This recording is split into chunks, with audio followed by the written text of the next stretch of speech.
this for months, reading every guide, checking my gear twice, thrice. I wanted to prove to myself that I could do it, that I could survive the harshness of nature on my own. By the time I set up camp, the sun was beginning its descent, casting an orange glow over the snow. My tent, a high-quality, four-season shelter, promised warmth and safety from the elements. I cooked a simple meal, my spirits high, my confidence unshaken. But as night fell, so did my sense of security. The forecast had mentioned a snowstorm, yes, but nothing had prepared me for the ferocity with which it hit. The wind howled like a pack of wolves, each gust threatening to rip my tent from its moorings.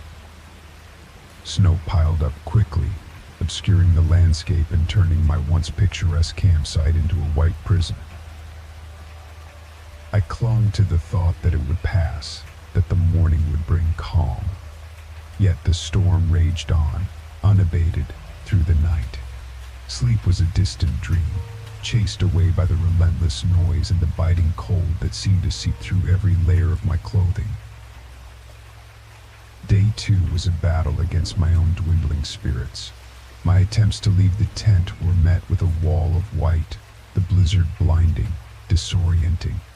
Every landmark was buried, every direction looked the same. Panic set in as I realized I was trapped, my tracks from the day before erased as if I had never made them. The storm was mocking me, challenging my resolve, my preparedness.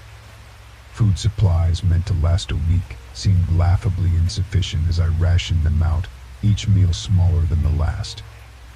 My stove struggled against the cold and I hoarded my fuel like a miser, fearing the moment it would run out. By day 3, the storm showed no sign of relenting. I was a speck in a sea of white, my existence seemingly forgotten by the rest of the world. The isolation pressed in on me, a tangible weight. I recorded messages on my phone, a one-sided conversation with loved ones I feared I might never see again. It was then, in the depths of despair, that I heard a faint sound, distinct from the whistling winds and shifting snow. At first I thought it was the product of my frayed nerves, a hallucination born from isolation. But it persisted, a rhythmic tapping, deliberate, insistent.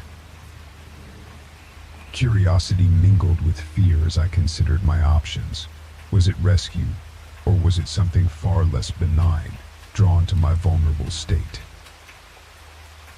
The tapping continued, a metronome in the cacophony of the storm, compelling me to action. I bundled up, steeling myself against the cold that awaited beyond the relative warmth of my tent. My hand trembled as I unzipped the entrance, the howl of the wind greeting me like an old enemy. Outside, visibility was near zero. The snowstorm had transformed the world into a featureless expanse, a blank canvas on which my fears painted monstrous shadows. The tapping grew louder, more insistent, guiding me. I trudged through the snow, each step an act of faith, my head bowed against the blizzard's fury. I found the source not far from my tented tree, its branches heavy with snow. And there, on a lower branch, was a crow, black against the white, tapping rhythmically with its beak against the wood. The sight was so unexpected, so out of place in the desolation, that I paused, my fears momentarily forgotten. The crow seemed unbothered by my presence, continuing its tapping. In a world silenced by the storm, the bird's persistence felt like a message, a call to endure. Heartened, I returned to my shelter, my spirit lifted slightly by the encounter. The storm, as if respecting the brief truce, began to wane by the morning of day 4. The world emerged from under the blanket of white, battered yet beautiful in the dawn light. I ventured out, determined to find my bearings and chart a path back to civilization. My progress was slow, the landscape altered beyond recognition. Landmarks that I had relied upon were gone, replaced by undulating drifts of snow. Yet the memory of the crow's resilience spurred me on, a beacon of hope in the vast emptiness. As the sun climbed higher, its rays began to melt the edges of my icy prison. By midday, I heard the distant sound of a snowmobile. Salvation, it seemed, was at hand. The search party, sent out when I failed to check in, found me half frozen but alive, my ordeal at an end. Story 2. Panic clawed at my chest, a physical presence that threatened to overwhelm me. I weighed my options in a split second. Confronting the figures seemed a dangerous gamble, yet allowing them to follow me home was out of the question. The decision was made for me as they quickened their pace, the gap between us shrinking rapidly. Adrenaline surged, and I ran. The sound of our footsteps became a frantic symphony in the empty streets, my heart pounding in my ears. I didn't dare look back, fearing what I might see. Ahead, I spotted the neon glow of an all-night diner, a beacon of safety. With the last of my strength, I burst through the door, the sudden brightness and noise a stark contrast to the night's shadows. The few patrons inside turned to stare as I stumbled in, gasping for breath, casting frantic looks over my shoulder. The figure had stopped, just beyond the reach of the diner's light, a dark silhouette that seemed to absorb the glow rather than reflect it. Our eyes met for a brief moment before they turned and vanished into the night. Shaking, I approached the counter, the concern on the waitress's face mirroring my own fear. I managed to stammer out a request for the police, my gaze still fixed on the door, half expecting the figure to reappear. The police arrived quickly, but there was little they could do. No one else had seen the figure, and a search of the area came up empty. They offered a ride home, a suggestion to file a restraining order if the person could be identified, and advice to stay safe. I was left feeling exposed and vulnerable, the reality of my situation settling in like a heavy cloak. The following days were a blur of paranoia and fear. I jumped at shadows, flinched at every phone call, and dreaded the night. The freedom I had felt upon moving to the city was now a distant memory, replaced by a prison of my own making, confined by fear and the unknown. Determined not to let this unseen terror dictate my life, I started to take precautions. I changed my phone number, varied my routine, and even took self-defense classes. The empowerment these actions gave me was small but significant, a reclaiming of control in a situation where I had felt utterly powerless. Despite my efforts, the feeling of being watched never completely dissipated. The stalker remained a shadowy presence in my life, a ghostly figure that appeared and disappeared, leaving no trace but the fear that lingered in their wake.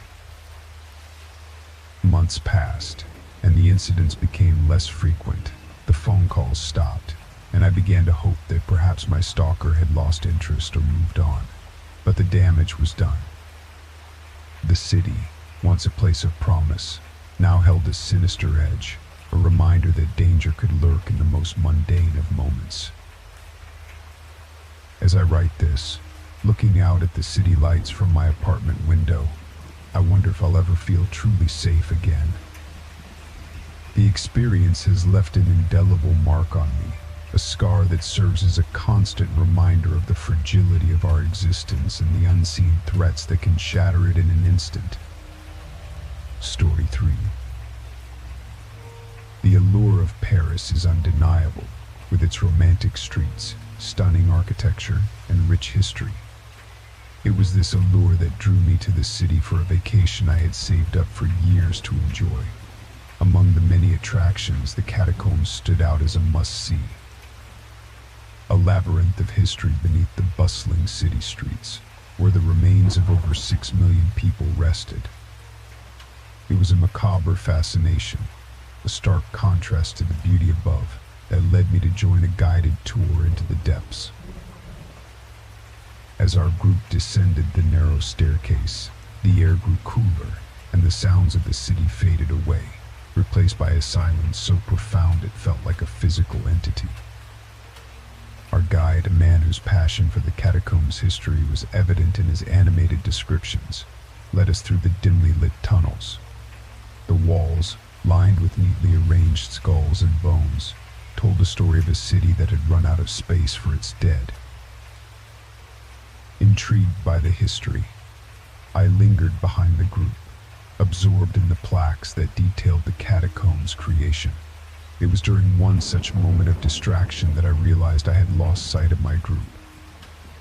Panic set in as I rushed forward, hoping to catch up, but the uniformity of the tunnels disoriented me.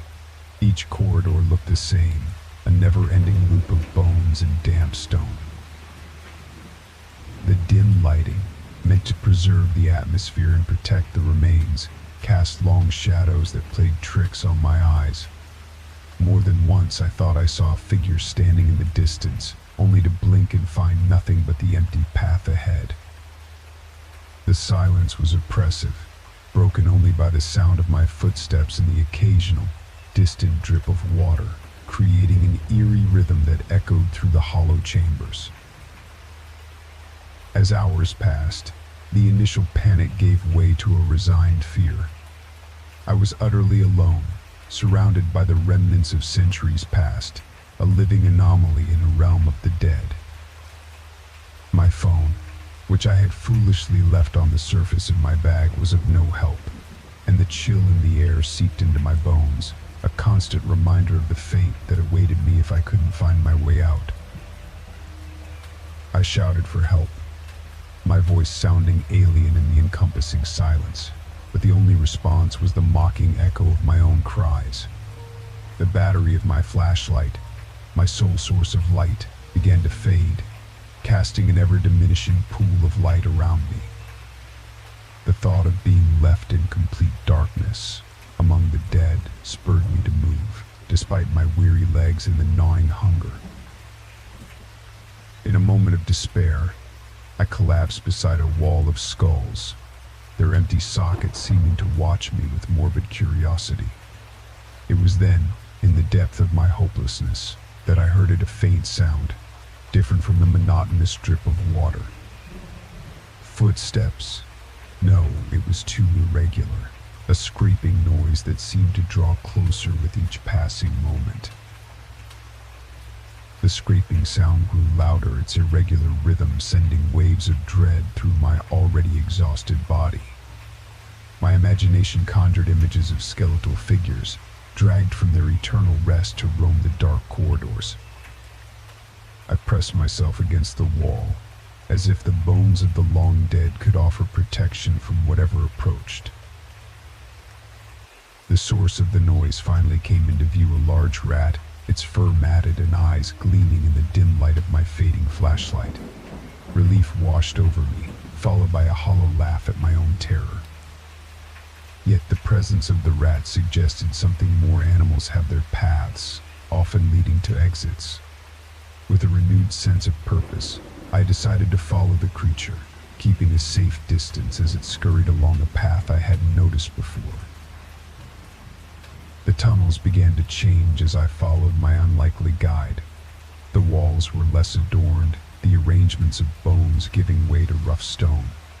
The air grew fresher, a sign that I was moving towards an exit, or at least closer to the surface.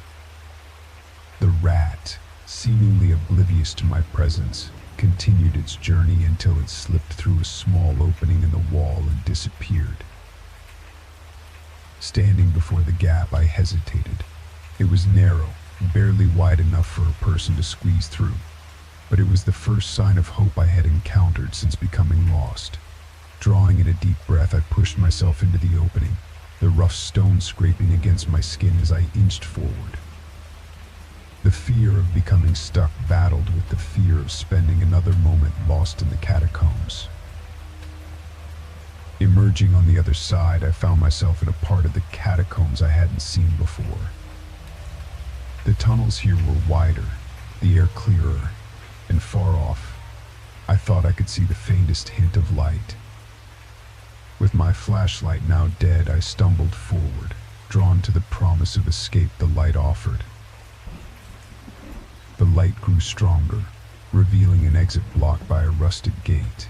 It was locked, but through the bars, I could see the night sky, stars twinkling in a clear sky. The sight of the outside world, so close yet unreachable, brought tears to my eyes. I shook the gate in frustration, the noise echoing loudly in the silent tunnel. Then, miraculously, I heard voices on the other side. Shouting for help, I banged on the gate with all my strength. It took a moment, but finally a flashlight beam cut through the darkness, followed by the faces of 2 police officers. Story 4. The allure of the abandoned has always held a certain fascination for me. There's something about the silent stories, the whispers of the past that linger in places long forgotten by the world. It was this fascination that led me to the old asylum on the outskirts of town, a relic of a bygone era of mental health care, now nothing more than a skeleton of its former self. The building stood isolated, a testament to years of neglect. Its once grand facade was marred by time, windows shattered, and walls covered in a tapestry of graffiti. The surrounding grounds were overgrown, nature slowly reclaiming what humanity had left behind. Despite the clear daylight, a shiver ran down my spine as I stepped through the gaping maw of the front entrance, the asylum swallowing me whole. Inside, the atmosphere was thick with dust and decay. Sunlight streamed through broken windows, casting long shadows that stretched across the peeling paint and cracked floors. The silence was oppressive, broken only by the occasional drip of water and the crunch of debris underfoot. Each step felt like a disturbance, an intrusion into a space that had been left to the dead and the memories they harbored. I moved deeper into the asylum, drawn by a morbid curiosity to see what lay beyond the surface. Rooms lay open, doors unhinged, revealing remnants of its past purpose: rusting bed frames, overturned chairs, and in one chilling room, the remains of leather restraints on a bed. The air seemed heavier here, charged with an unseen tension, as if the walls themselves remembered the suffering they had witnessed. As I ventured further, the rational part of my mind noted the architectural beauty that remained, the high ceilings and the intricate details of the moldings, a stark contrast to the purpose the building had once served. But this appreciation was quickly overshadowed by a growing sense of unease. It started with noises unexplainable, given the absence of wind inside the building. Footsteps echoed in distant corridors, always just out of sight, the sound of something dragging across the floor above, whispers that seemed to come from nowhere and everywhere at once. I told myself it was the building settling, the natural sounds of decay. Yet, the feeling of being watched, of not being alone, grew stronger with every step. Then came the shadows. More than once, I caught glimpses of figures moving just at the edge of my vision. Turning quickly, I found nothing but empty rooms and the play of light through broken windows. My heart raced, logic battling with primal fear, the urge to flee growing with every moment. It was in the basement that my resolve finally broke. The air was cooler here, the darkness almost complete. My flashlight beam cut through the gloom, revealing a long corridor lined with doors. Halfway down, a sudden movement, a shadow darker than the surrounding darkness, shifting across the wall. Panic took hold, a visceral, instinctual reaction. I turned and ran, the sound of my footsteps thundering in my ears, the feeling of something pursuing me, driving me forward. I didn't stop until I burst through the entrance, into the light of day, gasping for breath. The relief of escape was tinged with shame, the realization of my folly. The asylum was more than just an abandoned building, it was a place of profound suffering and tragedy. I had entered seeking adventure, only to be confronted with the depth of human despair. I swore then, as I stumbled away from its looming presence, never to return.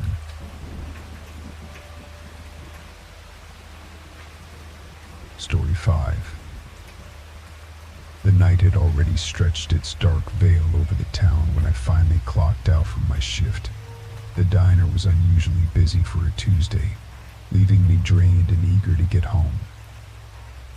The roads were nearly deserted, the only signs of life being the occasional glow of headlights in the distance or the flicker of a street lamp as I passed.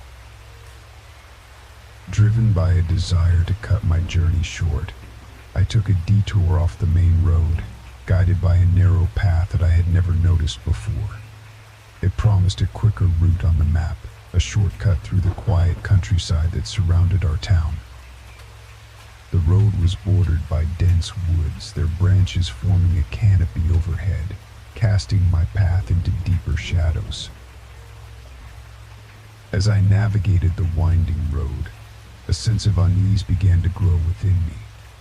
The familiar comfort of the radio's chatter turned into a distant, static-filled echo, as if the signal couldn't penetrate the thick foliage that enveloped me. Then, without warning, my car sputtered to a stop right at a crossroads, the engine going silent, as if it had suddenly lost the will to move. Attempts to revive it proved futile. It was as dead as the night air around me. My phone, my lifeline to the outside world, displayed no bars, a perfect storm of isolation. Sitting in the driver's seat, I weighed my options. The logical choice was to wait for a passing car, though intuition whispered that I might be in for a long night. The oppressive silence of the countryside settled around me, a stark contrast to the constant hum of the diner's kitchen I had grown accustomed to. As minutes turned into hours, a palpable sense of vulnerability crept in. The darkness seemed to press against the windows, a tangible force fueled by the unknown. Every rustle in the underbrush, every snap of a twig, set my heart racing. The rational part of my brain tried to dismiss these sounds as nocturnal animals going about their business, but fear painted them as sinister omens.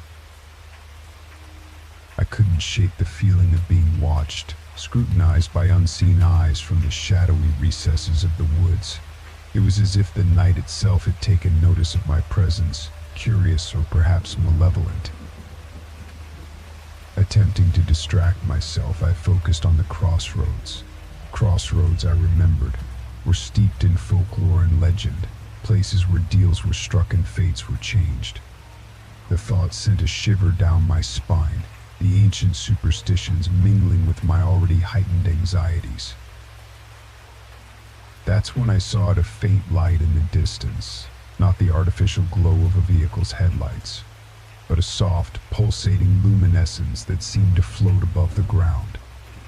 It moved with purpose, drifting closer to the crossroads where my silent car and I waited.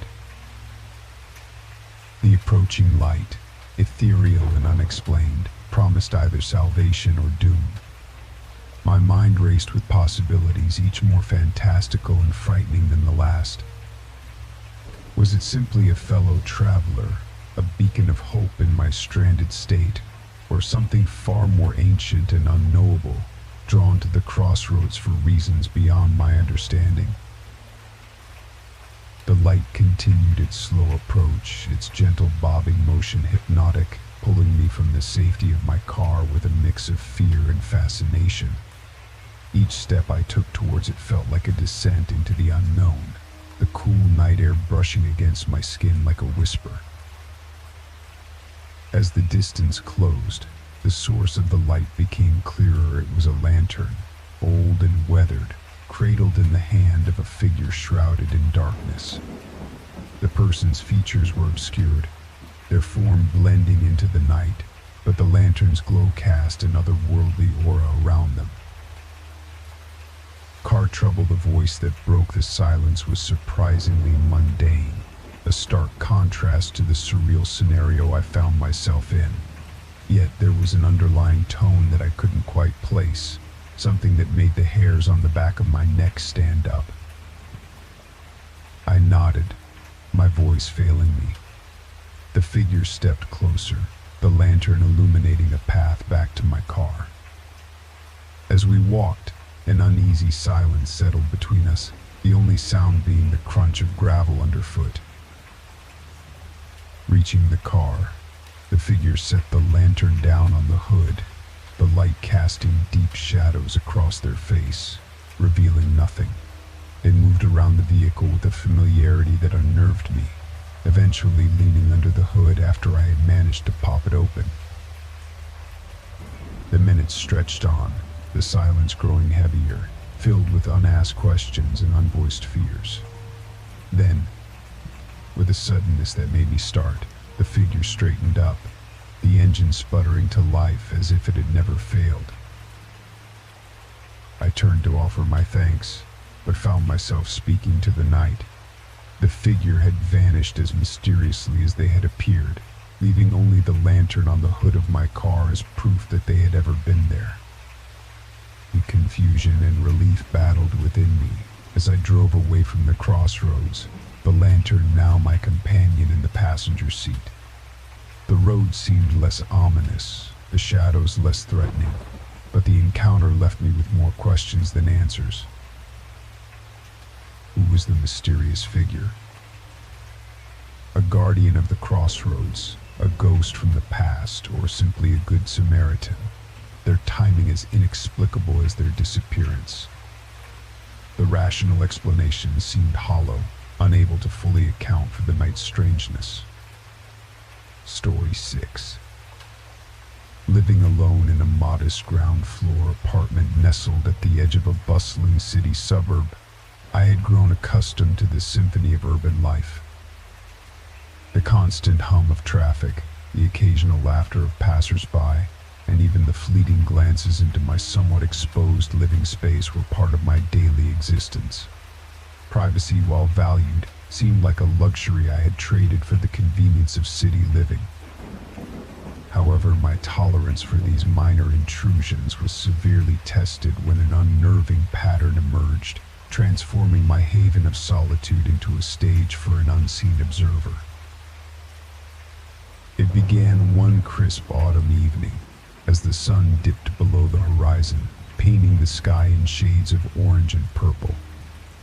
I was curled up on my sofa, a book in hand, basking in the warmth of a dimly lit lamp. The tranquility of the moment was shattered when a movement at the window caught my peripheral vision. I glanced up, expecting to see a bird or perhaps a stray cat, but instead, my eyes met with a human face, peering intently into my apartment. The face was partially obscured by the reflection of the interior lights against the glass, making it impossible to discern any defining features. Its presence was as startling as it was inexplicable. My apartment, while accessible, was slightly recessed from the sidewalk and surrounded by a modest hedge deterring casual glances. Yet there it was, a face staring unblinkingly at me from the darkness beyond. With a mix of indignation and courage, I rose from my seat and made my way to the window, intent on confronting the voyeur. But as I approached, the face vanished, leaving no trace of its presence save for the lingering chill of being watched. I flung the window open, peering into the night, but found nothing. The street was deserted, save for the occasional car passing by. Shaken, I attributed the encounter to a trick of the light or perhaps a passerby with more curiosity than manners. However, the face at the window proved to be no isolated incident. Night after night, as darkness enveloped my apartment, the visitor returned. Each occurrence was as baffling as the first, no matter how quickly I reacted, no matter how intently I searched. I found nothing but the empty street and the echo of my own racing heart. The constant surveillance left me feeling exposed and vulnerable, a prisoner in my own home. Determined to unravel the mystery, I took measures to document the intrusions. I positioned a camera facing the window, hoping to capture evidence of my unwelcome guest. Nights passed, and the face continued to appear, always at the fringes of the evening, always disappearing before I could catch more than a glimpse. Yet the camera recorded nothing, as if the figure was a phantom, visible only to my eyes. The situation escalated one evening when, in a fit of desperation and anger, I decided to wait by the window, hidden from view. The hours ticked by, and just as I was about to give up, the face appeared. This time, I did not rush to confront it. Instead, I watched, my breath caught in my throat, as the face seemed to search for me within the dimly lit room. Then, in a moment of clarity, the streetlight illuminated the features of my observer. It was a face both familiar and utterly foreign, wearing an expression of profound sadness and longing. The eyes, though devoid of malice, bore into me with an intensity that sent shivers down my spine. It was as if the visitor was not just looking at me but through me, searching for something lost or perhaps never found.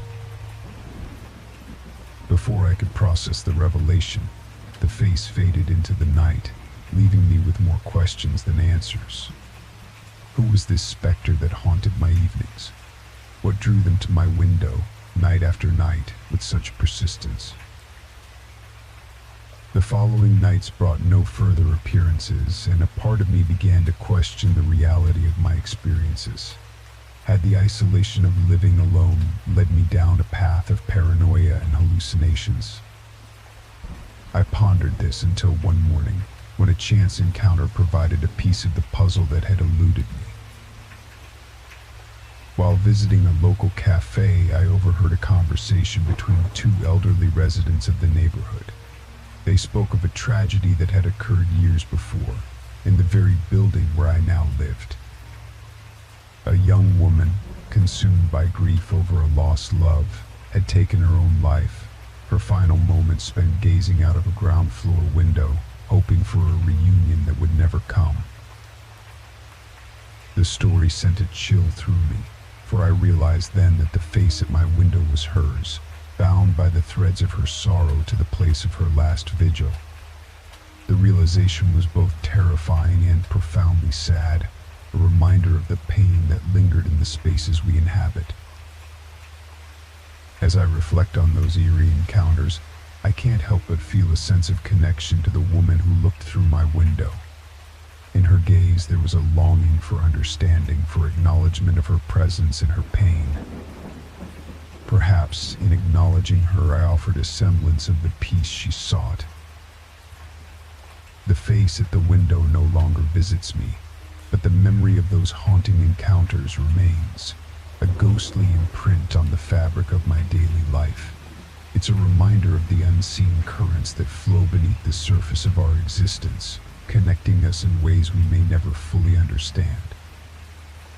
With the mystery of the face at my window consuming my thoughts, I found myself drawn into a reluctant investigation.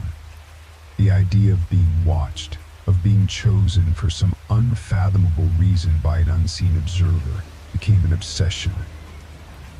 I delved into the history of my apartment building, seeking any clue that might explain the nightly visits. The building, old and steeped in stories, seemed to whisper secrets through its creaking floors and groaning pipes. I learned of tenants past, of lives lived and lost within these walls, but one story in particular caught my attention. It was the tale of a young woman, much like myself, who had lived alone in my very apartment. Described as vibrant yet reclusive, she had one day vanished without a trace, leaving behind a void of unanswered questions. The parallels were unsettling, and I couldn't help but feel a connection to her, a shared fate that bridged the years between us. The more I learned, the more certain I became that the face at the window was not just a product of my imagination or a mere intruder. It was as if the building itself harbored a presence, an entity tied to its history and the tragedies that had unfolded within its confines. Determined to confront whatever haunted me, I set up a camera facing the window, hoping to capture evidence of my nightly visitor. The first few nights yielded nothing but the quiet darkness of the street outside. Then, on a night like any other, the face appeared again, its gaze as penetrating as ever. I rushed to the camera, heart racing with a mix of fear and anticipation, only to find it malfunctioning, its screen filled with static at the crucial moment. Frustrated and at my wit's end, I considered leaving, abandoning my apartment for the promise of peace elsewhere. But something held me back, a need for answers, for closure. I couldn't let this mystery go unsolved, couldn't allow fear to dictate my life. Then, one evening, as I sat pondering my next move, a knock came at my door. It was a woman, older and with a kindness in her eyes that belied the gravity of her visit. She introduced herself as the sister of the woman who had disappeared all those years ago. She had heard of my experiences, how they mirrored her sister's, and had come seeking answers of her own. Together we pored over old letters, photos, and diaries left behind by her sister, searching for any clue that might lead us to the truth. It was in a small, forgotten diary entry that we found our first real lead. The entry spoke of a feeling of being watched, of seeing a face at the window that seemed both familiar and otherworldly. It was a chilling echo of my own experiences, a confirmation that I was not alone in my torment. Armed with this new information, we reached out to others in the building, uncovering tales of strange occurrences and feelings of being watched. It became clear that whatever haunted us was not confined to my apartment, but was a part of the building itself, a presence that had woven itself into the very fabric of the place. Our investigation led us to the building's origins, to a time when it had been a home, not just to tenants but to secrets, some of which were best left undisturbed. We discovered hidden rooms, secret passages, and a history of disappearances that had been conveniently forgotten over time. As we delved deeper, the presence seemed to grow more active, more bold. Items moved on their own, shadows flitted at the corners of our vision, and the face at the window appeared more frequently, its gaze no longer just curious but demanding, as if urging us to uncover the truth. Our search culminated in a hidden room, long sealed and forgotten beneath the building. Inside we found the remnants of rituals long past, symbols and inscriptions that spoke of a desire to reach beyond the veil, to commune with entities unknown. It was here, amidst the echoes of ancient rites, that we finally understood. The building, through its history of loss and longing, had become a beacon, a thin place where the boundaries between worlds had frayed. The face at the window, we realized, was not just a spirit or a remnant of the past. It was a manifestation of the building's collective memories, its griefs and desires, given form by the energies that had been summoned and nurtured within its walls. With this understanding came a decision. To dispel the presence, to break the cycle of watching and being watched, we would need to confront it directly, to acknowledge its existence and its pain. Together we performed a ritual of our own, not to reach out, but to offer release, to heal the wounds that had kept the presence tethered to our world. The night we performed the ritual was the last time I saw the face at the window. As we spoke words of release and forgiveness, the face seemed to soften, its gaze turning from one of longing to one of peace, before fading into the darkness. The apartment is quieter now, the nights less oppressive. I still live here, in this place of deep histories and whispered secrets, but the feeling of being watched has gone. In its place is a sense of calm, a peace that comes from understanding and confronting the past.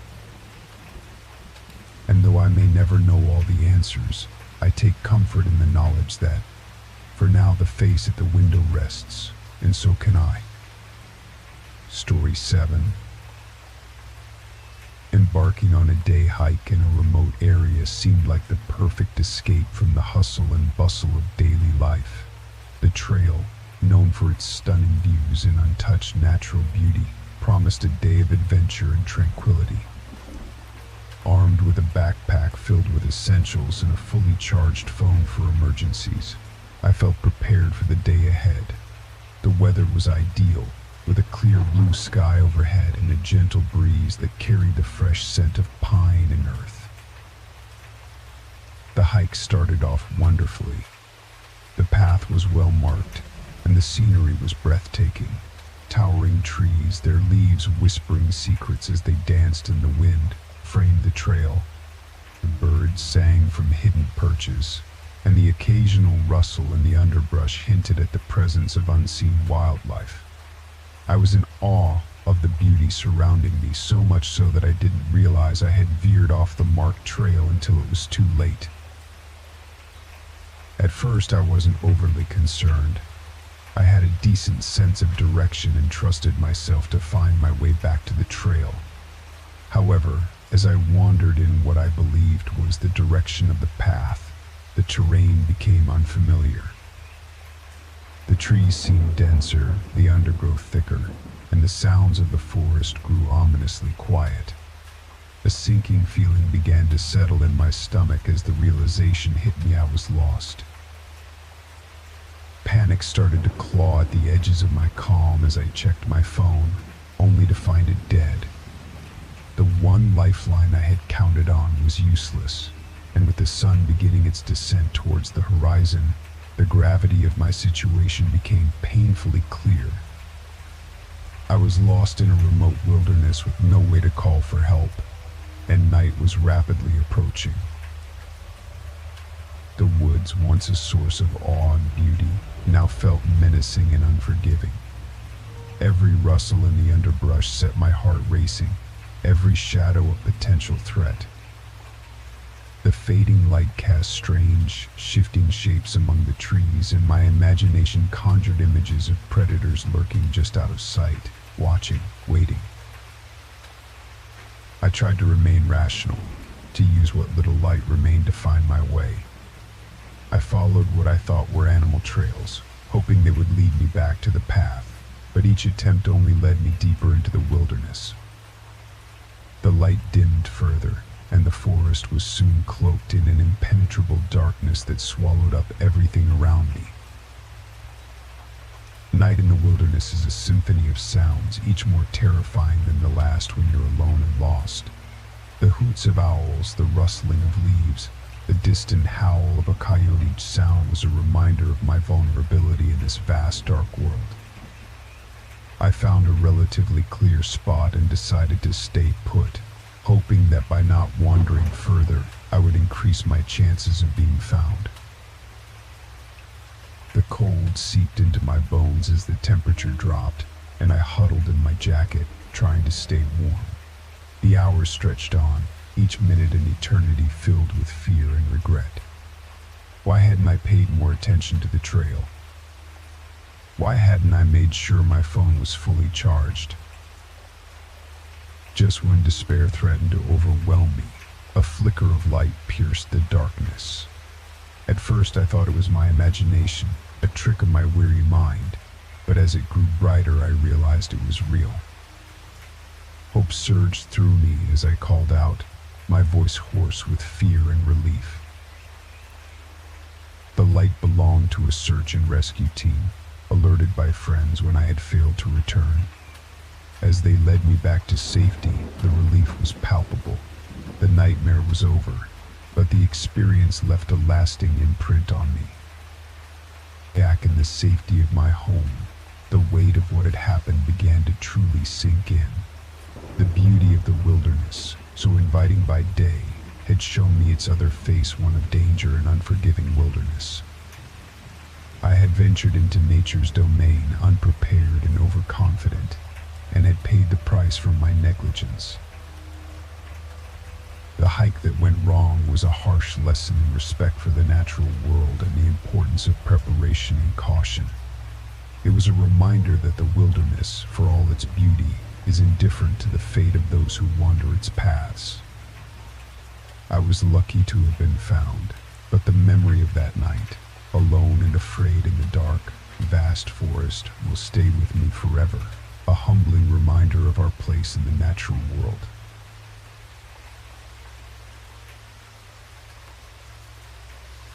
Story 8.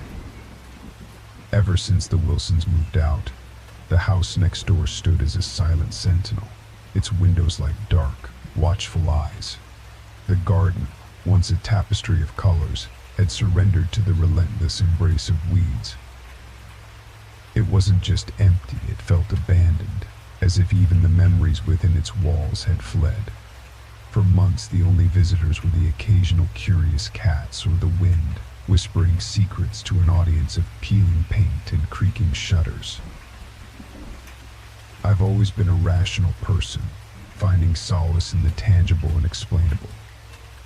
Yet the inexplicable noises that began to permeate the silence of the night from that empty house tested my grip on reality. It started subtly, almost dismissively, a faint shuffling, like the soft footsteps of someone treading carefully to remain undetected. I convinced myself it was the house settling, or perhaps animals making themselves at home. But then, the sounds evolved, grew bolder footsteps accompanied by the occasional soft thud, as if something was being moved around. Curiosity is a strange thing. It nudges you towards the edge, whispering promises of revelations, even when every fiber of your being screams in protest. So, on a night when the moon hung low, bathing the world in an ethereal glow, my curiosity got the better of me. I found myself standing at the edge of my property, staring at the house next door, its silhouette a dark blot against the night sky. The decision to investigate was made with a trembling heart. I armed myself with nothing but a flashlight, the beam of light feeling more like a frail shield against the unknown. As I approached, the door, slightly ajar, seemed to beckon me into the darkness within. The air was thick with the smell of disuse, a mixture of dust and the faint, unnerving scent of decay. Inside, my flashlight cut through the darkness, revealing a living room frozen in time. Dust particles danced in the beam of light, and for a moment the house felt like any other abandoned but benign. But then, my light fell upon signs of recent habitation, a makeshift bed in the corner, a few cans of food, and most chillingly, a pair of eyes reflecting the light back at me from the shadows. I froze, my heart thundering in my chest, as those eyes retreated into the darkness.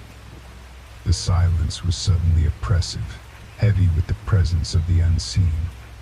Every rational explanation crumbled away, leaving me with the terrifying realization that I was not alone. Panicked, I fled, the sounds of my own footsteps echoing mockingly behind me. Once outside, I didn't stop running until I was safely within my own home, locking the door behind me with shaking hands. The idea that I had been unknowingly watched from so close to home sent shivers down my spine. That night I lay awake, listening to the sounds of the house next door, now undeniable in their implication. There was someone or something living there, a silent observer of my existence. The thought was unsettling, but even more so was the question of what they wanted. Despite my initial fear, a sense of compassion overtook me. The man before me was clearly in distress, perhaps more a victim of circumstance than a threat. I lowered my flashlight, softening its glare, and spoke with as much calm as I could muster. "You're safe here. No one's going to harm you," I said, unsure of whom I was trying to convince, more him or myself. His eyes darted around the room, as if expecting some unseen menace to emerge from the shadows. As I coaxed his story from him, a tapestry of tragedy and paranoia unfolded. His name was Marcus, a man who once led a life not much different from my own until he claimed to have witnessed something no one was meant to see. He spoke in hushed tones about a clandestine group with far-reaching influence, their pursuit relentless and unforgiving. According to Marcus, his refuge in the empty house was a last-ditch effort to evade their grasp. While his tale seemed the stuff of conspiracy theories, the sincerity in his voice was palpable. I realized then that whether his pursuers were real or figments of a tormented mind, Marcus needed help. I offered to contact someone, a friend or the authorities, but he recoiled at the suggestion. "No, you don't understand. They're everywhere, watching, waiting. You're in danger now, too." He insisted, a manic edge creeping into his voice. His warning sent a fresh wave of unease through me, but I couldn't abandon him. Instead, I proposed a compromise. I would bring him food and essentials, but in return, he must promise to consider seeking professional help. Reluctantly, he agreed, though I could tell he was far from convinced his pursuers were mere phantoms of his psyche. Over the following weeks, I kept my word. My nightly visits became a strange routine, each exchange with Marcus revealing more of his fractured world. Yet, as time passed, an unsettling thought took root. What if there was truth to his fears? The question lingered, an unwelcome shadow over our clandestine meetings. Then, one evening, everything changed. As I approached the house, the silence felt heavier, more oppressive than before. The door, once ajar, was now securely closed, and an unfamiliar chill hung in the air. Inside, the house was shrouded in darkness, devoid of Marcus's presence. My calls for him echoed unanswered, each room revealing nothing but the lingering vestiges of his stay. In the place where Marcus had spent his nights, I found a hastily scrawled note. "I'm sorry. They found me. You must forget we ever met. It's safer for you that way." The message, stark in its finality, left me reeling. Questions raced through my mind. Who had found him?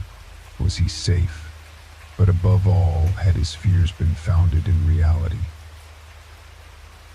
The days that followed were fraught with tension.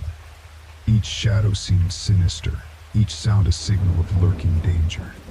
The empty house next door stood as a constant reminder of the mystery that had unfolded within its walls, and of Marcus, whose fate remained unknown. Story 9. The allure of solitude had always captivated me, the promise of a weekend untethered from the relentless pace of city life. Thus, when I stumbled upon an ad for a secluded island retreat, it seemed like fate. The idea of being surrounded by nothing but the tranquil embrace of nature was irresistible. With hurried excitement, I made arrangements, envisioning a peaceful sojourn amidst the serene beauty of an untouched paradise. My journey began under the auspices of adventure, the mainland receding into the distance as I navigated the rented boat towards my temporary haven. The island, a verdant expanse of wilderness, rose from the azure depths like a mirage, its shores whispering promises of tranquility and renewal. Upon arrival, the reality surpassed my expectations. The air was fresher, the silence profound, and the scenery a vibrant tapestry of life, untouched by human hands. I felt a world away from everything and everyone, exactly as I had hoped. The first day passed in a blur of exploration and awe. The island was small enough to traverse on foot, yet each turn revealed wonders: a hidden cove here, a dense thicket of ancient trees there, each with its own whispered secrets. As night fell, I settled into the modest cabin that would be my home, its rustic charm a perfect complement to the natural beauty outside. The sounds of the island at night, a symphony of distant waves, rustling leaves, and the occasional cry of a nocturnal creature, were a soothing lullaby that ushered me into a peaceful sleep. However, the idyll was shattered the next morning. I awoke to find the boat, my lifeline to the outside world, gone. At first, I couldn't comprehend the situation. I rushed to the shore, hoping it was a mistake, that I had somehow overlooked it.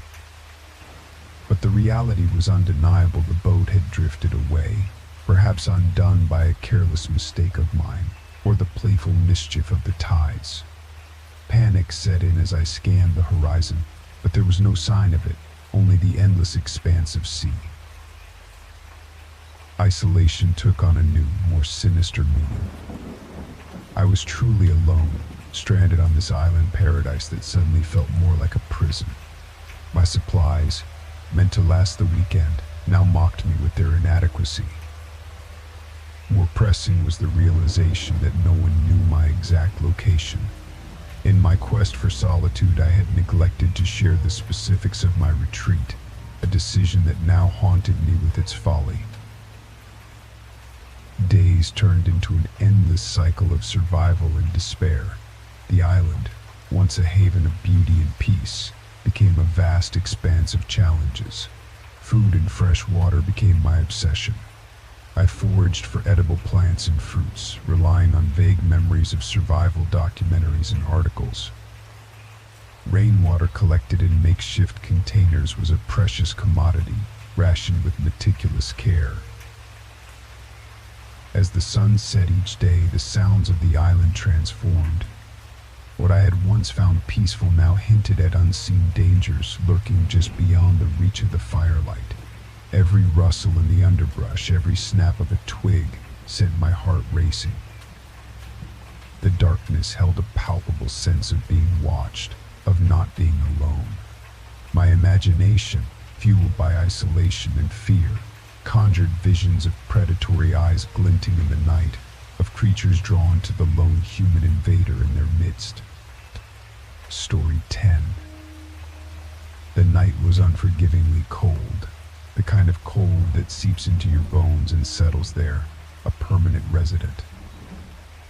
My drive home from my friend's house was supposed to be a routine affair, a path I had traveled countless times, a series of turns and straightaways that were as familiar to me as the back of my hand. Yet somehow, in a moment of distraction, perhaps it was the fatigue nipping at the edges of my consciousness or the haunting melody of the song playing on the radio, I took a wrong turn. At first, I didn't realize my mistake. The road under my tires felt just as solid, the darkness just as absolute. But as the minutes stretched into eternity, the unsettling realization began to dawn on me. The landmarks that should have been there to guide me, the comforting glow of house lights or the rhythmic passing of street lamps, were conspicuously absent. Instead, there was only the unending road, flanked on either side by an impenetrable wall of darkness, as if the very night had solidified. My gas tank, which I had carelessly allowed to dip below a quarter before leaving, now neared empty. A tight knot of anxiety formed in my stomach. I reached for my phone, only to find that the battery, too, had betrayed me, succumbing to the cold or perhaps to my own negligence in charging it. I was alone, truly alone, in a way that I had never been before. The road seemed to twist and turn in ways that defied logic, each turn leading me further into the unknown. Panic began to set in, a cold hand that gripped my heart with unforgiving strength. What if I never found my way back? What if this road, this impossible, unending road, was all that was left? It was then, in the depths of my despair, that I saw it. A light, so faint it might have been a trick of my imagination, flickering in the distance. Hope surged within me, a desperate, clawing thing, and I pressed down on the accelerator, willing my car to carry me to salvation. But as I drew closer, the light did not grow brighter or warmer as I had expected. Instead, it took on a ghastly, ethereal quality, casting long, twisted shadows across the road. It was not a house or a street lamp that awaited me, but a solitary figure, standing in the middle of the road, illuminated by an unseen source. The figure was motionless, its features obscured by the darkness, and yet I could feel its gaze upon me, heavy and intent. I slowed the car, my instincts screaming at me to turn around, to flee this place and never look back. But the road behind me had vanished, swallowed by the night, leaving me with no choice but to move forward. As I approached, the figure raised a hand, a gesture that might have been a wave or a warning. My heart raced, pounding against my ribcage with the force of my fear. Who or what was this person, and what did they want from me? Story 11, Night. It was a night like any other in my small, usually quiet apartment on the outskirts of town. The only sounds typically were the distant hum of highway traffic and the occasional hoot of a lone owl. That night, however, the tranquility was shattered by the jarring melody of my phone ringing. Glancing at the clock, I saw it was past midnight. Who could possibly be calling at this hour, I wondered, a knot of annoyance forming in my stomach. I reached for my phone, the screen casting a harsh, blue light in the dim room, revealing an unknown number. Probably a wrong number, I thought, my thumb hovering over the accept button. With a sigh, I answered, bringing the phone to my ear. "Hello," I said, expecting a confused apology or a drunken slur. But there was nothing, just silence. Puzzled, I repeated my greeting, but the silence persisted, stretching out, becoming a presence in itself. Unease crept up my spine, and I hung up, chalking it up to a poor connection or a prank. But the calls didn't stop. Every night at around the same time, my phone would ring, each time from a different unknown number, each time met with the same eerie silence. I tried ignoring the calls, but they were persistent, insistent. They gnawed at my peace, turning the once comforting solitude of my apartment into a cage of paranoia. The realization that these calls only came when I was alone sent a shiver down my spine. It was as if the caller knew, waiting until I was most vulnerable. My friends joked about it, suggesting it was a secret admirer or a glitch in the phone system. I wanted to believe them, to laugh it off, but the fear that something more sinister was at play gnawed at me. Determined to put an end to the unnerving mystery, I decided to confront it head-on. I waited, phone in hand, as the clock ticked closer to midnight. Right on cue, the familiar ringtone sliced through the silence. Taking a deep breath, I answered, "Who is this? Why do you keep calling?" Silence greeted me once more, but this time I held on, my heart pounding in my chest. Minutes stretched on, the only sound my own breathing. Then, so faint, I thought I imagined it, a whisper. A whisper so soft, so chilling, it made the hairs on the back of my neck stand up. I strained to listen, but as quickly as it had appeared, it was gone, swallowed by the silence once again. The calls became an obsession. I researched, spoke to phone companies, even involved the police, but with no caller ID and no voice to trace, there was little they could do.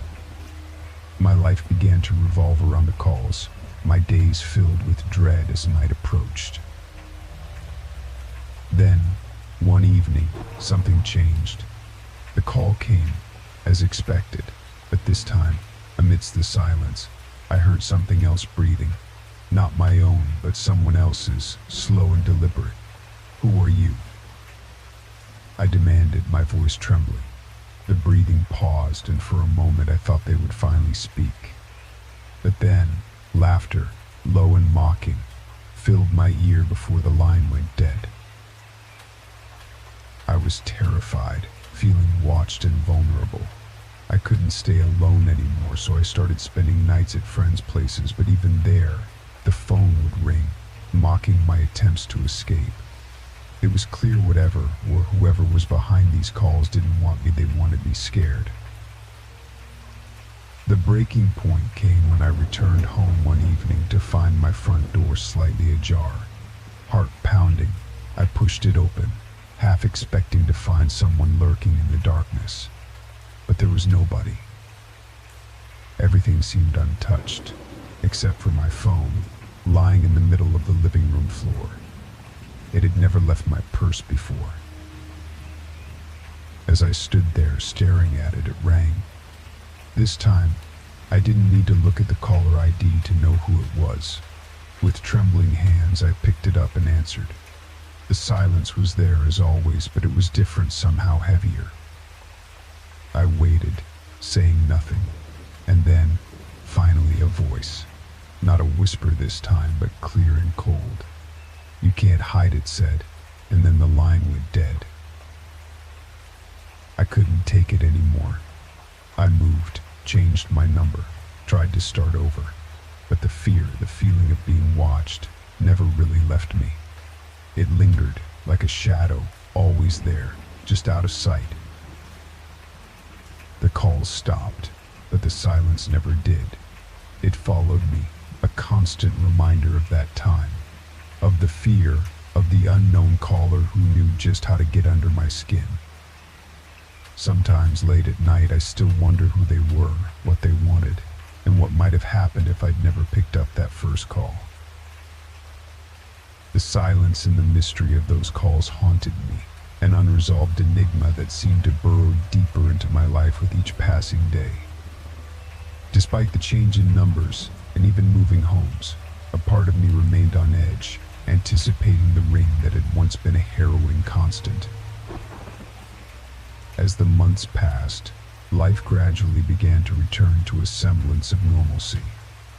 The fear receded into the background, becoming a chilling memory rather than an ever-present threat. I started a new job, made new friends, and even began dating again. But the peace was fragile, always teetering on the edge of the abyss that those calls had opened within me. One evening, as I was walking home from work, I couldn't shake the feeling of being followed. The streets, usually comforting in their familiarity, now seemed menacing, each shadow a hiding place for unseen watchers. Turning a corner, I quickened my pace, the echoes of my footsteps a jarring accompaniment to my racing heart. Reaching my apartment, I fumbled with my keys, the feeling of dread growing. Inside, I flicked on the lights, the brightness doing little to dispel the unease that clung to me like a second skin. It was then my phone rang. Frozen, I stared at it, a part of me unable to believe that this nightmare could be starting again. But this time, the caller ID displayed a name, not an unknown number. It was Alex, my date from the previous night. Relief washed over me, mixed with a tinge of embarrassment at my paranoia. Answering the call, I was greeted with Alex's cheerful voice, inviting me out for coffee. The call was a lifeline, pulling me back from the brink of panic. Over coffee, I found myself confiding in Alex about the calls, something I hadn't done with anyone in a long time. To my surprise, Alex listened with genuine concern, not dismissing my fears as fanciful or exaggerated. It was the first time since the calls began that I felt truly heard, understood. Days turned into weeks, and Alex became a constant in my life, a source of comfort and strength. With Alex's support, I began to consider the possibility of putting the ordeal behind me, of moving on. It was during one of our evenings together that the topic of the calls came up again. This time, Alex suggested something I hadn't considered before seeking out a therapist who specialized in anxiety and trauma. The idea was daunting. Acknowledging the depth of the impact those calls had on me meant facing fears I had buried deep. But Alex was right. To move forward, I needed to confront the past, not just run from it. Therapy was challenging, a journey through memories and fears I had long avoided. But it was also liberating. Through it, I learned to understand the power that fear had held over me, and more importantly, how to reclaim that power. The calls, once a source of endless terror, began to lose their hold on me. Months of therapy turned into a year, and though the fear never completely vanished, it no longer controlled me. I was stronger, more resilient. The calls became a chapter in my life, a dark period that had shaped me but no longer defined me. Looking back, I realized that the silence on the other end of those calls was a reflection of my own isolation, a manifestation of the fear of being truly alone. In facing that fear, in reaching out and allowing others in, I found not just healing but a strength I never knew I had. And so, while the mystery of the silent calls remains unsolved, the journey they set me on has led me to a place of understanding and peace. A reminder that sometimes the scariest stories don't need monsters or ghosts. Sometimes the real terror lies in the silence, in the unknown, and in the power we give our fears.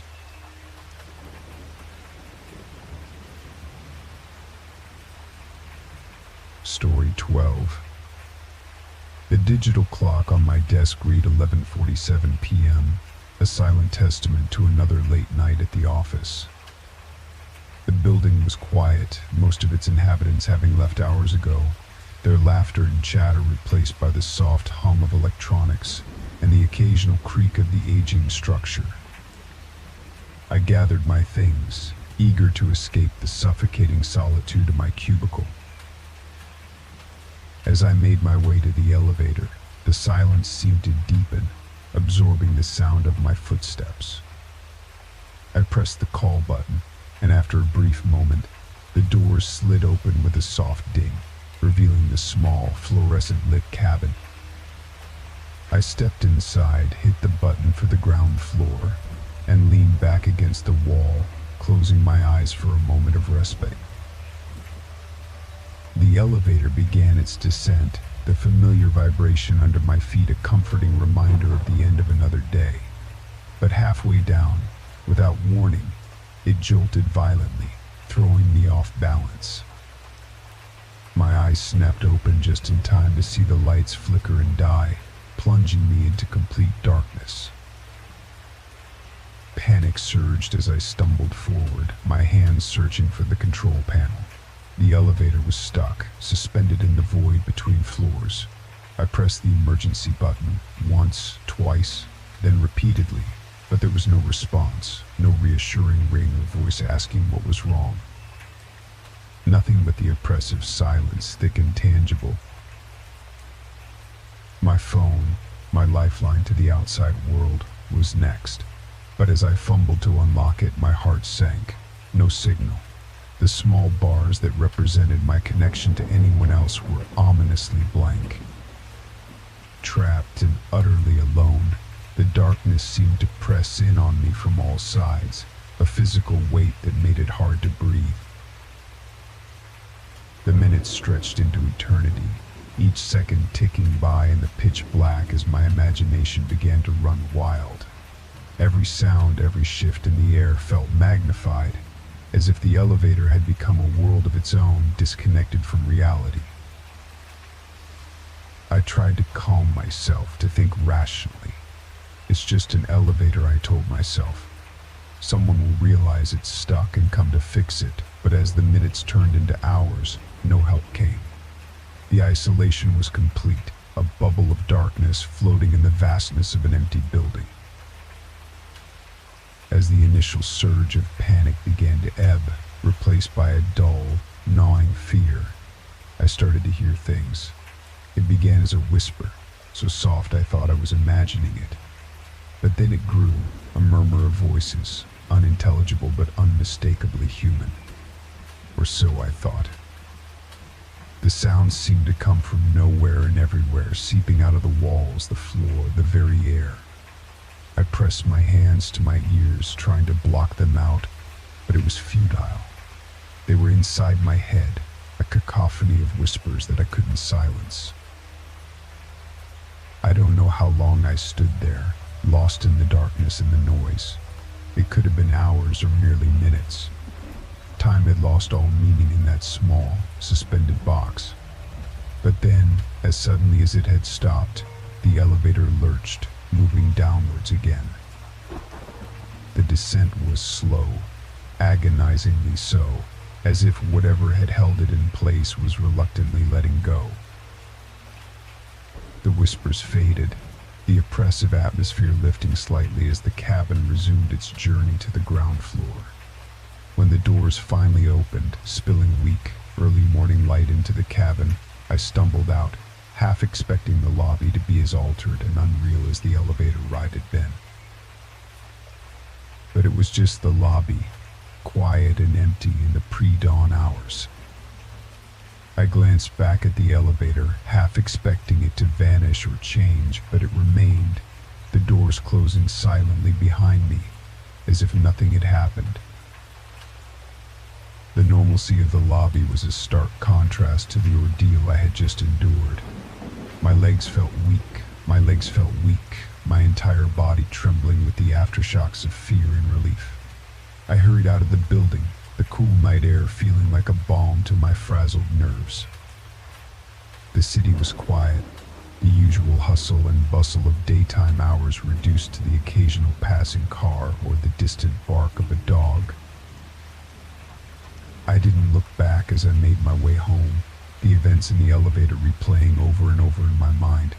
What had happened? Had it been a mechanical failure or something more? The whispers, the feeling of being watched, trapped, it all felt too real, too visceral to be a simple trick of the mind. Sleep was elusive that night.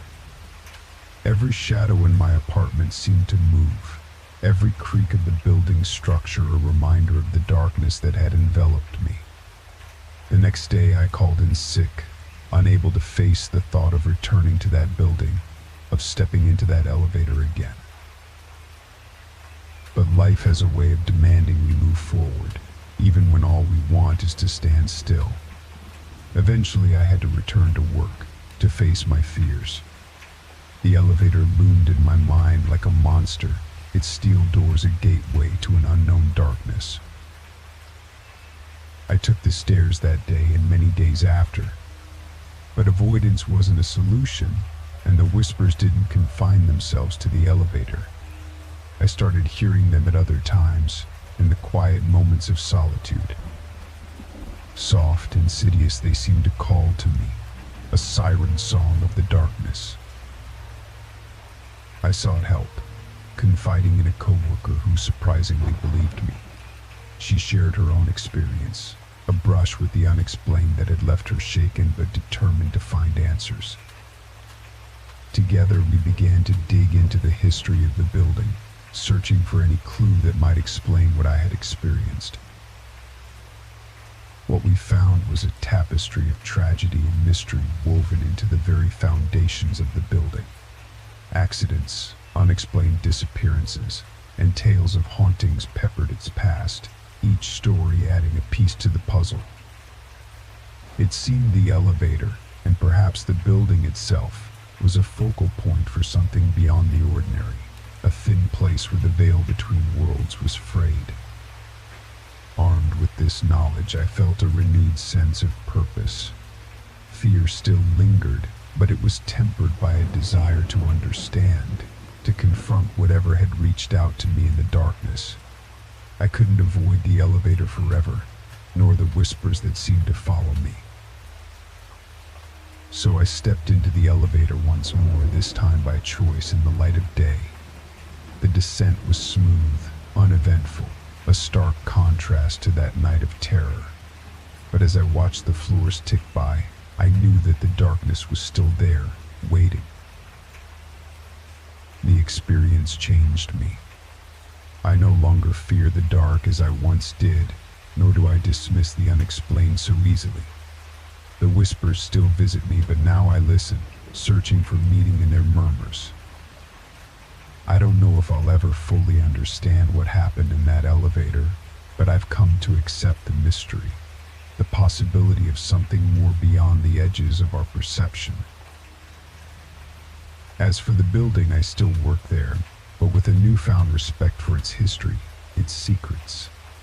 The elevator, a simple machine meant to make our lives easier, has become a symbol of my journey into the unknown, a reminder that sometimes the most profound discoveries come from the darkest places. Story 13.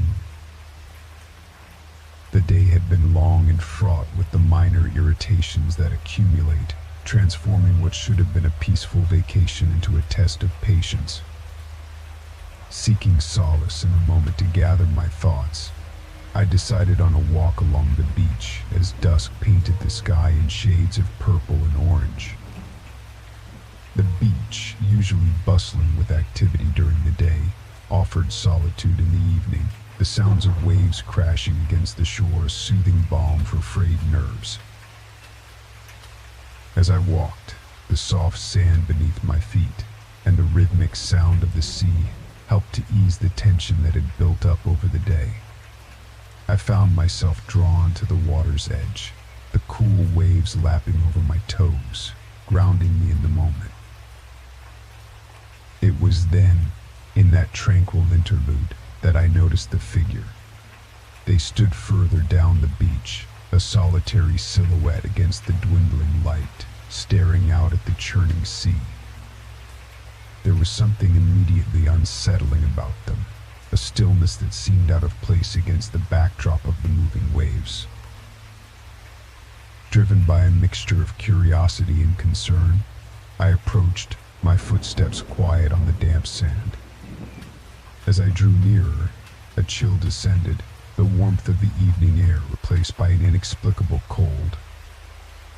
The figure remained motionless, their gaze fixed on the horizon, oblivious or indifferent to my approach. "Hello," I called out, hesitant. "Are you okay?" There was no response, the figure as silent as a statue. I quickened my pace, a sense of unease growing with each step. But then, in the blink of an eye, they were gone, vanished without a trace. I stopped dead in my tracks, scanning the beach, the water, but there was no sign of them. No footprints leading away, no indication that anyone had been standing there at all. Just the empty beach and the ceaseless sea. Confusion gave way to a creeping dread, the hairs on the back of my neck standing on end. The feeling of being watched, of not being alone, pressed in on me, tangible and oppressive. I turned in a circle, eyes straining in the fading light, but there was no one. Just me, the sand and the sea. Shaken, I decided to return to the safety of my rental cottage. The beach, once a place of refuge, now felt hostile, charged with an unseen energy. The walk back was hurried, my gaze darting to the shadows that lengthened with the setting sun, half expecting to see the figure reappear. Back at the cottage, the normalcy of the interior was a stark contrast to the unease that clung to me like a second skin. I locked the door behind me, a laughable gesture against what I had experienced, but comforting nonetheless. I tried to rationalize what had happened, to find a logical explanation. Perhaps it had been a trick of the light, a figment of my imagination fueled by the stress of the day. But deep down I knew it was neither. The figure had been real, as had the chill and the sense of foreboding. Unable to shake the encounter from my mind, I spent a restless night tossing and turning, the image of the figure imprinted behind my eyelids. With the first light of dawn, a restless impulse drove me back to the beach, a need for answers, or perhaps closure, guiding my steps. The beach in the morning light seemed a different world from the one I'd left the night before. The sun cast a warm glow over the sand, the waves gently caressing the shore, a stark contrast to the eerie atmosphere of dusk. Yet the memory of the figure lingered, a shadow over the day's beauty. Compelled by a force I couldn't understand, I walked to the spot where the figure had stood, searching the sand for any clue that might explain the previous night's events. There was nothing, just the untouched beach, as if the tide had washed away any evidence of the figure's presence. As I stood there pondering, a local jogger passed by, offering a friendly nod. On a whim, I stopped him, asking if he'd ever seen anything unusual on the beach. The jogger paused, a flicker of hesitation crossing his face before he shared a story that chilled me to the bone. Years ago, he began, a ship had sunk off the coast, its crew lost to the sea. Since then, there had been tales of a figure seen standing at the water's edge, staring out to sea, as if waiting for the lost sailors to return. Some said it was the ghost of the captain, others a mourning spouse or sibling. Whoever it was, the figure was a harbinger of misfortune, a reminder of the tragedy that had occurred. The jogger moved on, leaving me with more questions than answers.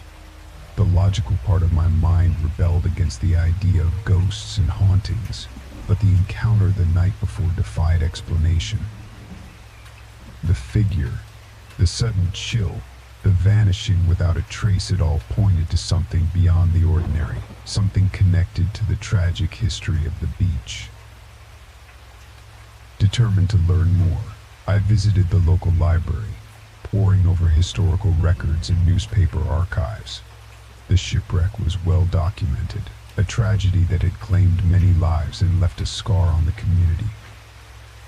But there was nothing about survivors, nothing that explained the figure on the beach. Days turned into weeks, and the figure became an obsession, a mystery I couldn't let go. I walked the beach every evening, hoping to see them again, to find some resolution. But they never reappeared, their presence that night as fleeting as it had been chilling. In the end, I left the beach with more questions than when I arrived, the encounter haunting me long after I returned to the rhythm of my everyday life. The figure on the beach remained an enigma, a ghost story that was all too real for me.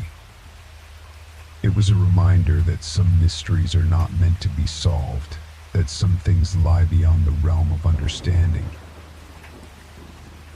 As for the beach, it remains a place of beauty and tranquility, but for me it will always hold a shadow, a chill that lingers with the setting sun.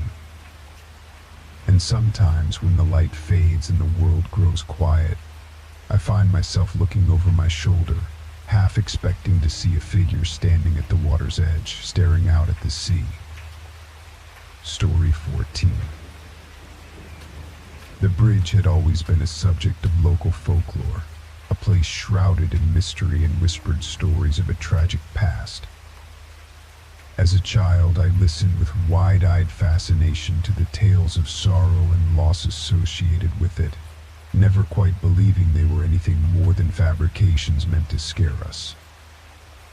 But as I grew older, the bridge's legend continued to intrigue me, a curiosity that lay dormant, waiting for the right moment to awaken. That moment came one restless night when the monotony of daily life and the thirst for something beyond the ordinary drove me to seek out the bridge. Armed with nothing but a flashlight and a reckless sense of bravado, I set out towards the outskirts of town, where the old bridge stood as a silent sentinel over the river. The night was unusually dark, the moon hidden behind thick clouds, adding a palpable sense of foreboding to my journey. As I approached, the familiar landscape seemed to transform, the trees more ominous, their branches twisting into grotesque shapes in the dim light. Standing at the entrance to the bridge, I paused, a sudden apprehension gripping me. The stories I had dismissed as mere tales suddenly felt very real, very close. Yet, driven by a need to prove myself, to prove that the fears were unfounded, I stepped onto the bridge. The wood creaked under my weight, the sound unnaturally loud in the stillness of the night. I walked slowly, the beam of my flashlight cutting through the darkness, revealing the aged planks worn by time and weather. As I reached the middle of the bridge, I stopped, listening to the river's flow beneath me, a constant murmur in the quiet. It was then that the wind picked up, a sudden gust that sent shivers down my spine. But it wasn't the cold that unsettled me, it was the whispers. Soft at first, so faint I thought I was imagining them, but gradually growing louder, more insistent. The voices seemed to carry with them tales of sorrow, echoes of past tragedies that clung to the bridge. I couldn't make out the words, but the tone, the weight of despair in them, was unmistakable. It was as if the bridge itself was speaking, recounting its history through the wind. Panic set in, a primal urge to flee from something I couldn't see, couldn't understand. The stories, the warnings, they were all true. The bridge wasn't just an old structure, it was a place of mourning, a threshold between the seen and the unseen, where the past lingered, unwilling or unable to move on.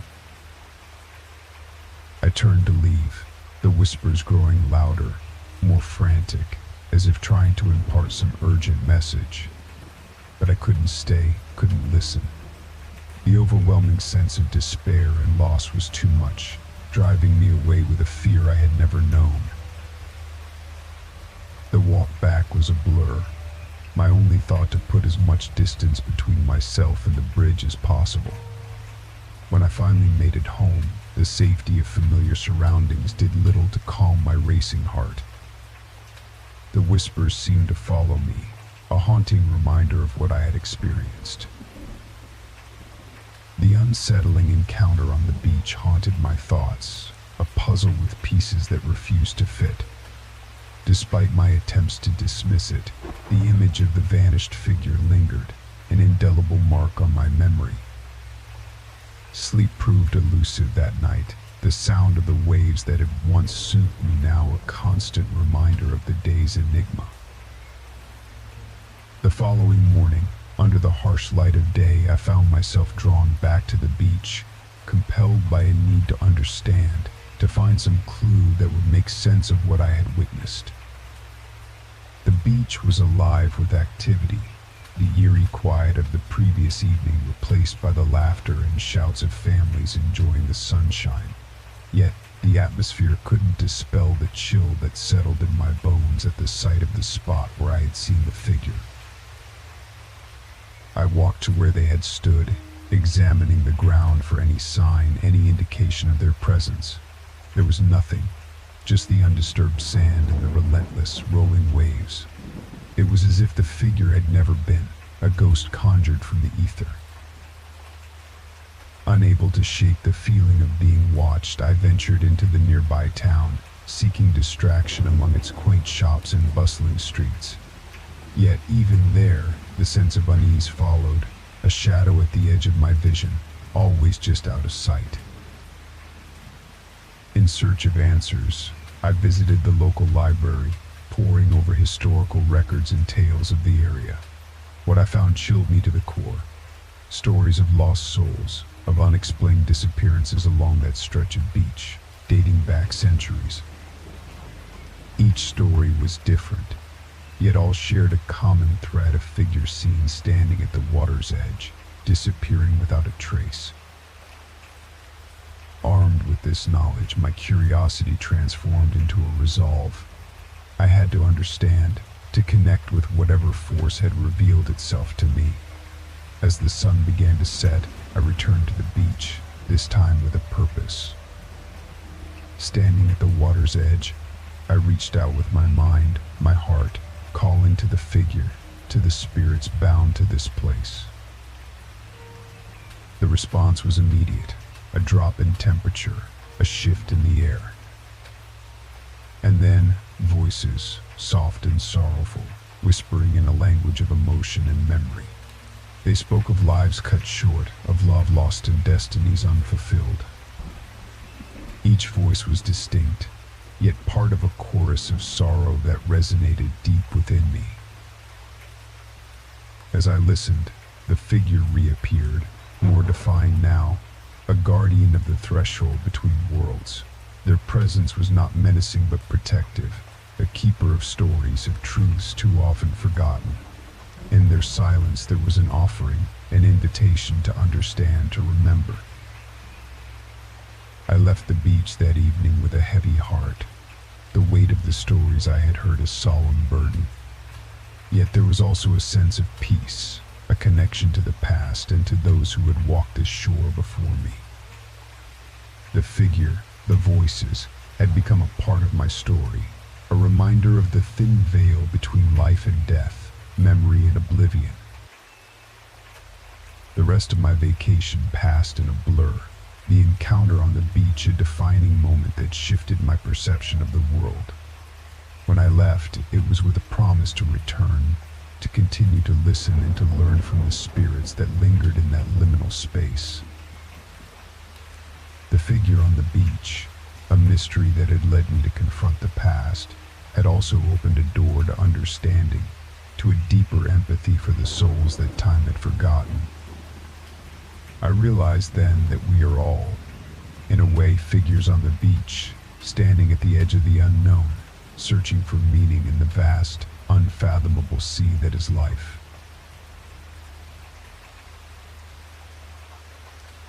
Story 15. The forest had always been my sanctuary, a verdant escape from the noise and chaos of daily life.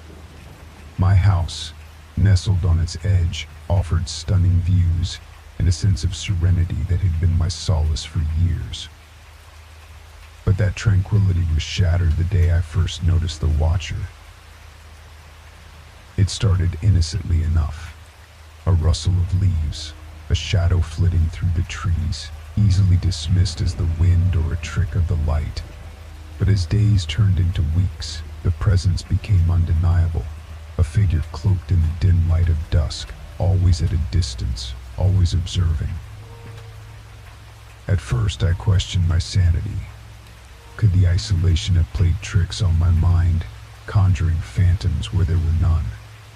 I tried to ignore it, to return to the peace the forest once provided. But the feeling of being watched grew stronger, an oppressive force that turned my sanctuary into a prison.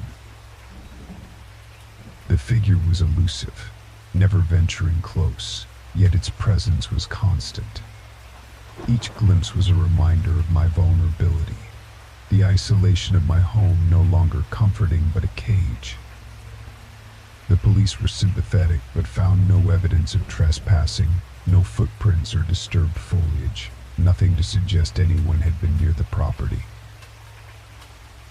Their investigation offered no solace, and as their interest waned, I was left to face the watcher alone.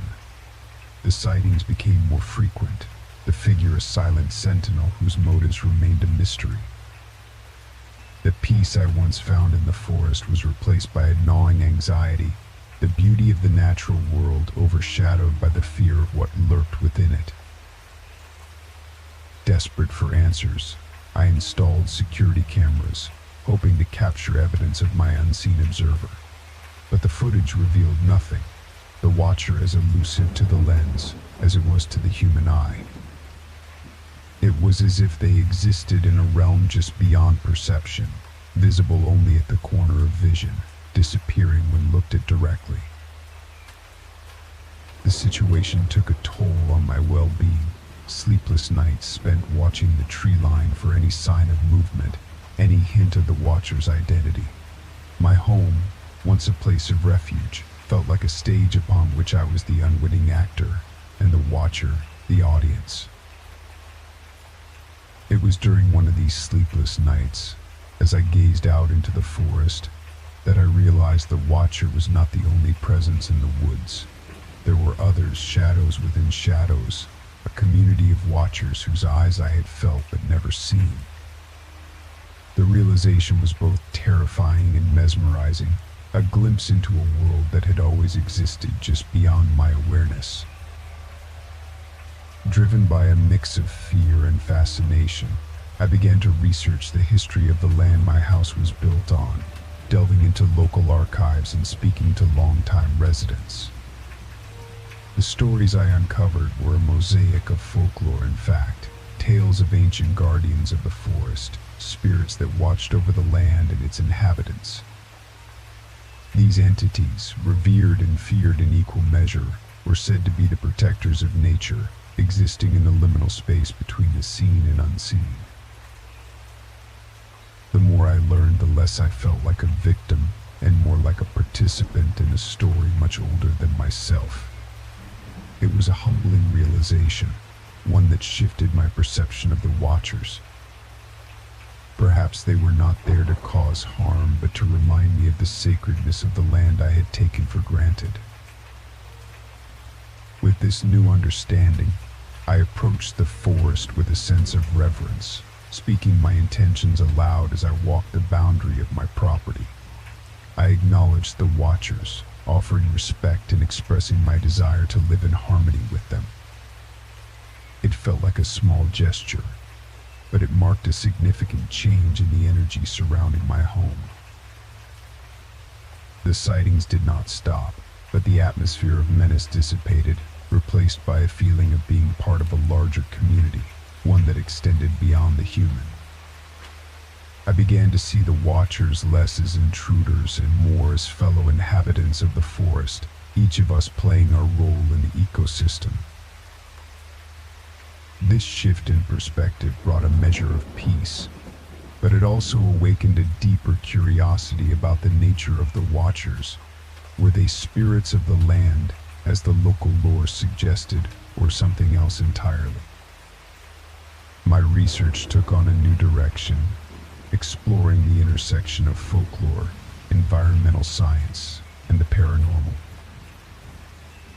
I reached out to experts in various fields, from anthropologists to biologists to practitioners of indigenous spiritual traditions.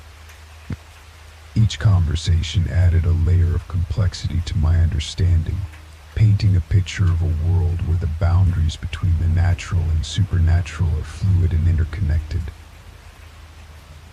The Watchers, it seemed, were a manifestation of the forest's consciousness, a way for the land to communicate with those willing to listen. This realization brought me to the decision to dedicate myself to the protection and preservation of the forest, to become not just an observer but an active participant in its stewardship.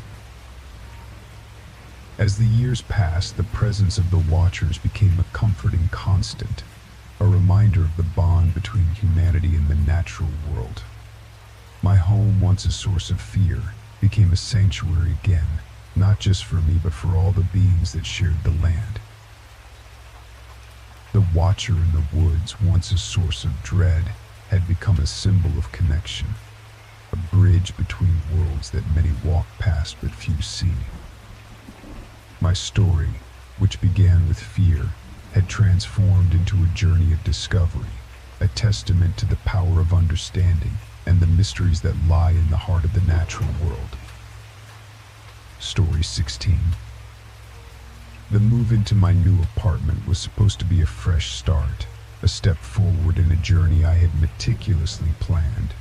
The building, an older but charming structure nestled in a quiet neighborhood, seemed the perfect place to begin anew.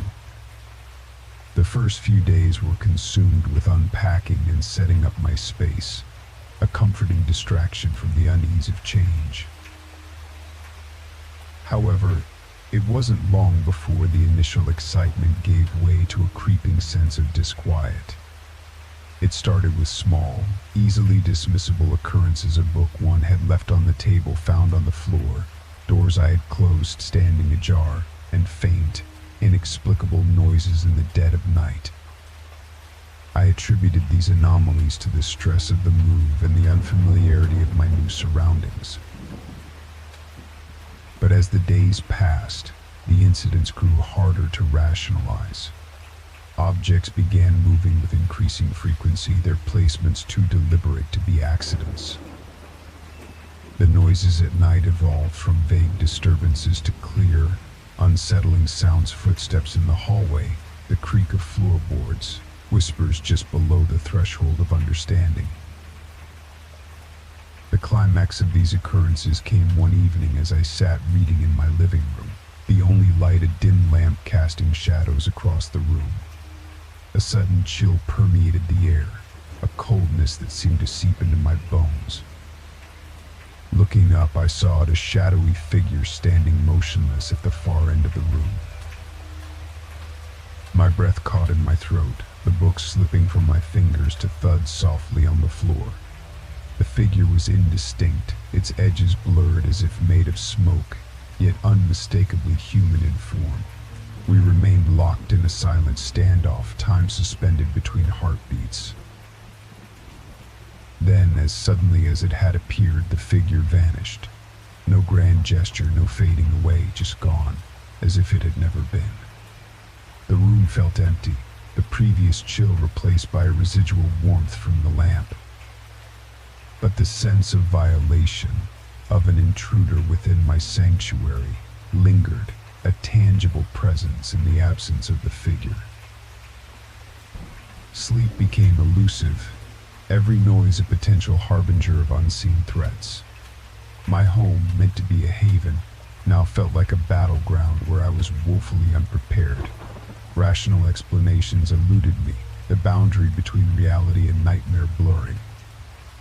Driven by a need for answers, I began to investigate the history of the apartment and the building.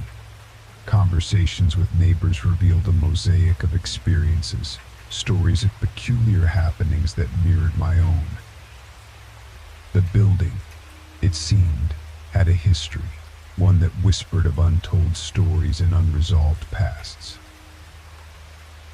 The more I learned, the more I understood that my experience was not unique, but a continuation of a narrative that had long been woven into the fabric of the building. Stories of previous tenants who had encountered their own unseen guests, of strange occurrences that had no explanation, painted a picture of a place touched by the inexplicable. Armed with the knowledge of the building's storied past, I felt a mixture of fear and resolve. The acknowledgement of my experiences by others offered a small comfort, yet the reality of facing an unseen entity was daunting. The decision to stay and confront whatever haunted my new home was not made lightly. It stemmed from a deep-seated need for closure, not just for myself, but for whatever remnants of the past lingered in the shadows. I reached out to experts in the paranormal, seeking advice and assistance. Their responses varied, from skepticism to eager fascination, but one suggestion was common: to communicate with the presence, to acknowledge its existence and seek understanding.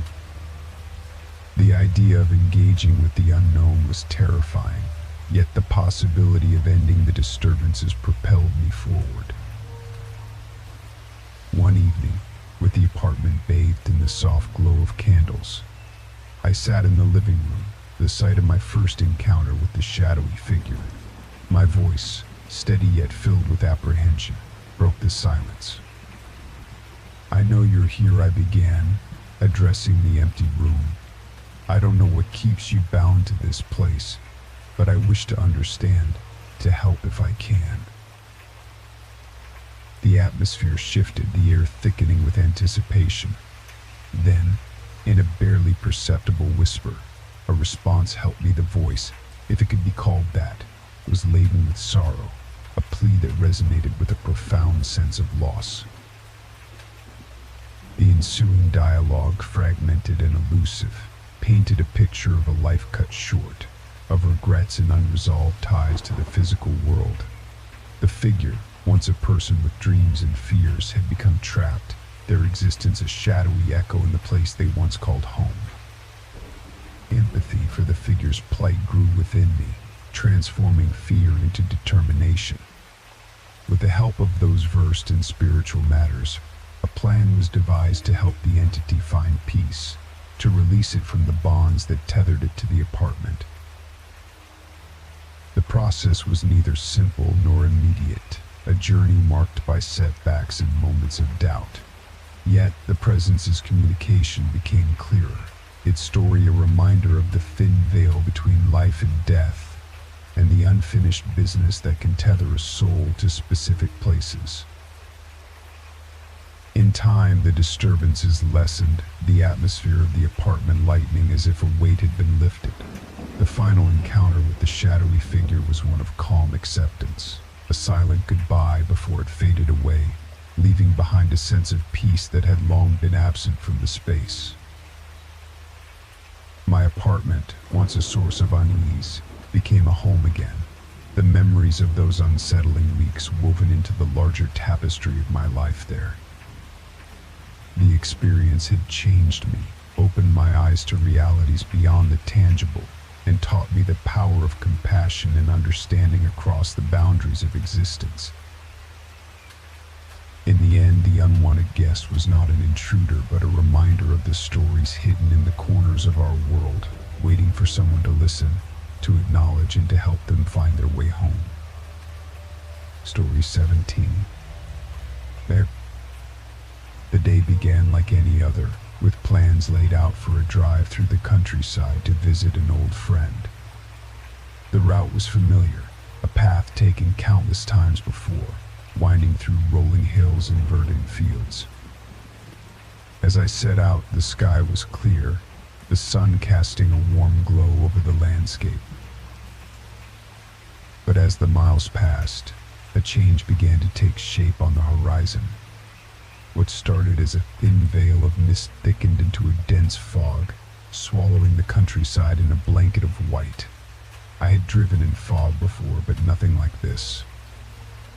It was as if the very air had solidified, reducing visibility to a mere few feet in front of the car. I slowed, the road ahead disappearing into the white void, each turn and dip a mystery until it was upon me. The familiar landmarks, the comforting signs of civilization, vanished one by one, leaving only the ghostly silhouette of the road to guide me. It was in this isolated world, cut off from everything I knew, that they appeared. Shapes in the fog, barely discernible at first, twisted and humanoid. They lined the road, statues carved from the mist, watching as I passed. My heart raced, the urge to speed up, to escape this eerie procession, overwhelming.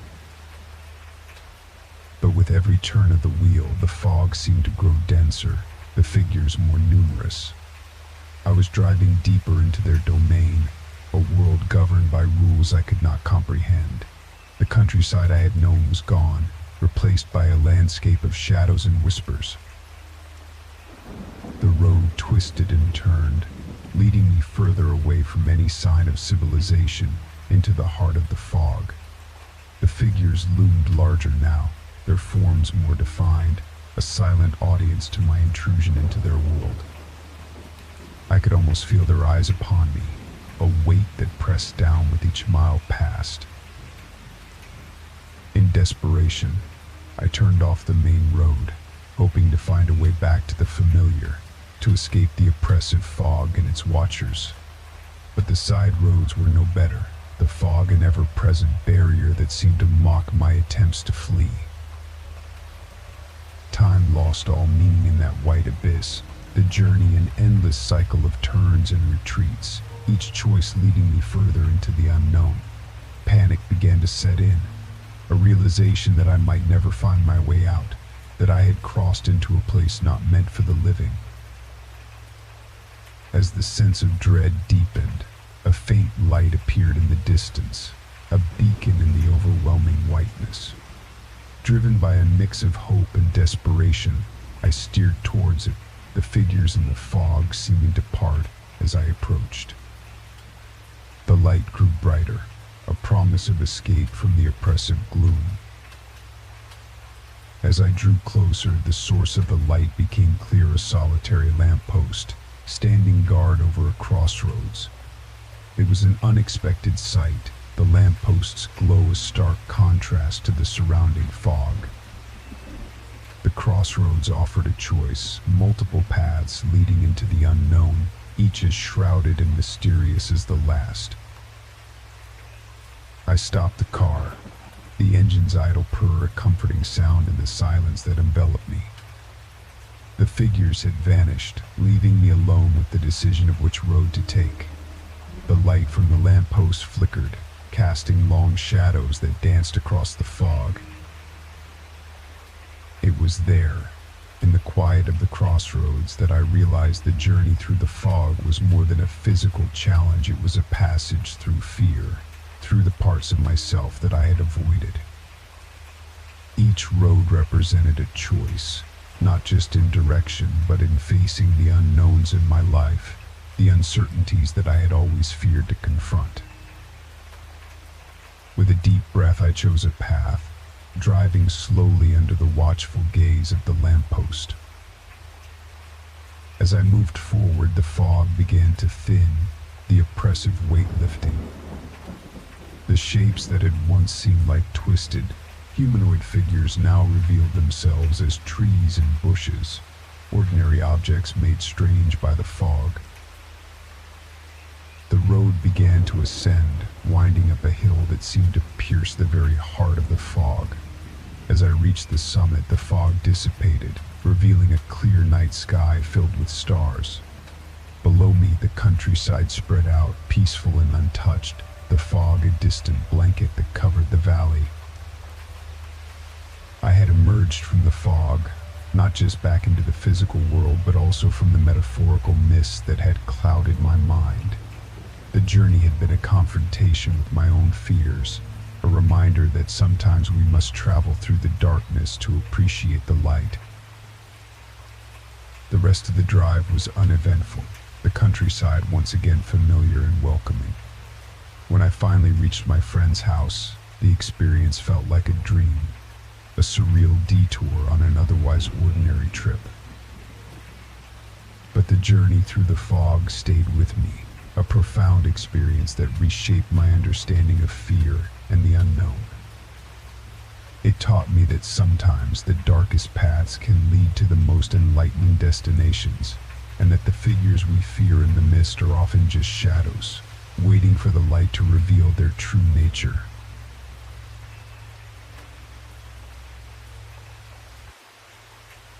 Story 18. The night was late, and the air chilled as I stepped onto the platform, the last train home a solitary beacon in the darkness. The day had been long, filled with the kind of tedious meetings and endless paperwork that made the comfort of my bed seem like a distant dream. The train, running later than usual, was a welcome sight, its arrival heralded by the distant rumble of tracks and the flickering of lights as it approached. I boarded, finding the carriage empty. This was not entirely unusual for the last train, but the complete absence of other passengers was a stark reminder of the hour. Settling into a seat, I welcomed the solitude, a moment of peace before the chaos of the following day. As the train pulled away from the station, I gazed out into the night, the passing lights a blur of color against the darkness. The rhythm of the train, the steady hum of movement, was a lullaby that eased the tension of the day. But as we stopped at the first station, something shifted. The doors slid open to reveal an empty platform, bathed in the cold, artificial glow of overhead lights. No passengers waiting to board, no late-night travelers or weary workers. Just an empty expanse of concrete and the eerie silence of an abandoned space. The sense of unease was subtle at first, a whisper at the back of my mind that something was amiss. But with each passing station, that feeling grew. The train, a lifeline through the night, began to feel like a vessel adrift, each stop opening to more empty platforms, more deserted spaces. The silence of the empty train became oppressive, a tangible presence that filled the carriage. The usual sounds, the rustle of newspapers, The murmur of conversations, the soft beeps of phones were absent, leaving only the mechanical hum of the train and the rush of air as it sped through the night.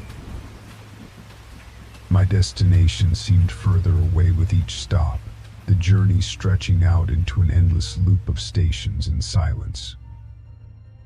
The comfort of being alone in the carriage transformed into a deep-seated feeling of isolation, a realization that I was truly alone in a moving capsule, disconnected from the world outside.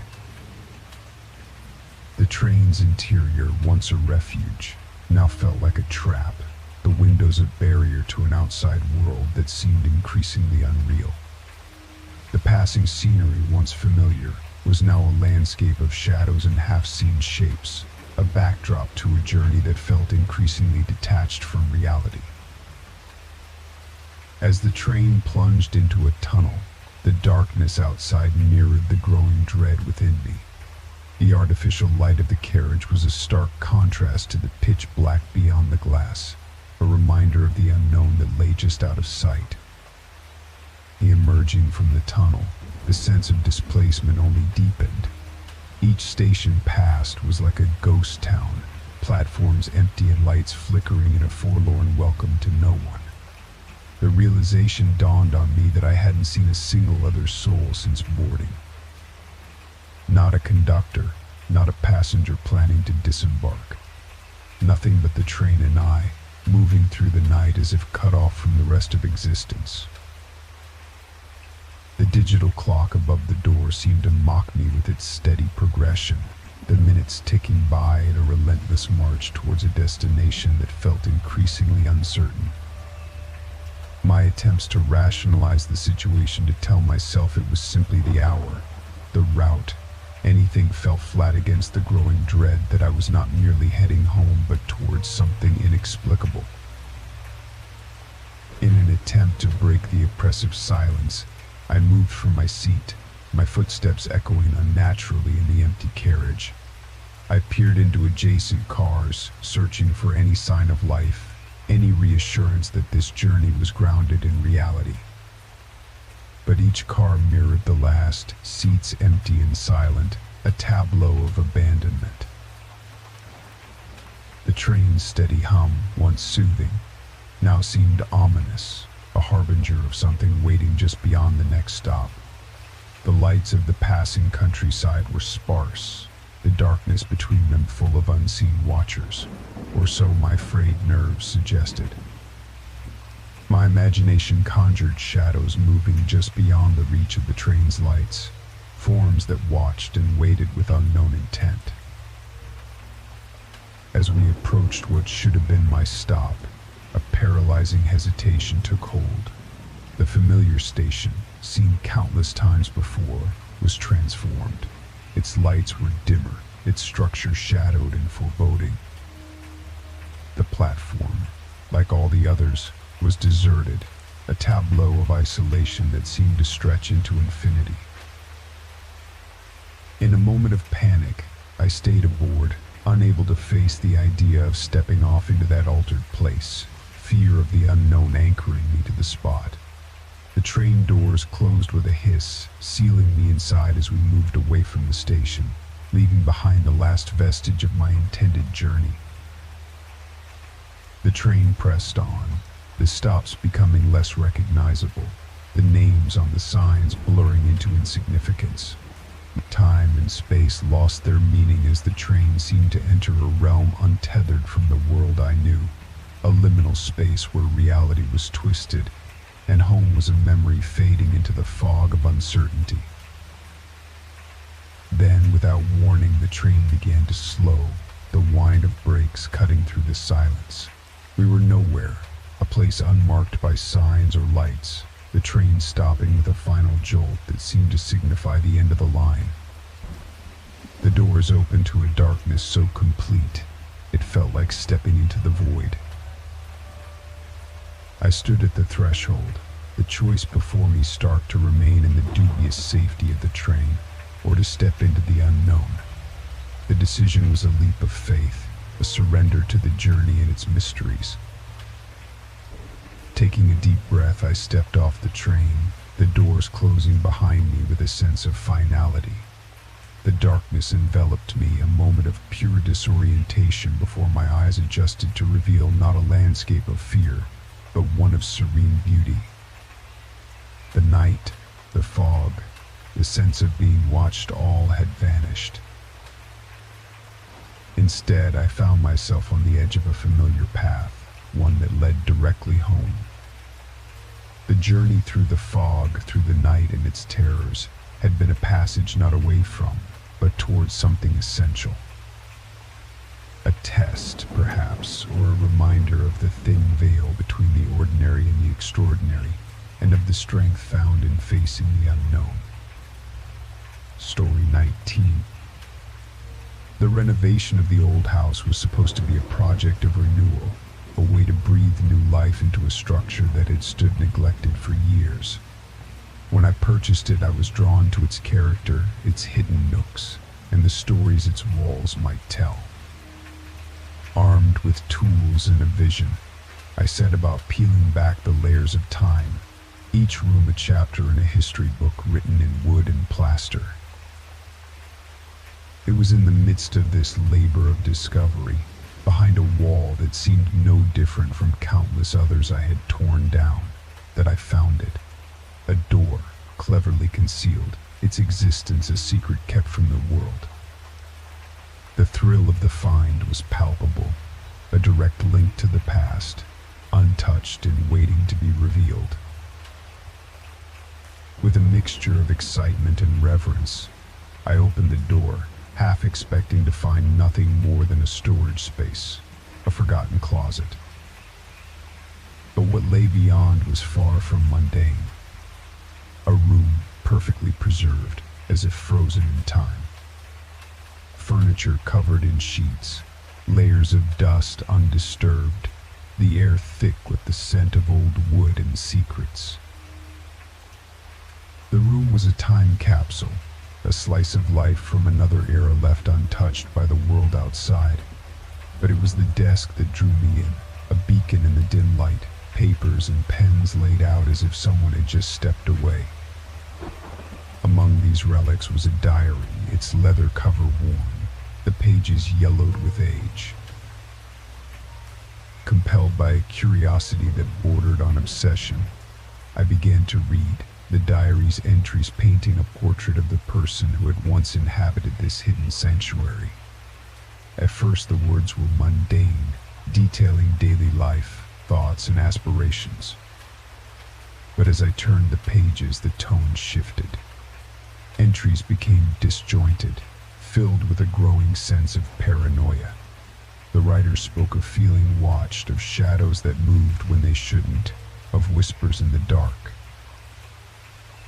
The diary became a window into a mind unraveling, the entries more frantic, more desperate.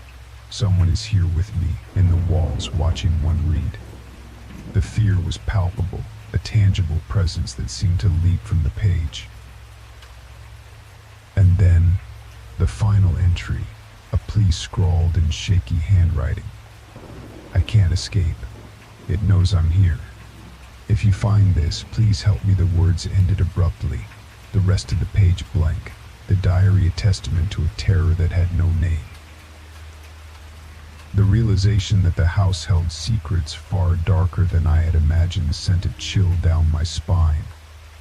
The hidden room, once a thrilling discovery, now felt like a tomb, the diary a cryptic message from the past that cast a long shadow over the present. The atmosphere in the hidden room had changed. What was once an exciting discovery now felt oppressive, each shadow a reminder of the diary's last desperate entry. The sense of being watched, once a mere echo of the writer's paranoia, became a gnawing presence at the back of my mind. My initial eagerness to delve deeper into the house's secrets gave way to a cautious trepidation. Determined to uncover the truth behind the diary and the room's mysterious occupant, I began to investigate the history of the house. Local archives and conversations with elderly neighbors painted a picture of the previous inhabitants, a family shrouded in rumors and whispers of tragedy.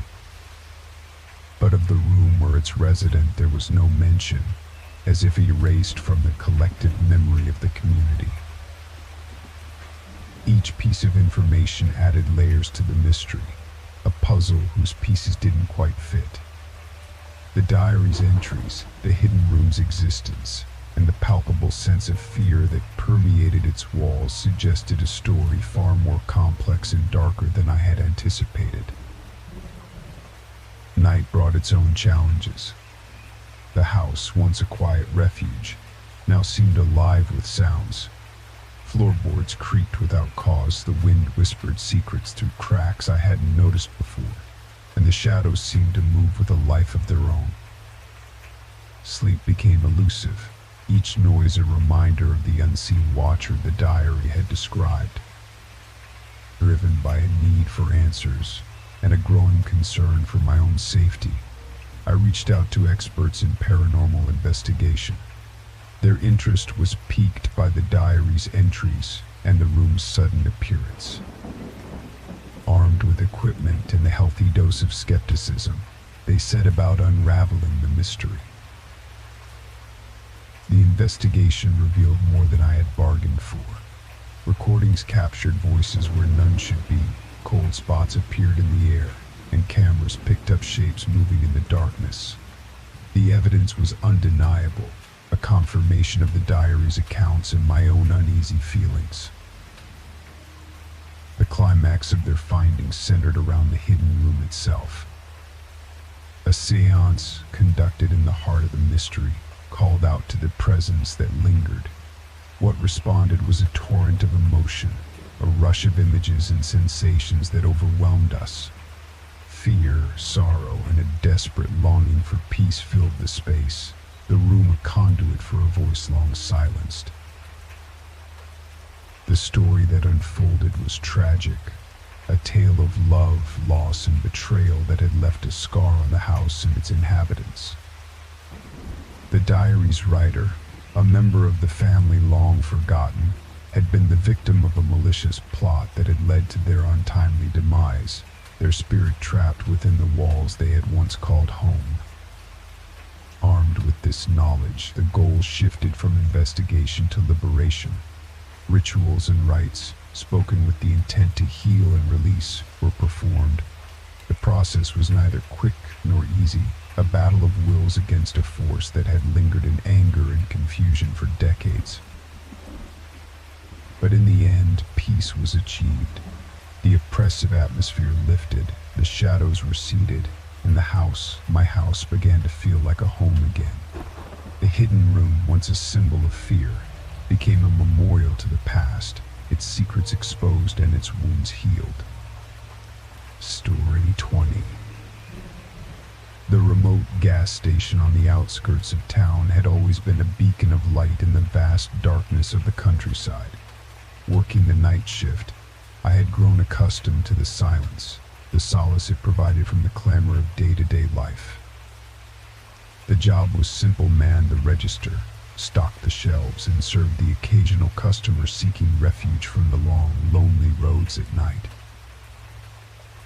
The monotony of the job was a comfort, the routine familiar and unchanging. That is, until the night the car arrived. It was an ordinary night, the air crisp and clear, the sky a tapestry of stars. The silence was broken by the sound of an engine, a vehicle pulling into the lot. This was nothing out of the ordinary, yet something felt different, a tension in the air that set my nerves on edge. The car, nondescript and black, parked near the pumps, its engine idling. The headlights cut through the darkness, casting long shadows that danced across the concrete. I waited for the driver to emerge, to come inside for a snack or to pay for gas, but the car remained still, a silent enigma in the night. Curiosity, mingled with a sense of duty, compelled me to approach. As I neared, the car's windows, tinted and opaque, offered no glimpse of the occupant. "Can I help you?" I called out, my voice swallowed by the night. There was no response.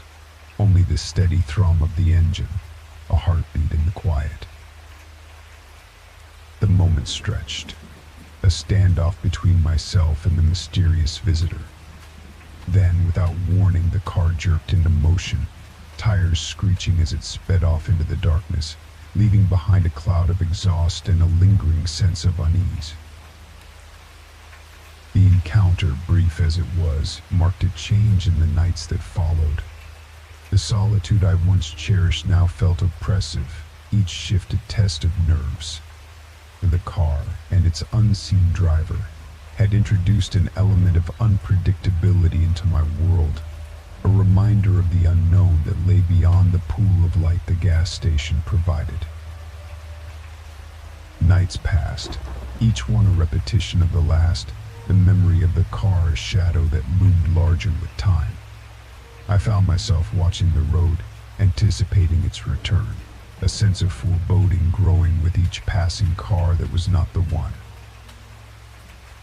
My interactions with customers became tinged with suspicion, their faces potential masks for the driver who had vanished into the night. The gas station, once a place of refuge, now felt like a stage set for a drama whose script was unknown, its outcome uncertain. The tension reached a breaking point when, weeks later, the car returned. It was a night much like the first, the station a lone island of light in the dark. The car appeared without fanfare, pulling into the lot with the same silent deliberation. This time, however, it parked directly in front of the door, the engine running, the headlights off. Frozen behind the counter, I watched, a mix of fear and fascination holding me in place. The minutes ticked by, the car a sentinel in the night, its presence an unspoken challenge. I was torn between the desire to confront and the instinct to hide, the safety of the station's interior a fragile barrier against the unknown. The standoff with the silent car felt interminable, a psychological duel between me and the unseen driver. The atmosphere was charged with anticipation, every second stretching into eternity. Eventually, compelled by a resolve I didn't know I had, I decided to act. I stepped out from behind the counter, my movements deliberate, pushing through the door into the cool night air. Approaching the car felt like crossing an invisible threshold, each step a defiance of the fear that had taken root since its first visit. I stopped a few feet away, my voice steadier than I felt. "Can I help you?" I repeated, the question hanging in the stillness. This time the response came not in words, but in action. The car's passenger side window rolled down silently, revealing the interior shrouded in shadow. From the darkness, a hand emerged, extending a folded piece of paper towards me. My heart pounded as I took the note, the car's engine a low backdrop to this surreal exchange. The window closed, and as suddenly as it had appeared, the car departed, leaving me alone with the note in my hand. Back inside, under the fluorescent lights of the gas station, I unfolded the paper, my hands trembling. The message was brief, a plea scrawled in a hurried hand. "They're watching. Please make it stop." The note was a catalyst transforming vague unease into tangible fear. Who was watching? The driver, the mysterious visitor who had twice invaded my nights, was now a messenger of an unseen threat. The gas station, my solitary domain, had become a stage for a drama far more complex and sinister than I had imagined. The following nights were marked by a heightened vigilance, the solitude of the shift now a vigilant watch. Customers came and went, each a potential actor in the unfolding mystery. The road outside, once a conduit for the mundane passage of travelers, was now a boundary between the known and the unknown. Despite the fear, or perhaps because of it, I was determined to uncover the truth behind the note, the car, and the watchful presence it implied. My investigations, however, turned up little. The local authorities had no reports of suspicious activity, and inquiries among the few late-night regulars yielded nothing but concern for my well-being. It was a puzzle with too many missing pieces, a story whose ending remained elusive. The car did not return its message delivered, its purpose unexplained. Yet the sensation of being watched lingered, an invisible weight that shadowed my every move. In time, the immediate fear receded, the routines of the job reclaiming their place. Yet, the experience remained, a shadow at the edge of my consciousness, a reminder of the night when the ordinary was breached by the unknown.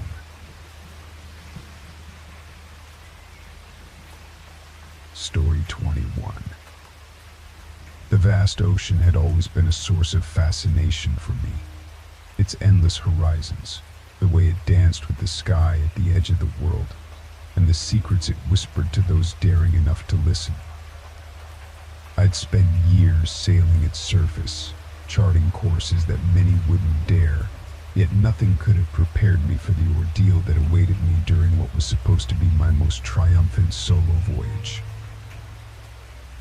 The initial days of the journey were marked by favorable winds and clear skies. My boat, a sturdy vessel that had been both home and companion on many previous adventures, cut through the waves with the grace of a dolphin.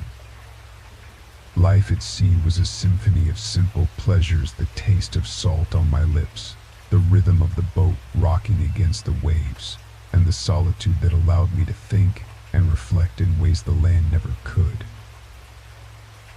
But the ocean, in all its majesty, harbors a temper as fickle as the wind. On the seventh day, without warning, the horizon darkened, and the atmosphere turned heavy with the promise of a tempest. Clouds gathered with unnatural speed, swirling into a mass of ominous gray that blotted out the sun. The sea, once my ally, turned traitor, rising in monstrous swells that threatened to engulf everything in their path. I battened down the hatches, secured everything on deck, and prepared to weather the storm. Yet nothing could have braced me for the rogue wave that emerged like a behemoth from the depths, a towering wall of water, charging towards me with the fury of Poseidon himself. The impact was cataclysmic. In an instant, my world was overturned, quite literally. My boat capsized, throwing me into the churning waters, gasping for air amid the chaos. Clinging to the overturned hull, my situation dawned on me with cruel clarity. I was alone, far from any shore, with no hope of immediate rescue. The boat's emergency beacon had been activated, but in this vast watery desert, it felt as insignificant as a candle flame in a hurricane. My supplies, my equipment, my means of navigation and communication all were trapped within the sunken tomb of my boat's cabin. As the storm abated, leaving behind a mocking calm, I assessed my predicament. The wreckage offered me scant shelter, and the ocean stretched endless in every direction. No land in sight, no passing ships, just the horizon merging sky and sea into one indistinguishable void. The isolation was palpable, a physical weight that pressed down on me, suffocating in its intensity. By day, the sun scorched my skin, turning it a blistered canvas of pain. I fashioned a makeshift shelter using a piece of sailcloth, but it provided little relief from the relentless heat. Water was my most immediate concern. I had a small emergency kit with a desalinator pump, but it was a laborious process, and the yield was barely enough to keep my parched throat from turning to sand. As the days blurred into one another, my hopes of rescue dwindled. Each time I activated the distress flare, my heart would soar with the rising light, only to crash back into despair as it fizzled out, unnoticed. Nights were a different kind of torment. The cold seeped into my bones, an unrelenting chill that no amount of shivering could dispel. The stars, once guides on my nocturnal voyages, now mocked me with their distant, untouchable light. But it was the visitors from the depths that truly tested the limits of my fear. Sharks, curious about the new addition to their domain, circled the wreckage, their dorsal fins cut through the water with an elegance that belied their lethal nature. I knew they were waiting, patient as time itself, for their moment to strike. The boundary between life and death, once a concept to be pondered, became a razor's edge on which I balanced precariously. This dance with death continued, a relentless cycle of hope and despair, until one evening, as the sun dipped below the horizon, painting the sky with the hues of fire, I saw it alight, flickering on the edge of the world. At first I thought it was a trick of my exhausted mind, a cruel mirage conjured by my longing. But as the light grew stronger, more insistent, hope rekindled within me. Emboldened by the sight of the distant light, I mustered every ounce of strength I had left. I began to signal desperately with my makeshift torch, a piece of cloth wrapped around a paddle, ignited with the last of my fire-starting kit. The flames licked the air, a beacon of desperation in the encroaching darkness. Time seemed to stand still as I waved my fiery SOS into the night. My arms ached with the effort, but fear of what lay beneath the waves, coupled with the spark of hope that rescue might finally be at hand, drove me onwards. The light in the distance grew brighter, closer, and then, to my disbelief and relief, I heard the unmistakable hum of an engine. The vessel that emerged from the darkness was not large, but it was the most beautiful sight I had ever seen. It was a fishing trawler, its crew scanning the horizon with powerful spotlights. They had seen my signal, a needle in the vast haystack of the ocean. As they hauled me aboard, their faces blurred through my tears of gratitude. I knew I had been given a second chance at life. The journey back to civilization was a blur of exhaustion and relief. The crew, speaking a mix of languages I barely understood, treated me with a kindness that seemed almost surreal after the isolation and terror I had endured. They shared their food and water, and offered me the warmth of their company, a balm to the soul after days of silent solitude. Upon my return, the reality of what I had survived began to sink in. The media heralded my story as a miraculous tale of survival against the odds. Friends and family enveloped me in a cocoon of care, their relief palpable. Yet, amidst the celebrations of my return, I found myself adrift in a sea of internal turmoil. The ocean, which had been my escape, my sanctuary, had turned on me with a ferocity that left me reeling. The memories of those days spent clinging to life haunted me, the feeling of utter insignificance in the face of nature's indifference, the visceral fear of the predators that lurked below, and the omnipresent threat of death. But as the weeks turned into months, I began to find solace in the very experience that had brought me to the brink. The ordeal had stripped me down to my most basic instincts for survival, and in doing so, had revealed a strength I hadn't known I possessed. I had stared into the abyss, and though what looked back was terrifying, it had also been a profound teacher. The ocean, I realized, was not my enemy, nor my sanctuary. It was a force of nature, indifferent and vast, capable of both nurturing life and snatching it away. My experience had not diminished my love for it, but it had changed the nature of that love. It was now tempered with a deep respect and a renewed awareness of my own fragility. I returned to sailing, but with a cautious reverence for the power of the sea.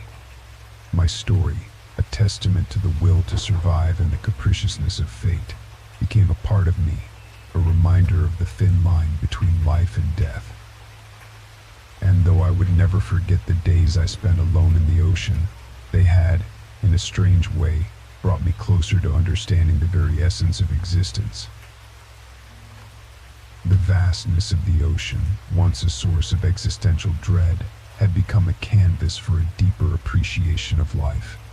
Each voyage now carried with it the weight of my past ordeal, but also the light of newfound wisdom. The sea had taught me the value of each breath, the importance of hope, and the strength that lies in the human spirit to endure, even against the mightiest of tides. Story 22. I've always been an adrenaline junkie, with a particular affinity for the bowels of the earth. There's something about the subterranean world that calls to me its hidden chambers, ancient formations, and the absolute silence that reigns supreme, miles away from the surface. So when my friends suggested a spelunking adventure in one of the region's most renowned cave systems, my answer was an immediate and enthusiastic yes. The day broke with the promise of adventure. Equipped with our headlamps, ropes, and safety gear, we set off into the cavernous maw of the earth. The initial descent was exhilarating. Stalactites and stalagmites decorated the chambers like the works of some ancient, subterranean sculptor. The air was cool, carrying the scent of mineral and damp. We followed the marked paths, our headlamps casting eerie shadows on the walls. Hours passed in exploration, and the thrill of the unknown propelled us deeper into the cave. It was then, in a chamber adorned with flowstones that shimmered like frozen waterfalls under our lights, that I noticed it an unmarked passage, barely wider than my shoulders, veiled in shadow. Something about it whispered promises of undiscovered wonders. While my friends rested, I decided to investigate, confident in my abilities and driven by a curiosity that had always been my compass. The passage narrowed quickly, forcing me from a crouch to my hands and knees. The walls felt alive, clammy and pulsating against my touch. My headlamp pierced the darkness ahead, a lone beacon in the oppressive gloom. But with each meter I progressed, the air grew heavier, as if the very earth was pressing down on me. Then, without warning, my headlamp flickered and died, plunging me into an abyssal darkness. Panic clawed at my throat as I fumbled with the device, but it was futile. The light was gone, swallowed by the all-consuming black. The darkness in a cave is unlike anything above ground. It's a physical presence, a weight that wraps around you, thick enough to feel, to taste. I called out, hoping my friends would hear me, but my voice was muffled, absorbed by the cavernous belly of the earth. I was alone, enveloped in a darkness so complete it seemed to erase all sense of time and space. Every sound was magnified: my breathing, the scrape of my gear against rock, the distant drip of water echoing like the heartbeat of the cave itself. With no other option, I decided to navigate back the way I came, guided by memory and touch. The passage, which had seemed merely tight before, now felt constrictive, a narrowing throat that threatened to swallow me whole. My hands became my eyes, feeling ahead for obstacles, tracing the jagged texture of the walls. Every small noise sent adrenaline coursing through me. Every brush against my skin made me flinch, half expecting to touch something alive. My imagination, fueled by the darkness, conjured visions of creatures adapted to this eternal night, watching me with unseen eyes. The fear that I might never see the light of day again began to grow, a seed of terror that took root in the pit of my stomach. I pressed on, muscles aching, hands scraped and bleeding from the unyielding rock. Time lost all meaning in the darkness, minutes stretched into eternities. The cave seemed to shift around me, a labyrinth that reshaped itself with every step I took. Despair began to set in, the kind that gnaws at the edges of your mind, whispering that you're doomed to become a permanent fixture of the depths. Resolved to battle both the darkness and my mounting despair, I forced myself to slow my breathing and focus. In the oppressive silence of the cave, I tried to listen for any sign of my friends, any indication of the way back. But there was nothing, only the occasional, distant drip of water, as if the cave itself was mocking my plight. Hours seemed to meld into one long, continuous moment of fear and determination. The narrow passage felt increasingly hostile, as if it were actively resisting my escape. My movements became more deliberate, each advance a victory over the cave's suffocating embrace. My hands, though numb and battered, were my lifeline, the only thing between me and oblivion. Then, in the depths of my despair, I felt a slight breeze, a whisper of moving air that brushed against my face. In the absolute stillness of the cave, it was as profound as a shout. Air movement meant a connection to the larger cave system, perhaps even an opening. Renewed by this sliver of hope, I followed the breeze, the air growing perceptibly fresher as I moved. The passage began to ascend slightly, the incline subtle but unmistakable. My heart raced with anticipation, each step fueled by the growing possibility of escape. The oppressive closeness of the passage eased, the walls gradually receding until I could stand upright once more. The darkness remained absolute, but now it was a fading adversary, a shadow retreating before the promise of light. Suddenly my outstretched hands brushed against nothing, a void where solid rock should have been. My heart skipped a beat as I realized I had reached a larger cavern. The breeze was stronger here, the air tinged with the scent of moss and wet earth. Encouraged, I called out again, my voice echoing off unseen walls. This time, there was an answer, an echo not my own, but the distant, unmistakable sound of human voices. I moved towards the sound, my pace quickening as the voices grew louder, clearer. And then, at long last, a light, a faint glow in the distance, the most beautiful sight I had ever seen. It was the light of my friends' headlamps, moving erratically as they searched for me. Their voices, calling my name, were the sweetest music, a symphony of relief and hope. The moment they saw me, their lights converged into a single, blinding beam.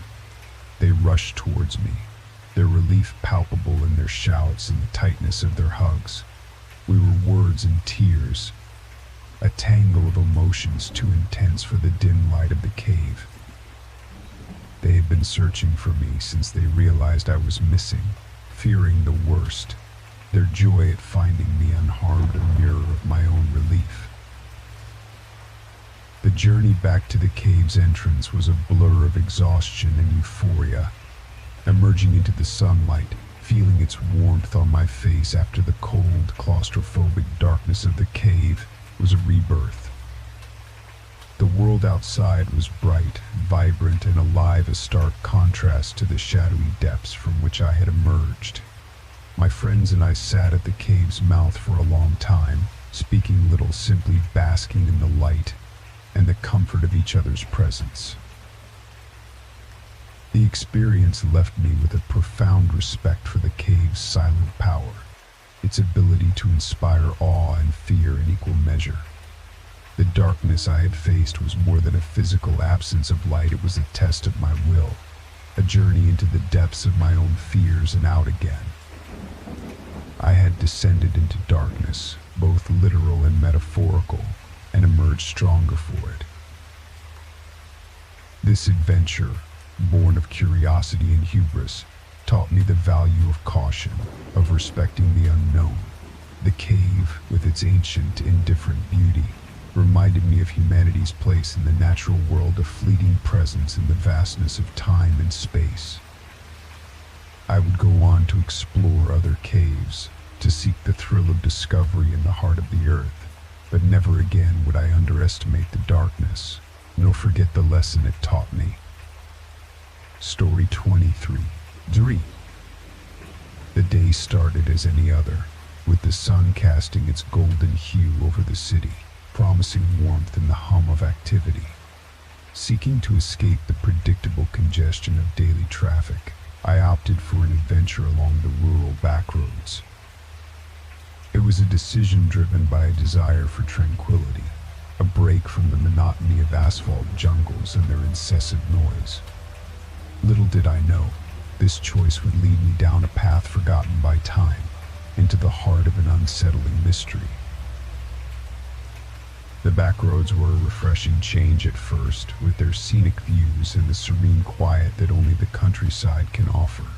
The road wound through fields of gold and green, under a sky so vast it seemed to swallow the earth. My car, a faithful companion on many a journey, hummed contentedly as we ventured further from the familiar. However, as the miles stretched on, an unease began to settle over me. The landscape slowly shifted, the vibrant fields giving way to dense woods, their canopies casting deep shadows across the road. The further I drove, the more dilapidated the surroundings became. The houses, once the heart of rural communities, now stood as hollowed-out shells, their windows like vacant eyes staring out at the world they no longer belonged to. It was when my gas gauge began its steady descent towards empty that the first threads of real worry began to weave through my thoughts. Each turn seemed to lead me deeper into isolation, the road a snake disappearing into the underbrush. No gas stations, no signs of life, just the road, the woods, and the creeping sensation of being utterly alone. As the sun dipped below the horizon, painting the sky in shades of fire and blood, that creeping sensation intensified. Darkness fell like a curtain, swift and absolute, transforming the world outside my windows into a realm of shadows. My headlights carved a path through the night, but their reach felt pitifully short, barely touching the edges of the encroaching darkness. That's when I felt it, the unmistakable sensation of being watched. It was irrational, I told myself, the product of an overactive imagination, fueled by too many horror stories in the eerie setting. But logic did little to soothe the prickling at the back of my neck, the feeling of eyes on me, hidden in the depths of the forest. I pressed on, urging my car faster, desperate to find a way out, a return to civilization. The road twisted and turned, a labyrinth with no apparent exit, and with each mile my panic grew. I began to see movements in the periphery of my vision, shadows flitting between the trees, keeping pace with my desperate flight. Were they real, or just figments of my fear?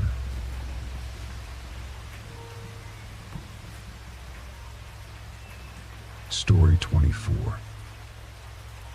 The last thing I remember before succumbing to exhaustion was the rhythmic lull of the train as it clacked along the tracks, swaying gently like a cradle in the wind.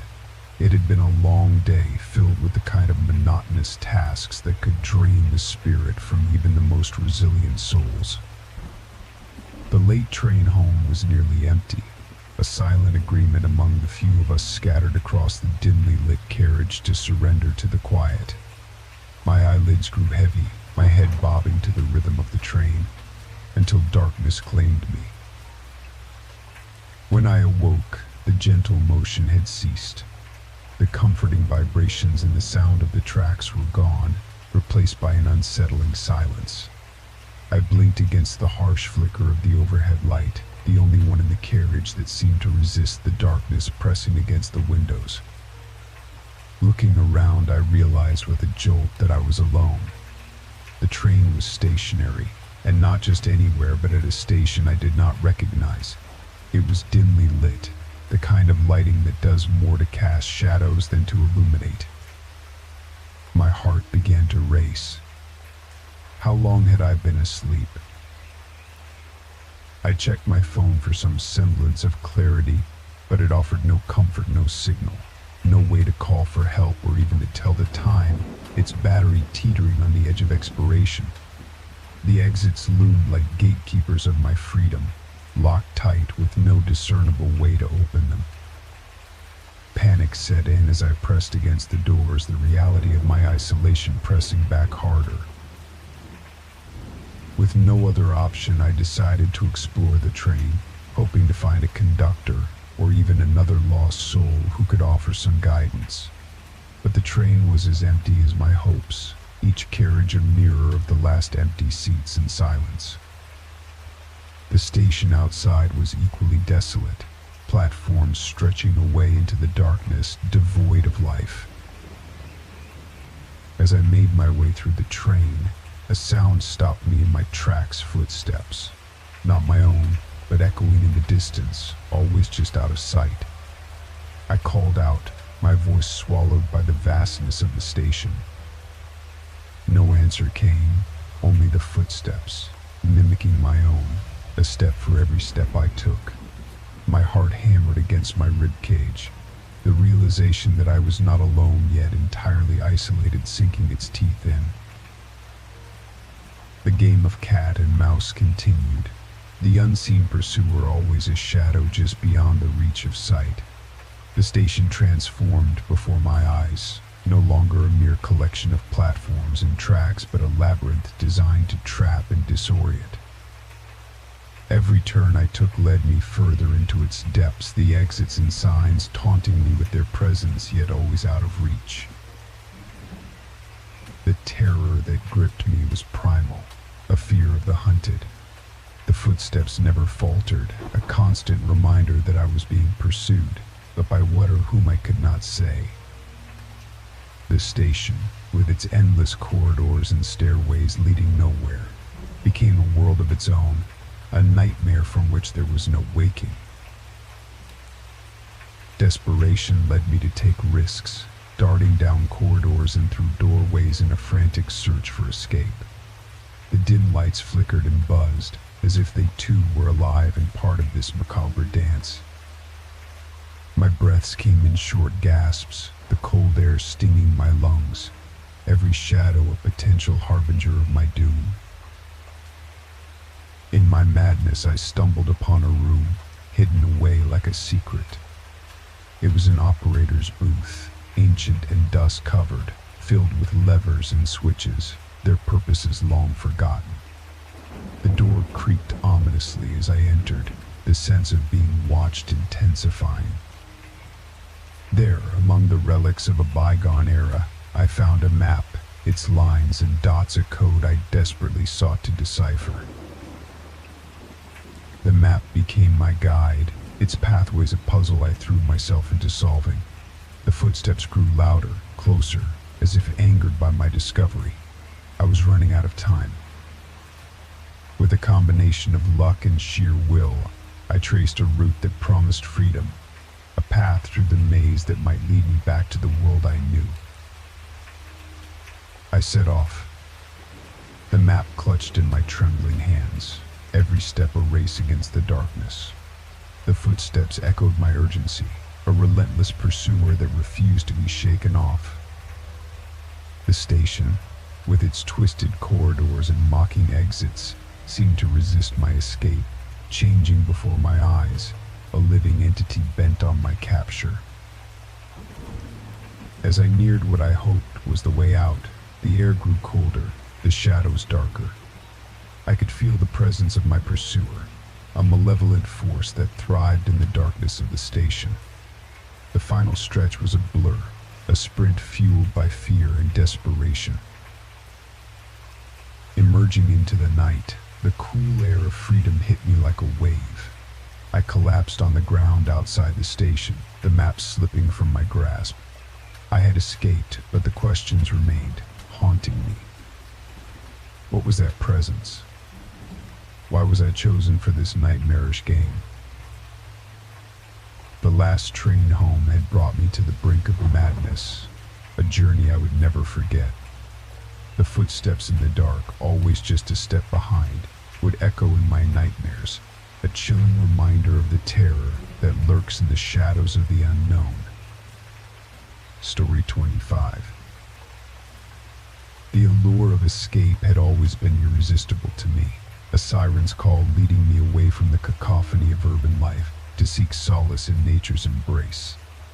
So when I stumbled upon the listing for a secluded cabin nestled deep within the woods, it seemed like fate. The pictures promised a rustic retreat, a haven where I could unwind, surrounded by nothing but the tranquil beauty of the wilderness. Eager for a respite, I booked it for the weekend, blissfully unaware of the chilling ordeal that awaited me. My journey began under the auspice of adventure, driving down winding roads flanked by towering trees, their leaves a mosaic of gold and crimson. The farther I ventured from civilization, the stronger the sense of isolation grew, until the only signs of life were the occasional deer darting across the road. By the time I arrived, the sun was dipping below the horizon, casting long shadows that seemed to dance around the cabin. The cabin itself was exactly as advertised, a quaint structure of wood and stone, its windows aglow with the warm light of the setting sun. It was the picture of serenity, a stark contrast to the bustling city I had left behind. I unpacked, settled in, and spent the evening by the fireplace, the crackling flames a comforting companion in the enveloping silence. However, as night descended, so too did an oppressive solitude, a heaviness that filled the cabin like an unwelcome guest. The once comforting crackle of the fire became a harbinger of unease, each snap and pop a reminder of my isolation. I retired to bed with a sense of disquiet, the shadows in the corners of the room seeming to shift and whisper secrets in a language I could not understand. The first sign that something was amiss came with the dawn. I awoke to find strange markings etched into the door, symbols that seemed to have been carved with a deliberate purpose, their meaning elusive and ominous. I searched my mind for a rational explanation, perhaps a prank by previous renters or local kids, but the isolation of the cabin made such theories seem unlikely. With each passing night, the markings grew more intricate and foreboding, a silent message that I was intruding upon something ancient and unseen. The forest, once a vision of tranquility, began to close in around the cabin, its sounds morphing into something more menacing. Branches scraped against the windows like fingers seeking entrance, and the wind howled with the voices of the lost. I tried to leave to escape the mounting terror, but each attempt to drive away was thwarted by a maze of unmarked roads that led me in circles, always back to the cabin. It was as if the woods themselves were alive, conspiring to keep me trapped in their embrace. The realization that I was not alone, that unseen eyes watched from the shadows, turned my serene getaway into a test of nerve. I felt hunted, a pawn in a game whose rules I did not understand. The nights became a battle against fear, every noise a potential threat, every shadow a hiding place from my unseen stalker. As I ventured outside in a desperate attempt to find a way out, the forest seemed to react, the trees swaying with a purpose, guiding me along an unseen path. The air was thick with the scent of decay, a tangible reminder of the cycle of life and death that governed this place. The deeper I went, the more the boundary between the natural and the supernatural blurred, until I stumbled upon a clearing that took my breath away. Here, the trees parted to reveal a scene of grotesque beauty, a tableau of wildlife caught in a moment of frozen terror, their bodies arranged in a macabre display. At the center, a stone altar, ancient and worn, bore the same markings that had appeared on my door. It was a place of power, a sacred site, and I had trespassed upon it. With this revelation, The pieces of the puzzle began to fall into place. The strange occurrences at the cabin a warning I had failed to heed. I was an intruder in a realm that was not my own, a realm where the rules of the natural world no longer applied. The realization struck me with the force of a physical blow, a mix of awe and terror that rooted me to the spot. It was then that I heard it, a sound unlike any other, a whisper that seemed to come from the very earth itself. It spoke of ancient rites, of boundaries not meant to be crossed, and of a price to be paid for my intrusion. With a heart heavy with dread and a mind racing with fear, I realized the depth of my predicament. The cabin, the woods, the strange markings, they were all part of a world far removed from my own, a world that demanded respect, and perhaps a tribute. Determined to rectify my intrusion, I returned to the cabin, intent on leaving it exactly as I had found it, hoping to appease whatever forces I had disturbed. But the atmosphere had shifted, the air was charged with a palpable tension, as if the very fabric of the forest awaited my next move. That night, the oppressive silence was broken by a chorus of whispers, not malicious but solemn, as if a gathering of unseen entities bore witness to my plight. The markings on the door glowed faintly, a phosphorescent shimmer that seemed to guide my actions. Driven by an inexplicable compulsion, I found myself outside, under the canopy of a moonlit sky, drawn towards the clearing I had discovered earlier. The scene that awaited me was transformed. The wildlife, once caught in a tableau of terror, was gone, replaced by a carpet of wildflowers that bathed the clearing in a riot of color under the moon's gentle glow. The stone altar, however, remained unchanged, its ancient surface now an invitation rather than a warning. With hands trembling and a heart full of supplication, I approached the altar, offering apologies to the unseen forces that govern this sacred space. I spoke of respect, of understanding, and of a desire to leave their realm unviolated. As the words left my lips, a breeze stirred the air, the forest itself seeming to sigh in acknowledgement. The return to the cabin was surreal, the forest no longer a menacing presence, but rather a guardian guiding my way. The oppressive feeling of being watched had vanished, replaced by a sense of being escorted, a tacit acceptance of my passage. Upon reaching the cabin, I found the door unmarked. The strange symbols that had been etched into the wood vanished as if they had never been. Inside, the air was lighter, the shadowy corners now benign, devoid of whispering secrets. I spent the remainder of the night in a restless sleep, dreams filled with images of ancient rites and timeless woods, a narrative of coexistence between the human and the ethereal. With the dawn came a new beginning.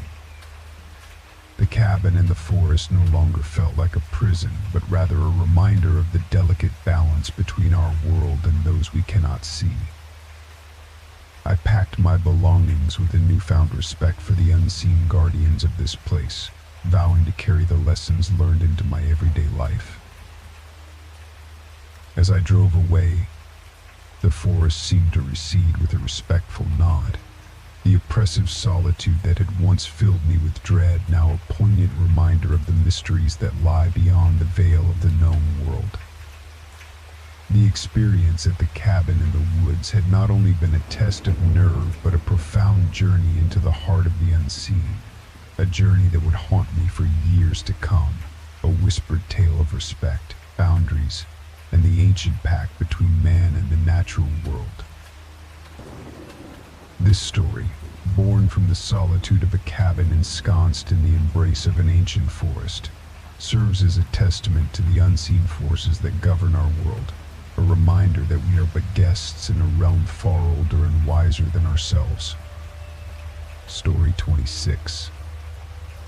In the silent embrace of the night, The old hospital stood as a monument to countless stories, its walls echoing with whispers of the past.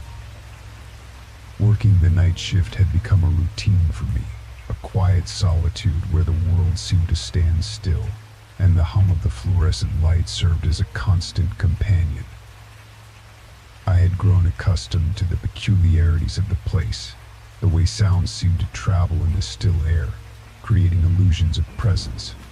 Yet nothing could have prepared me for the events that would unfold, challenging the boundaries of reality and plunging me into a night of unspeakable terror. It was a night like any other, the clock hands inching towards midnight, the corridors bathed in a ghostly glow from the overhead lights. The hospital, an edifice to healing, bore the weight of its history with a dignified silence, its halls a testament to the transient nature of life. I was stationed at the front desk, my duties relegated to the occasional paperwork and the rare late-night admissions. The first sign that this night would be different was the sound, a distant rumble that pierced the silence, the unmistakable sound of gurney wheels against the linoleum floor. It was a sound I had heard countless times, a routine part of hospital life, yet it was out of place in the dead of night, with the floors empty and the world asleep.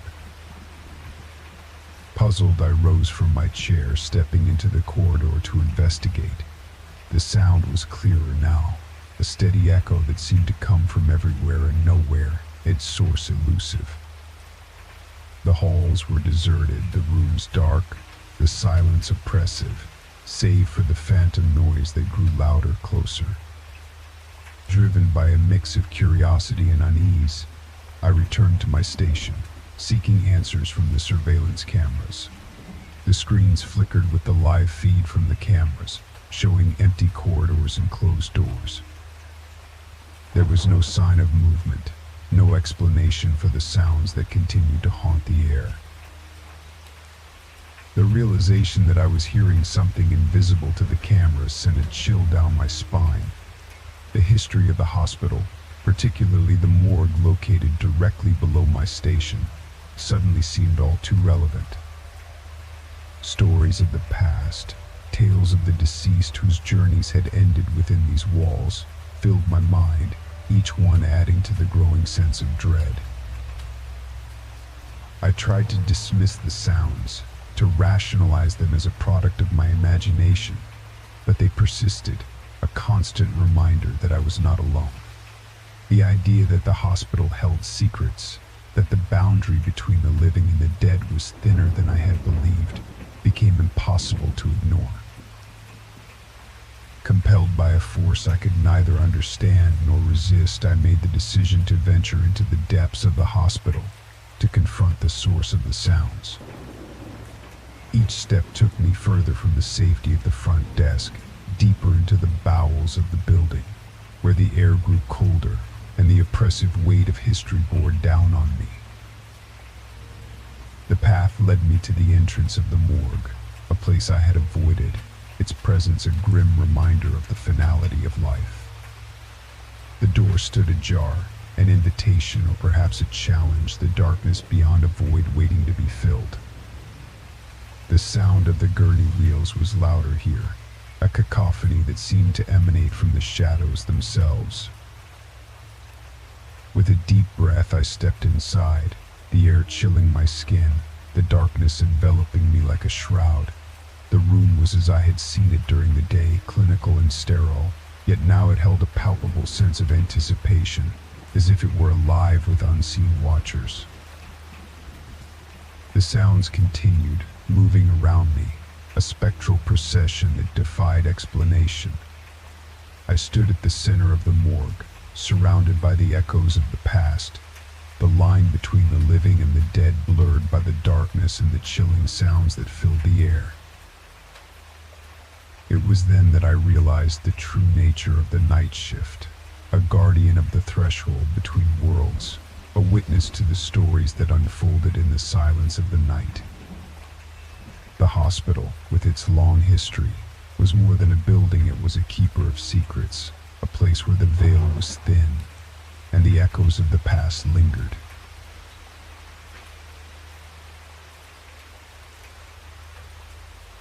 Story 27. Life has a way of unfolding in the most unexpected patterns, like a melody that dances on the edge of memory, familiar yet unreachable. My story begins in such a manner, in a quaint apartment situated above an old music store, a relic of a bygone era nestled between the hustle of modernity. The store, with its weathered facade and windows cluttered with the remnants of musical aspirations, was a constant source of curiosity and comfort.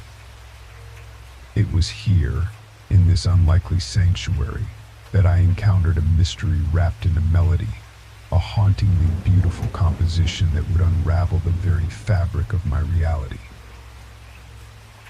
The store below had long been a source of ambient soundscapes, the occasional strum of a guitar or the soft cascade of piano keys providing a backdrop to my evenings. I had grown accustomed to these sounds, a symphony of silent musicians playing to an audience of one. It was a quirk of the building, I told myself, the acoustics playing tricks, allowing the whispers of the past to seep through the floorboards.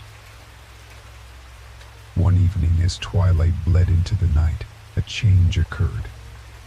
The usual ambient strumming transformed into a melody so clear, so compellingly beautiful, yet imbued with a sorrow that tugged at the very soul. It was as if the musician, long silent, had decided to pour every ounce of their being into this performance, a tale of woe and longing that transcended time. Compelled by a mixture of awe and a haunting sense of familiarity, I descended the stairs to the music store, drawn by the need to uncover the source of this spectral concert. The store, however, presented itself as a darkened stage, locked and silent to the world outside.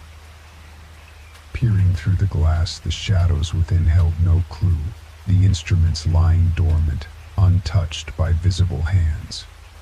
Yet, the music continued, a lament that seemed to play just for me, a private audience to an unseen musician. Confusion gave way to a deep-seated need to understand, to connect with the force behind the melody. Night after night, the music played, each performance more intense, more desperate, as if the musician was reaching out from beyond the veil, seeking an understanding, a release from their eternal encore. The melody became a fixation, a puzzle that consumed my thoughts and dreams. Research into the history of the building revealed a tapestry of lives intertwined with the music store, generations of musicians who had called this place home, their legacies fading into obscurity. Among them, a name resonated, a young prodigy known for his heartbreaking compositions, who had vanished without a trace, leaving behind only the echoes of his talent. With each piece of the puzzle, the melody grew in intensity, a beacon guiding me deeper into the mystery. It was as if the young musician had chosen me to bear witness to his magnum opus, a composition born of tragedy and unfulfilled promise.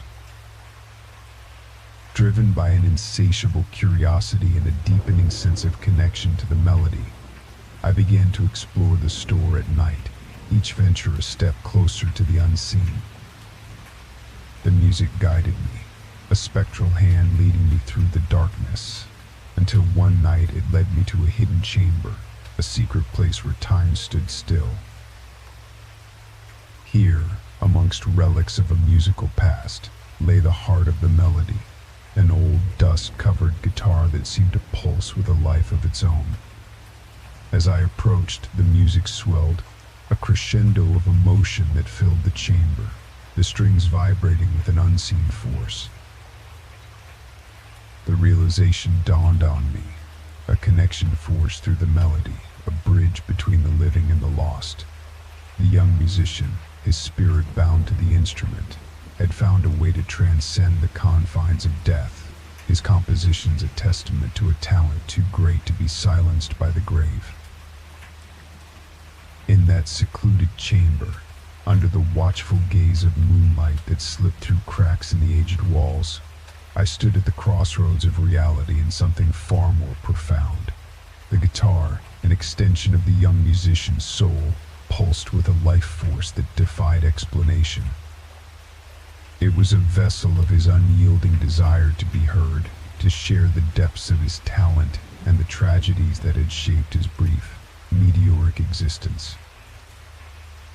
Compelled by an unseen force, my hands reached for the guitar, the instrument warm, as if alive, its strings humming with anticipation. With the first hesitant strum, a connection was forged, a floodgate of emotions and memories not my own cascading through my mind.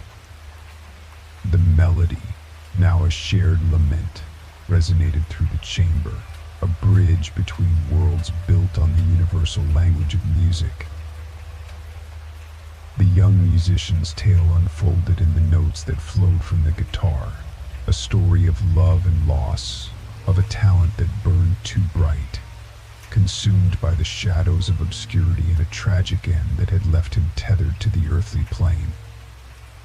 His music was his legacy, a hauntingly beautiful composition that captured the essence of his spirit, a plea for remembrance, for release from the chains of the unseen. Night after night I returned to the chamber, each session a duet with the ghostly prodigy, our combined melodies a healing balm to the wounds of the past. The music store, once a place of silence and shadows, became a sanctuary of sound, the air alive with the echoes of our nocturnal concerts. As the barrier between the living and the lost thinned, the musician's presence grew stronger, his story a whisper on the edge of consciousness. In time, the melody that had once haunted the night transformed, the sorrowful undertones giving way to a composition of hope and liberation. The culmination of our partnership arrived on a night when the veil between worlds seemed at its most transparent, the music reaching a crescendo that shook the very foundations of the building. It was a performance that transcended time, a farewell symphony that culminated in a single, ethereal note hanging in the air, a final punctuation mark on a tale of woe and redemption.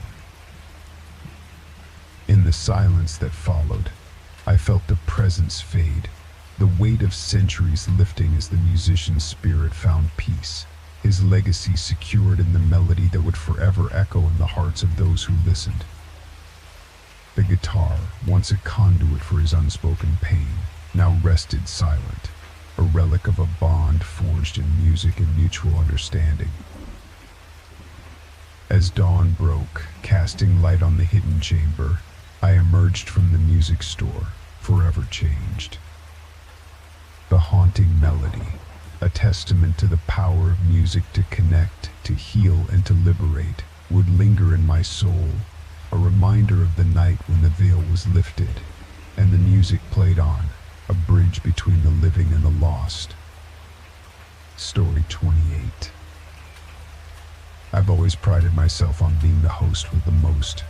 My dinner parties were legendary among my circle of friends, a perfect blend of gourmet food, exquisite wine, and sparkling conversation. That's why, after my last gathering, when I discovered an unfamiliar coat hanging in my closet, I assumed one of my friends had accidentally left it behind. A simple black peacoat, unremarkable except for its presence in my home. I thought little of it, planning to ask around and return it at the next gathering. But then, things started to happen. It began subtly. A book misplaced, a cup left on a different table than where I remembered placing it. I chided myself for being forgetful. Then, the food in my fridge started to diminish at a rate I couldn't justify with my own consumption. An apple here, a slice of cake there. I live alone, you see, and while I enjoy cooking, I'm meticulous about what I consume. This was odd, but the rational part of my mind insisted there must be a simple explanation.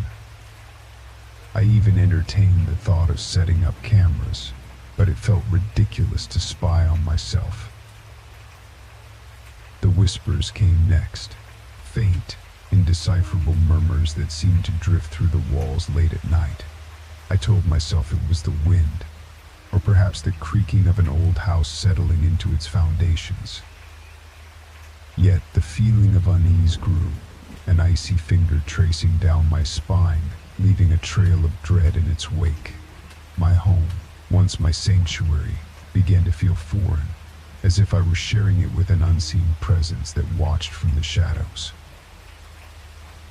Despite asking every guest from the dinner party, the coat remained unclaimed.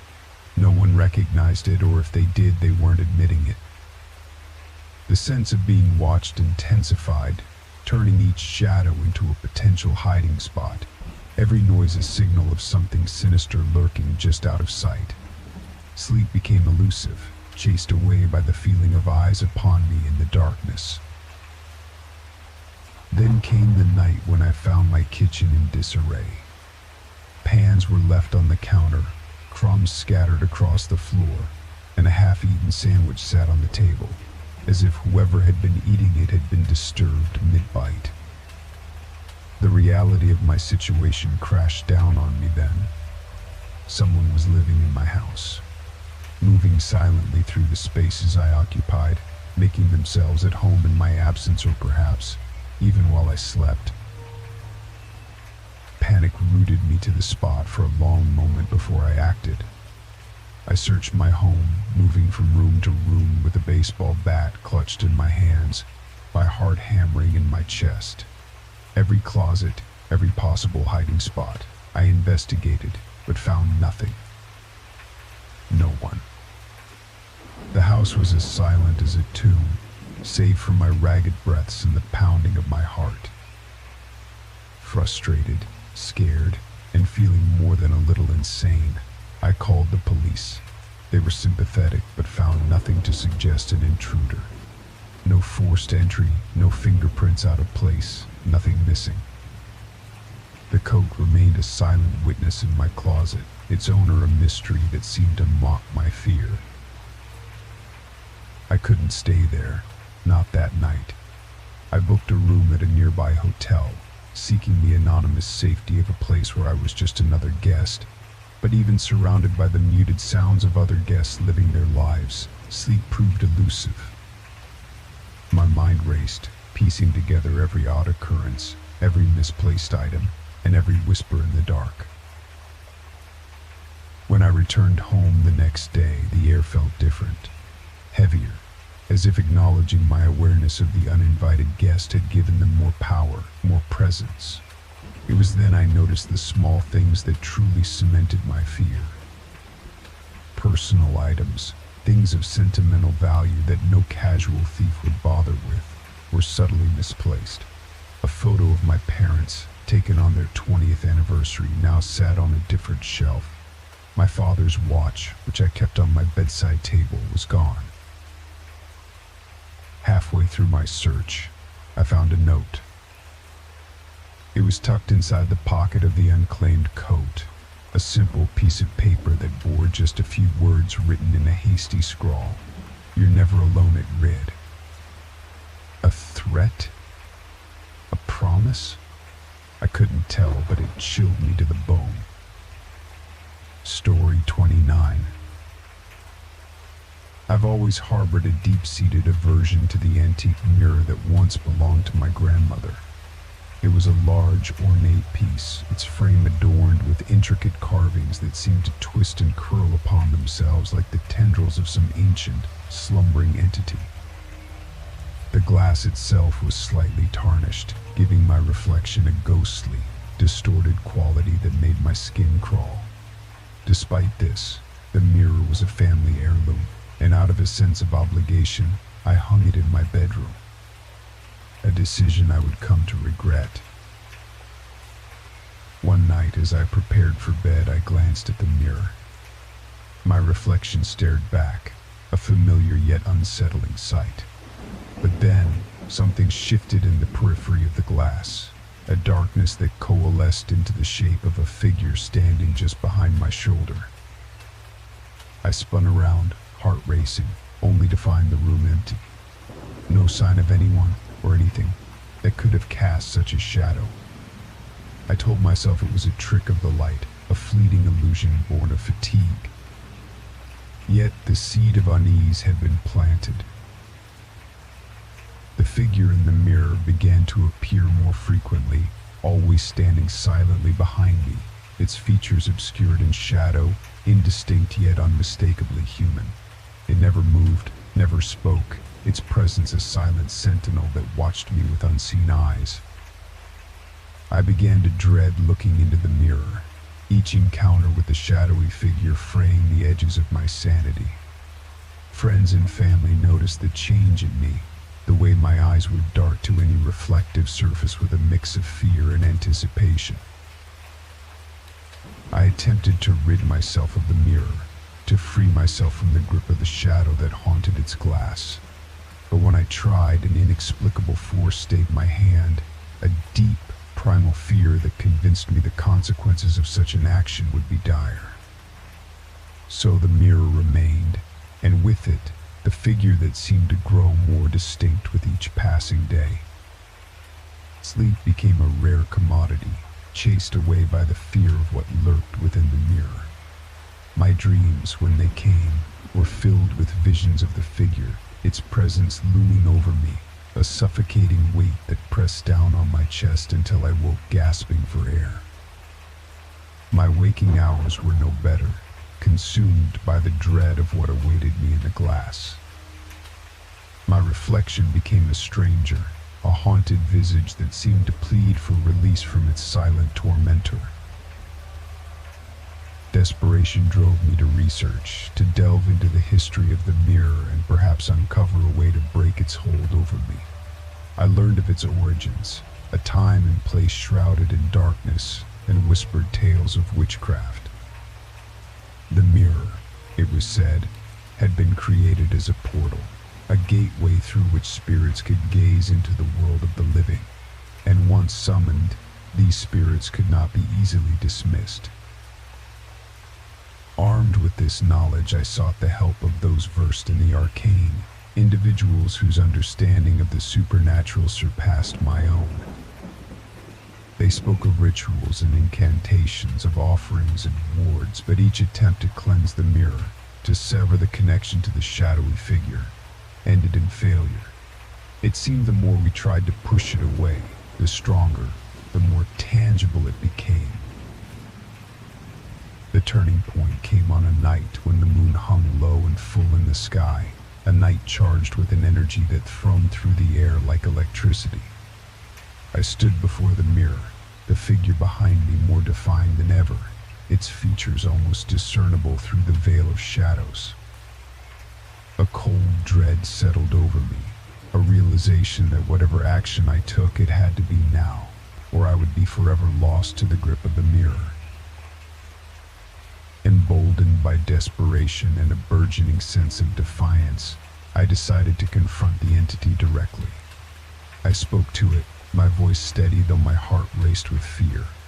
"What do you want from me?" I asked, not expecting a response. The room was silent, save for the pounding of my own heart. But then a shift occurred. The air grew colder, and in the tarnished reflection of the mirror, the figure seemed to lean closer, as if it were about to whisper a secret meant only for me. The response did not come in words, but in a flood of images that crashed into my mind with the force of a tidal wave. Scenes from a life not my own flashed before me, moments of joy, of sorrow, of anger, and of peace. I saw the mirror, not as an object of fear, but as a vessel, a keeper of memories, of lives lived and lost. The figure, I realized, was not a single entity, but a composite of all those who had gazed into the glass, their essences trapped, their stories interwoven with the very fabric of the mirror. Understanding dawned on me then, a bitter acknowledgement of the mirror's true nature. It was not a portal for spirits to peer through, but a prison, a place where the echoes of the past were bound to the present, unable to move on. unable to find peace. The figure was a guardian of sorts, a manifestation of the mirror's will, seeking not to harm but to communicate, to make me understand the weight of the history I had inherited. Armed with this knowledge, I knew what I had to do. The rituals and incantations, the attempts to cleanse or destroy had been misguided. It was not about severing connections or banishing spirits, but about acknowledgement, about giving voice to those who had been silenced. I began to speak to the mirror, to recount the lives and stories that had been shown to me, to acknowledge their presence, their significance. Slowly, the atmosphere in the room began to change. The oppressive weight lifted, the air warmed, and the figure in the mirror, the guardian of memories, began to fade, its purpose fulfilled.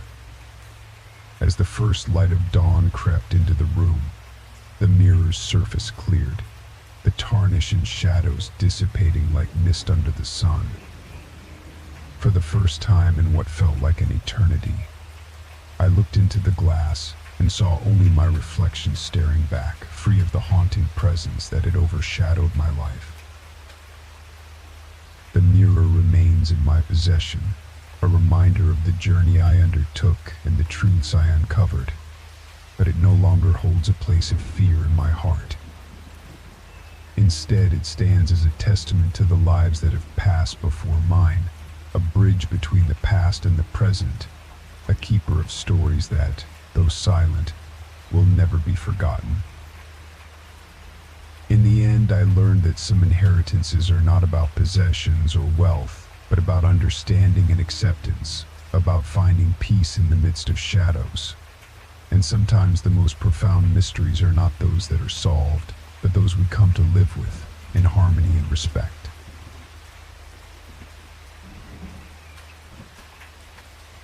Story 30.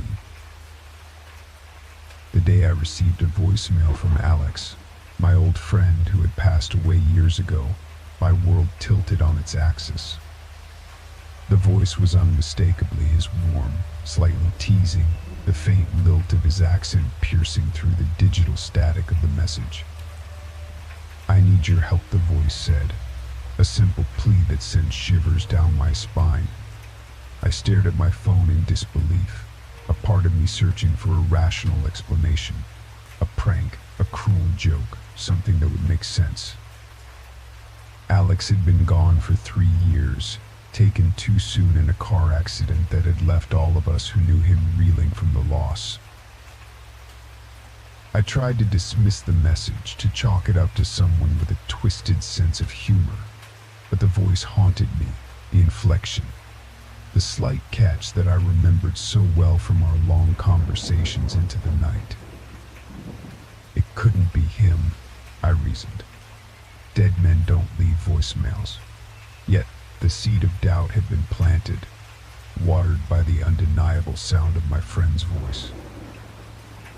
When the second call came, I was less prepared. The message was more urgent, the voice tinged with a desperation that clawed at my resolve. "Please, you have to listen. It's important," Alex's voice implored. The background was filled with a static noise, an almost imperceptible whispering that seemed to be trying to communicate something more. I couldn't ignore it any longer. This wasn't a simple prank. There was something happening, something that defied explanation, and it was tied to Alex, to the past we had shared. Driven by a mix of fear, curiosity, and an unshakable sense of loyalty to the friend I had mourned, I began to investigate. I dug through old photos, journals, and messages, searching for any clue that might explain the impossible calls. Our past unfolded before me, a tapestry of memories filled with laughter, dreams, and the boundless optimism of youth. And then I found it.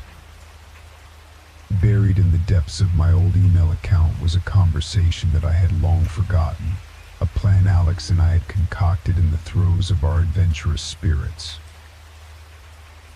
We had discovered an old legend, a tale of a hidden place said to be a thin spot between worlds, where the veil that separates the living from the dead could be breached. It had been a lark, a flight of fancy that we had entertained one summer, driven by the allure of the unknown and the thrill of a secret shared between friends. We had made a pact to find this place, to prove the legend true. But life, as it often does, had gotten in the way. The quest was forgotten, relegated to the realm of youthful whimsy. Now, with Alex's voice reaching out from beyond the grave, that forgotten pact took on a new significance. It was as if the bond we had formed, the promise made in jest, had transcended the barrier of death. Was Alex trying to guide me to this place? Was there something left unfinished, a piece of our shared history that needed to be resolved before he could find peace? With nothing but a threadbare legend, and the echo of Alex's voice to guide me, I set out. The journey was as much about uncovering the truth behind the calls as it was a pilgrimage, a way to honor the memory of my friend and the adventures we had once dreamed of. The path led me through forgotten trails and into the heart of a forest that seemed untouched by time, a place where the air felt charged with an unseen energy. As I ventured deeper into the forest, the sense of being on the cusp of something extraordinary grew. The world around me seemed to blur, the trees and the shadows melding into a tapestry that was at once familiar and utterly alien. It was as if the forest itself was alive, whispering secrets in a language felt rather than heard. And then I found it, a clearing that seemed to pulse with an ethereal light, the air vibrating with the hum of something ancient and powerful. This, I realized, was the place we had sought in our youthful exuberance, the thin spot between worlds. I stepped into the clearing, my heart pounding in my chest. "Alex," I called out, my voice sounding small and fragile in the vastness of the space. "I'm here." The air shimmered, and for a moment I thought I saw a figure standing on the other side of the clearing, a silhouette that bore a striking resemblance to Alex. My breath caught in my throat, a mix of fear and longing surging through me. The figure didn't speak, but I felt a wave of emotion wash over me, regret, longing, and a profound sense of peace. It was as if Alex was reaching out, bridging the gap between us one last time. I understood then that the calls, the desperate pleas for help, were not about guiding me to this place, but about reminding me of the bond we shared, a connection that not even death could sever. Alex was showing me that there was more to the world than what we see, that the bonds of friendship and love transcend the physical confines of this earth. Tears streamed down my face as I stood in the clearing, the sense of Alex's presence strong and comforting. I spoke into the air, telling him about the life I had lived since his passing, the joys and the sorrows, the milestones he had missed. And as I spoke, the weight of grief that I had carried began to lift, replaced by a sense of gratitude for having known someone whose impact was so profound that it reached beyond the veil of death. Eventually the air cleared, and the sense of Alex's presence faded. The forest returned to normal, the clearing just a beautiful, tranquil spot among the trees. I left the place feeling changed, a part of my heart mended by the knowledge that our connection remained unbroken. The calls stopped after that day, but the memory of the experience, the call from the past, stayed with me, a reminder of the mysteries that lie just beyond our understanding and the power of love and friendship to transcend them. I returned to my life, enriched by the journey and the realization that some bonds are eternal, that some questions have answers that can only be felt, not explained. And in the quiet moments when the veil between worlds seems thinnest, I whisper my thanks to a friend who taught me that there is wonder and hope, even in the face of loss. Story 31. The drive home from Jenna's house was supposed to be routine. We had spent the evening reminiscing about our college days, laughing over shared memories and inside jokes. It was late when I left, the clock in my car blinking 11:47 p.m. as I pulled out of her driveway.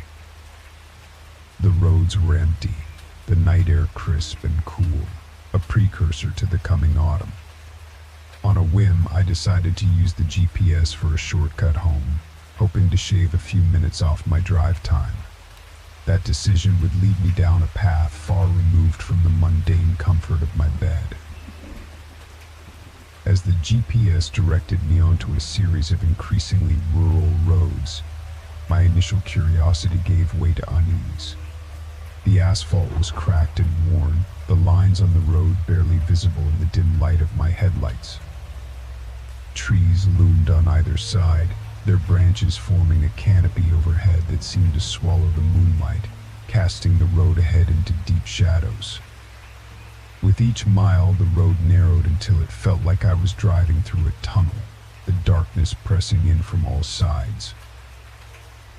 I told myself it was just the unfamiliarity of the route, the isolation of the rural landscape that set my nerves on edge. But as the road twisted and turned, a growing sense of dread settled in the pit of my stomach. I checked my phone for reassurance, only to find no signal, the bars replaced by a mocking no service indicator. It was then, in the suffocating silence of the night, that my car stalled. The engine cut out with a whimper, leaving me coasting to a stop in the middle of nowhere. Panic fluttered in my chest as I turned the key, willing the car to start, but it was no use. The car was dead, and with it, my last link to the safety of the known world. The silence that enveloped me was complete, a suffocating blanket that seemed to muffle even the beat of my heart. I sat there for a moment, frozen by a mix of fear and disbelief. This couldn't be happening, not to me. I considered my options. Walking back the way I came was out of the question. It was miles to the nearest sign of civilization, and the thought of traversing the dark, narrow road on foot sent shivers down my spine. Waiting for help seemed equally futile, given the lack of cell service in the late hour. It was then I heard the faint rustling of the woods surrounding me. At first I told myself it was just the wind, the natural movement of the trees. But as the minutes stretched on, the sounds grew more distinct, more purposeful. There was a rhythm to the rustling, a sense of something or someone moving through the underbrush. My imagination conjured images of wild animals, or worse, someone with ill intent, lurking just beyond the reach of my headlights. The night had fallen like a curtain, swift and complete, by the time I bid my friend farewell and headed home. The familiar path beckoned, but a curiosity for adventure stirred within me, a whimsical desire to explore the untraveled. On a whim, I activated my GPS, selecting the option for the shortest route home, not the usual one. The digital voice guided me onto a road less known, one that promised to shave minutes off my journey. Little did I know, those saved minutes would extend into endless hours of dread. As my car ventured further from the familiar glow of streetlights and into the embrace of the rural dark, a creeping unease began to take hold. The road, barely more than a lane, wound its way through an increasingly dense forest. Trees, like towering sentinels, lined the path, their branches weaving a thick canopy overhead that blotted out the moonlight. The deeper into the darkness I drove, the more pronounced my isolation became.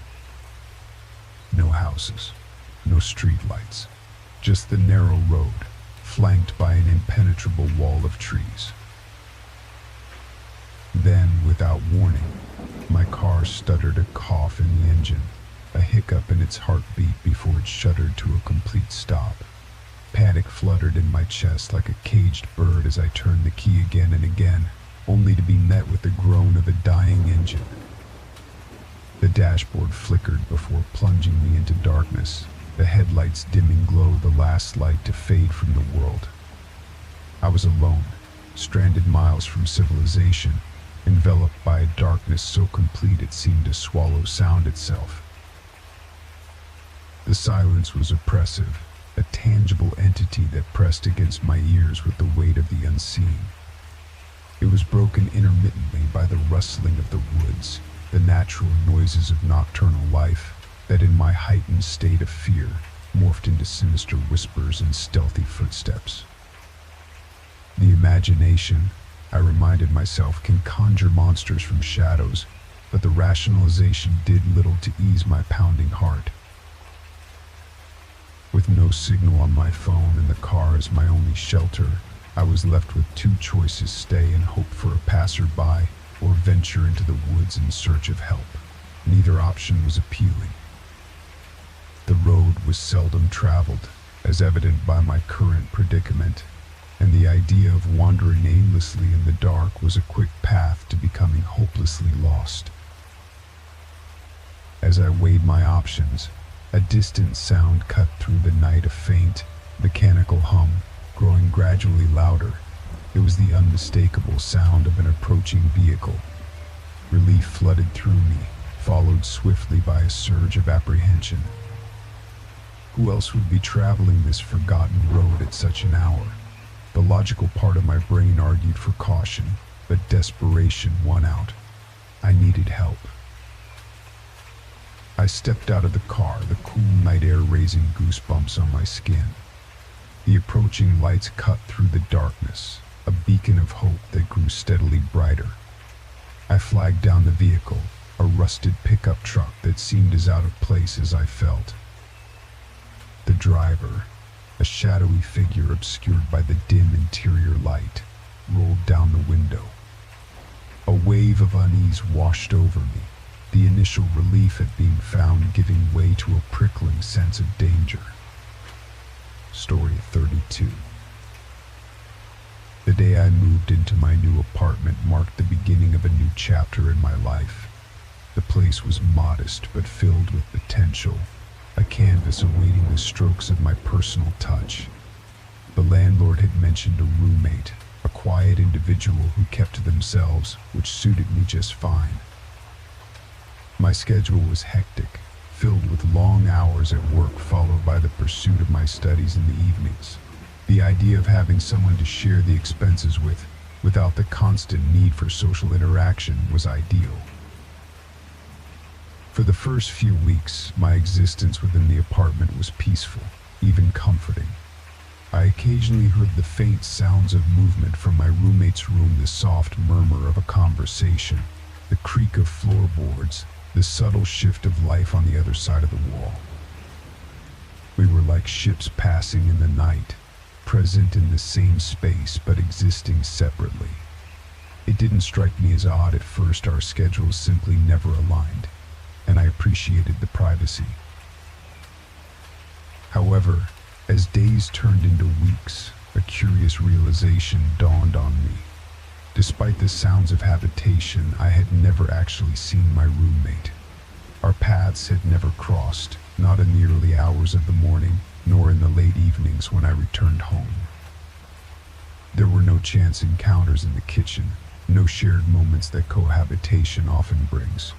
The apartment always seemed untouched, the only signs of life confined to the sounds from behind their door. Curiosity eventually got the better of me. I found myself listening more intently to the noises, trying to piece together the puzzle of the person I shared my living space with. The sounds were inconsistent, sometimes occurring at odd hours when logic dictated they should be at work or asleep. I rationalized the oddities away, attributing them to the peculiar habits of an individual I simply hadn't gotten to know yet.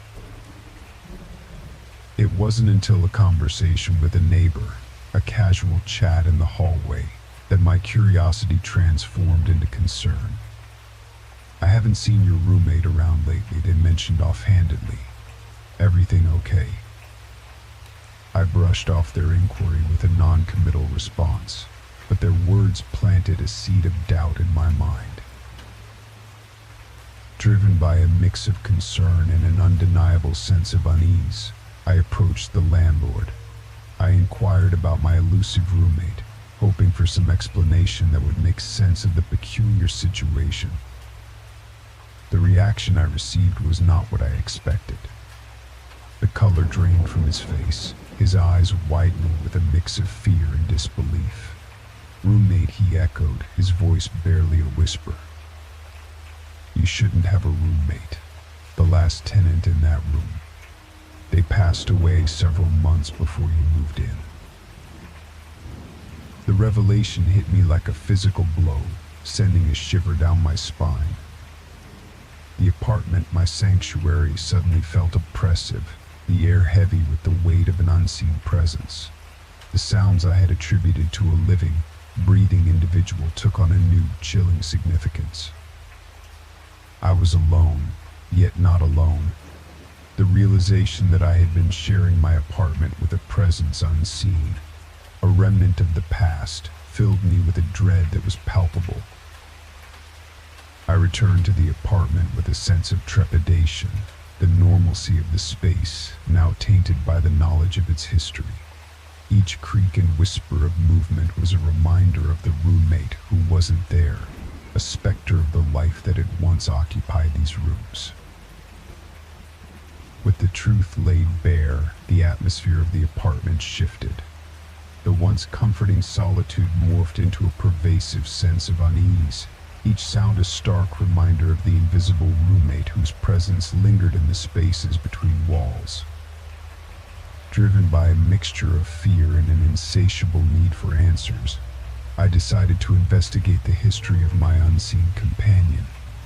Perhaps understanding could provide the closure needed to reclaim the peace of my home. The landlord, though reluctant, shared the tragic tale. The previous tenant, a young artist named Sarah, had lived a life marked by solitude, her passion for her work leaving little room for the world outside. Her death had been sudden, a tragic accident within the very walls of the apartment we shared.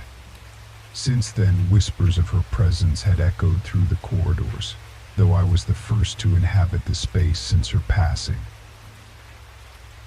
Armed with Sarah's story, I approached the room next door with a newfound resolve.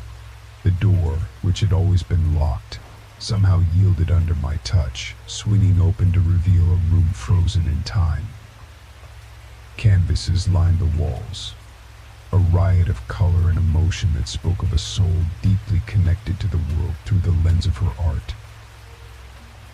It was a shrine to a life cut short, a physical manifestation of the presence I had felt.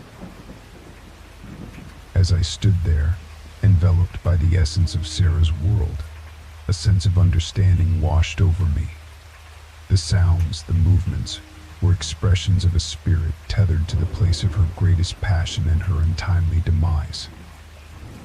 It wasn't malice that permeated the apartment, but an unfulfilled longing, a need to connect, to be acknowledged. In the days that followed, I found myself engaging with the presence that was Sarah, speaking aloud of my day, commenting on her art, acknowledging her existence within the shared space. The apartment, once a source of dread, began to feel like a home again, the oppressive atmosphere dissipating, as if Sarah had found a semblance of peace in being recognized, no longer a shadow flitting on the periphery of life.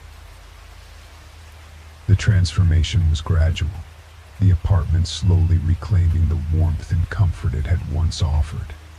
The sounds diminished, the sense of being watched faded, replaced by a tranquil coexistence. It was as if Sarah, in being acknowledged, had found the strength to move on, leaving behind the echoes of her presence as a faint reminder of the bond formed between the living and the dead. In time, I moved from the apartment, carrying with me the lessons of those months spent in the company of a ghost.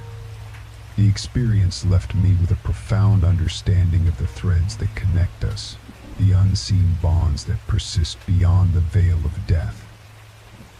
Sarah's story, and our brief cohabitation, taught me that sometimes acknowledging the presence of those who have passed is all it takes to free them from their earthly tethers. And so the roommate who wasn't there became a chapter in my life story, a reminder of the unseen worlds that exist just beyond our perception, and the power of recognition to bridge the gap between the living and the departed. Story 33. My dog Max had always been the calm type, the kind that would rather nap in a sunbeam than chase after the mailman. That's why his sudden interest in the dense woods behind our house puzzled me. Night after night, he would stand at the edge of the yard, his gaze fixed on the darkness beyond, growling at something unseen. I tried to see what caught his attention, but the thick underbrush and shadowed trees hid any secrets well. One evening, driven by a mix of concern for Max's unease and my own growing curiosity, I decided to investigate. I grabbed a flashlight, called to Max, who surprisingly refused to leave the porch, and stepped into the embrace of the woods. The transition was immediate. The sounds of my home faded away, replaced by the natural symphony of the forest at night. Leaves rustled softly underfoot, and the occasional snap of a twig in the distance reminded me that we were not alone in the world. As I ventured deeper, the comforting presence of my house and the safety it represented grew distant. The flashlight's beam cut a narrow swath through the darkness, revealing little more than a few feet ahead at any time. It was then I felt its eyes on me, a weight of gaze that prickled the skin at the back of my neck, unseen but intensely felt. I spun around, the beam of my flashlight dancing wildly through the trees, but found nothing. No eyes, no movement, nothing that could explain the sensation of being watched. The deeper into the woods I went, the more pronounced the feeling became. It was as if the forest itself had come alive, its many eyes fixed upon the intruder in their midst. I tried to shake off the feeling, to chalk it up to an overactive imagination fueled by Max's unusual behavior in the eerie setting. But then, the unthinkable happened. My flashlight flickered and died, plunging me into darkness so complete, it felt like a physical force. Panic surged, a primal, icy wave that threatened to sweep me away. I fumbled with the flashlight, shaking it, trying desperately to coax it back to life, but it remained dead, a useless piece of metal in my hand. That's when I heard the rustling of leaves, not the gentle stirring of a breeze, but something deliberate, something coming closer. And then, a low growl, a sound so filled with threat that it rooted me to the spot. The darkness around me felt alive, vibrating with unseen malice. I was acutely aware of my vulnerability, of the foolishness of venturing into the unknown without preparation. My mind raced, thoughts fragmented by fear. "Run," it screamed. But to where? The blackness was complete, disorienting, a maze without form. Then, as suddenly as it had died, the flashlight flickered back to life, casting its beam once again into the woods. I spun around, half expecting to see the source of the growl looming over me, but there was nothing, just the trees, the underbrush, and the night. The feeling of being watched had vanished, as if the light had banished whatever presence had been there with me in the darkness. Heart pounding, I made my way back to the house, the beam of the flashlight my lifeline through the oppressive night.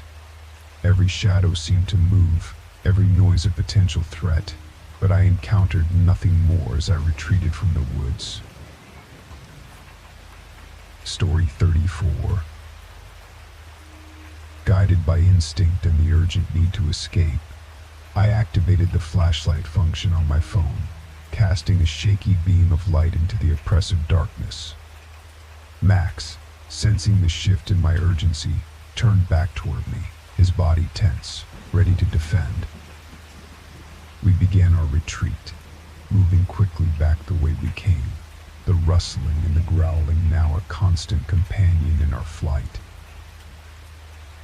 The path seemed longer in our return, each twist and turn a mirror of our growing panic.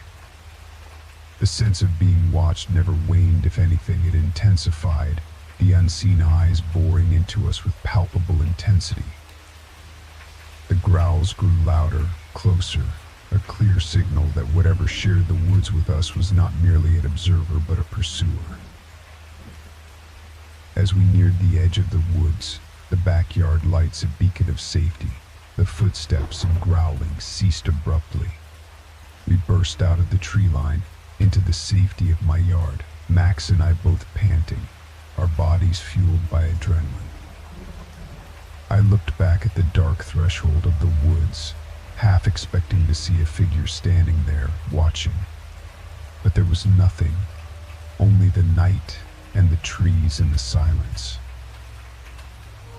In the days that followed, I found myself drawn to the edge of the woods, a morbid curiosity mingling with the residual fear of that night. I searched for signs of our unseen companion, for any indication of what had stalked us in the darkness. But the woods offered no answers, only the whisper of leaves and the secret rustle of hidden life. The experience left me with more questions than answers. Was the presence simply a guardian of the woods, a spirit of nature protecting its domain? Or was it something darker, a malevolent force drawn to the intrusion of humans into its sanctuary?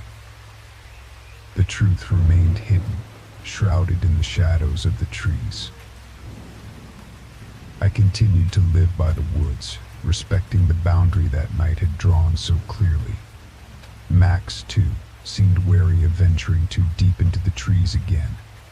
Our night in the woods became a story, a cautionary tale of the unseen forces that dwell in the places untouched by the light. But more than that, it became a reminder of the thin veil between our world and the unknown, a veil that, once crossed, reveals the mysteries and dangers that lie just beyond the reach of our understanding.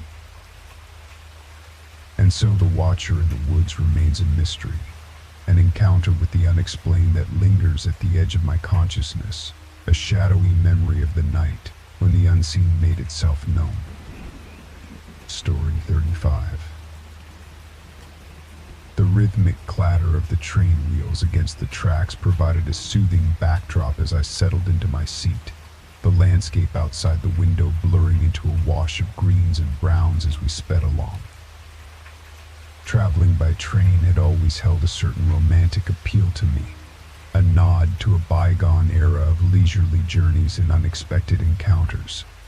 Little did I know, this particular journey would leave me questioning the very fabric of reality. Not long into the trip, an elderly woman took the seat opposite mine. With a polite nod, she introduced herself as Eleanor. She was the kind of person whose presence seemed to fill the space, her eyes twinkling with the vitality of someone half her age. As the train wove its way through the countryside, Eleanor regaled me with stories of her youth, tales of love found and lost, of adventures in distant lands, and of a life lived fully and fearlessly. There was a captivating quality to her stories, and I found myself drawn into her world, hanging on every word. Time seemed to slip away, the hours marked only by the passing of stations and a blur of activity and noise. When nature called, I excused myself, reluctant to tear myself away from Eleanor's enchanting tales. Upon my return, I was met with an empty seat. Eleanor's absence was like a vacuum, the air seeming to cool in her absence. Assuming she had disembarked at one of the stops while I was away, I felt a pang of disappointment at not having said goodbye. As the journey continued, Eleanor's stories lingered in my mind, a sweet echo of the brief connection we had shared. Curiosity got the better of me, and I decided to inquire about Eleanor with one of the train's conductors. Perhaps she was a regular on this route, known among the staff for her engaging stories. However, when I described Eleanor and mentioned our conversation, the color drained from the conductor's face. His response sent a chill down my spine. "No one has occupied that seat for the entire journey," he said, his voice barely above a whisper. "You were alone." The revelation was like a cold wave crashing over me. Impossible, I thought. I had spoken with her, laughed with her, felt the warmth of her spirit. Yet, according to the conductor and confirmed by a few curious glances from nearby passengers, Eleanor had never been there. Or at least not in a way that others could perceive. Confusion swirled within me, a maelstrom of questions with no answers in sight. Had my mind conjured Eleanor as a means of escape from the monotony of the journey? Or was there something more, a thread of the supernatural weaving its way through the fabric of the ordinary? The rest of the trip passed in a blur, my thoughts consumed by the mystery of the forgotten passenger. Encouraged by the conductor's pale countenance and his insistent claim that I had been alone, I found myself enveloped in a shroud of confusion and disbelief. How could it be? The woman had been there, as tangible as the seat she occupied, her voice as clear as the daylight. Yet the evidence or the lack thereof suggested otherwise. Was it possible that the stress of isolation, the unending days spent confined within the same walls, had conjured a figment of my imagination so vivid, so detailed?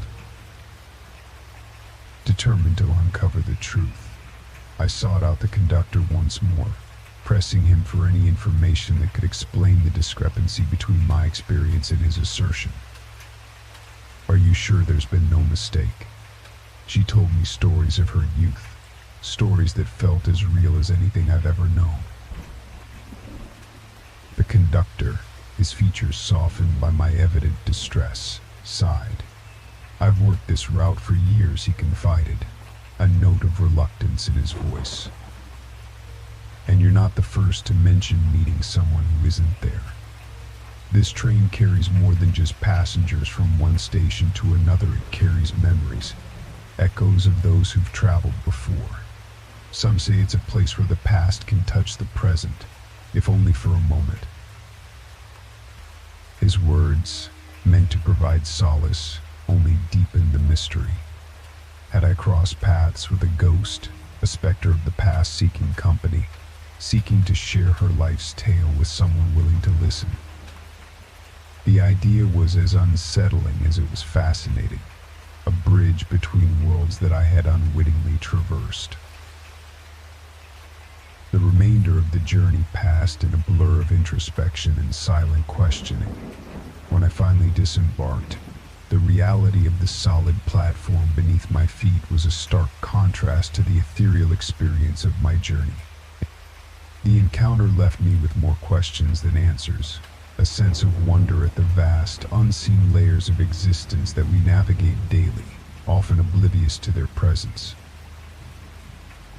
In the days and weeks that followed, I found myself returning to the memories of that conversation, the stories shared in the transient space of a train journey. They were more than just tales, they were a reminder of the depth of human experience, of the threads that connect us across time and space. The woman on the train, whether a figment of my imagination or a visitor from beyond, had gifted me with a perspective that transcended the mundane, a glimpse into the infinite tapestry of life. The forgotten passenger became a story I would carry with me, a personal legend that spoke to the mysteries of existence, the unseen companions we encounter along our journey. It was a testament to the power of stories, to their ability to transcend the boundaries of reality, connecting us to the past, to the unseen, and to each other in profound and enduring ways. Story 36. The night was unusually cold, a dense fog rolling in like a silent specter from the sea, enveloping the world in its opaque embrace. It was on such a night that I found myself walking home, the streets deserted and shrouded in mist, the world around me reduced to shadows and whispers. The fog had a way of muffling sound, of distorting space and time, making the familiar seem foreign, the safe feel perilous.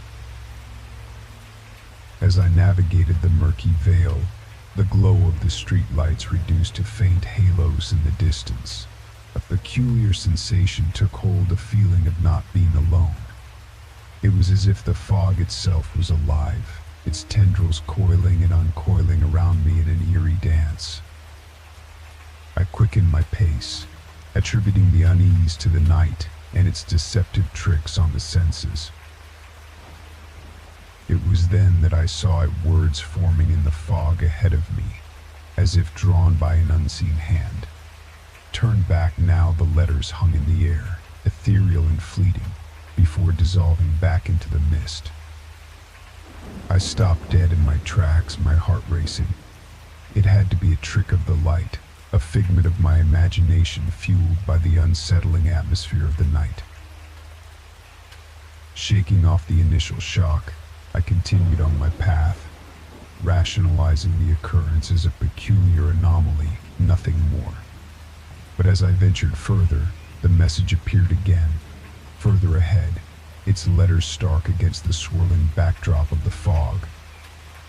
Turned back now this time, the urgency in the unseen writer's warning sent a chill down my spine. There was an intention behind the words, a desperate plea that could not be ignored. The logical part of my brain fought against the rising tide of fear, urging me to dismiss the messages as a product of stress, of isolation in the time of a pandemic that had strained the fabric of reality. Yet the primal part of me, the part attuned to survival, recognized the danger in ignoring such a stark warning.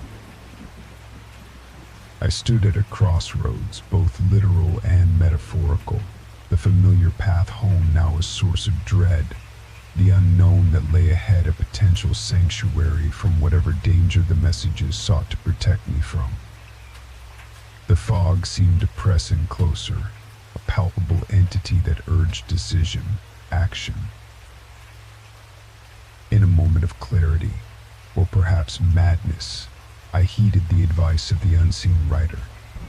I turned back, retracing my steps through the fog, each footfall a testament to the fear and curiosity that warred within me.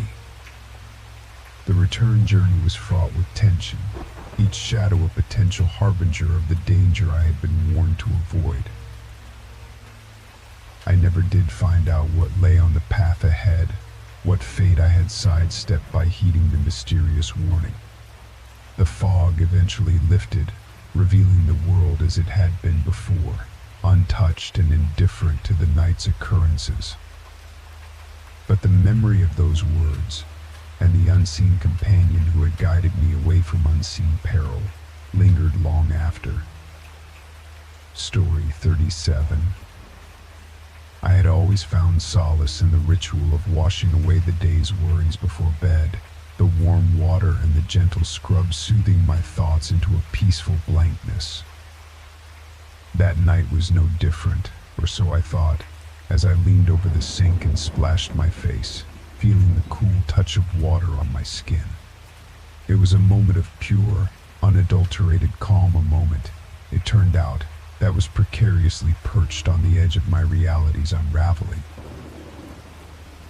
I straightened up, reaching for the towel hanging to the side, and glanced at the mirror. The bathroom, dimly lit by a single overhead light, cast a soft glow over everything, making my reflection look almost ethereal. I locked eyes with myself, or the version of me that existed on the other side of the glass, and that's when it happened. A simple act, so mundane yet profoundly impossible, my reflection blinked.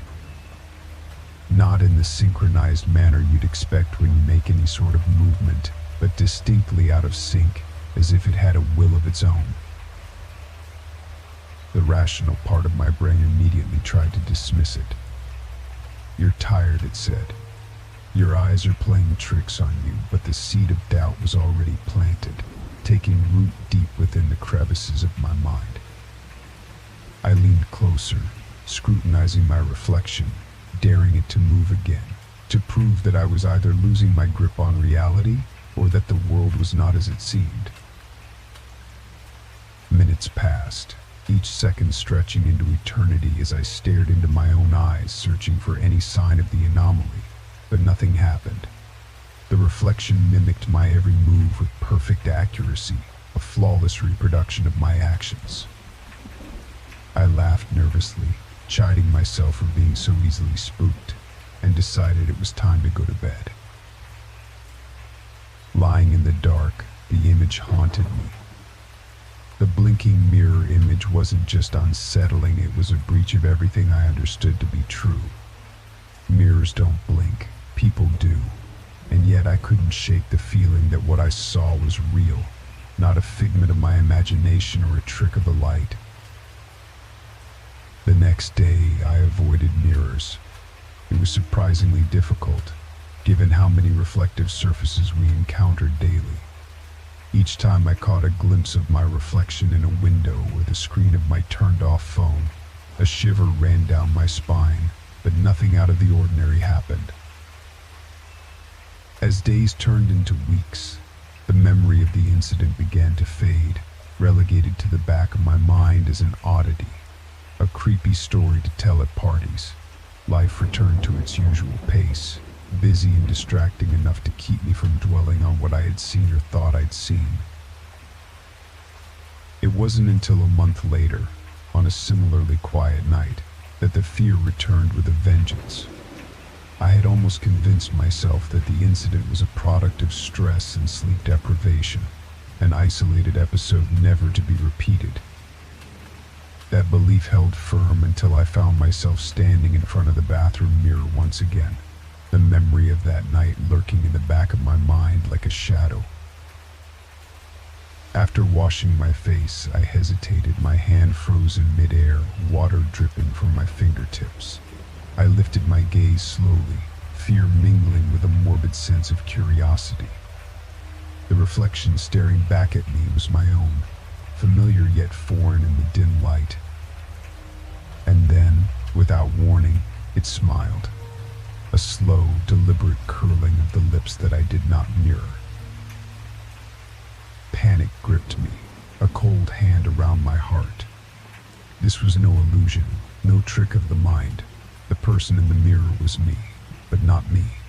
It was as if I was looking into another dimension, a parallel reality where my doppelganger lived a life of its own. The smile widened, and it raised a hand, placing a finger against its lips in a silent plea for secrecy. I backed away, stumbling over my own feet in my haste to escape. The message was clear: this was not for others to know. From that day forward, my life changed. I avoided mirrors, yes, but it was more than that. I began to question everything, every reflection, every shadow. What if the world around us is just the surface, and beneath it, there's a depth we're not meant to see? What if our reflections are not just reflections, but glimpses into a world parallel to ours, a world where things are not as they seem? As I share this story, I wonder if anyone else has experienced something similar, a moment that defies explanation, that challenges the very nature of reality. And I can't help but look over my shoulder, half expecting to see something, or someone, staring back at me from the shadows. The days following the incident were fraught with an unshakable tension. I lived in a state of hyper-awareness, constantly looking over my shoulder, avoiding my reflection at all costs. But avoidance was only a temporary solution, a band-aid over a wound that seemed to grow with each passing day. My house, once a sanctuary, now felt like a prison, its mirrors turned into potential gateways for that other me to peer through, to remind me of its presence. I sought explanations, devouring articles on psychological phenomena, mirror superstitions, and parallel universe theories. Nothing seemed to fit perfectly.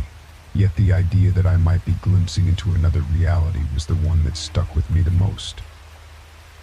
It was a concept straight out of science fiction, yet it felt like the only explanation that made any sense. One evening, driven by a mix of desperation and a need for answers, I decided to confront my reflection.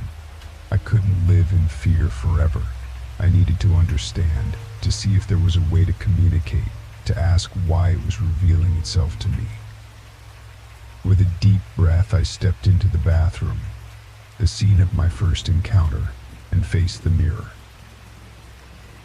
"Who are you?" I whispered, half not expecting a response. To my astonishment, my reflection's lips moved in sync with my words, but it was the eyes that caught my attention. They held a depth of sadness, an echo of my own fears and uncertainties. And then, it spoke, its voice a perfect mimic of my own, yet tinged with a sorrow I couldn't fathom. "I am you, yet not you," it said. A possibility, a might have been. Our worlds are intertwined, reflections of each other, yet we can never truly meet. "Why show yourself to me?" I asked, my voice barely a whisper. "To warn you," it replied.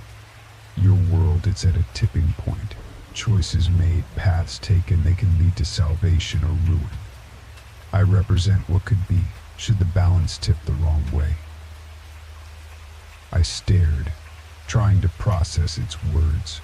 "What can I do?" I asked, feeling helpless. "Live with awareness, make choices with care, for they ripple across realities, affecting not just your own fate, but the fate of all parallel existences."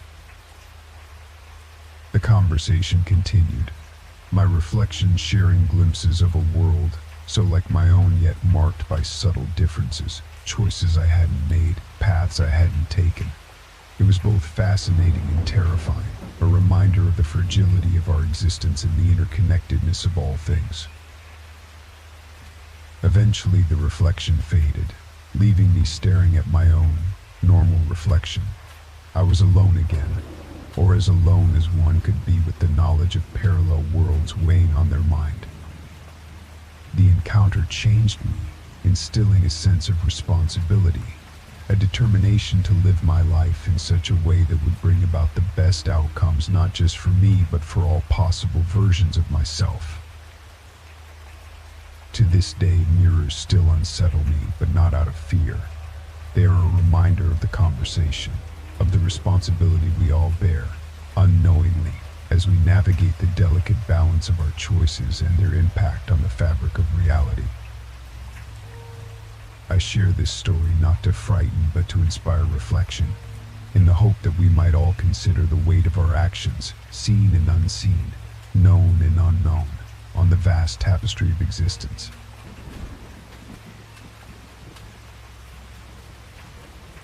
Story 38.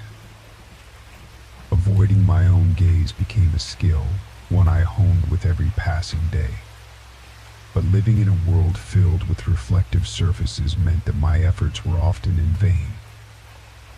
It was in the little, unguarded moments that I caught glimpses of myself in the reflection of a shop window, in the dark screen of a turned-off television, in the back of a spoon.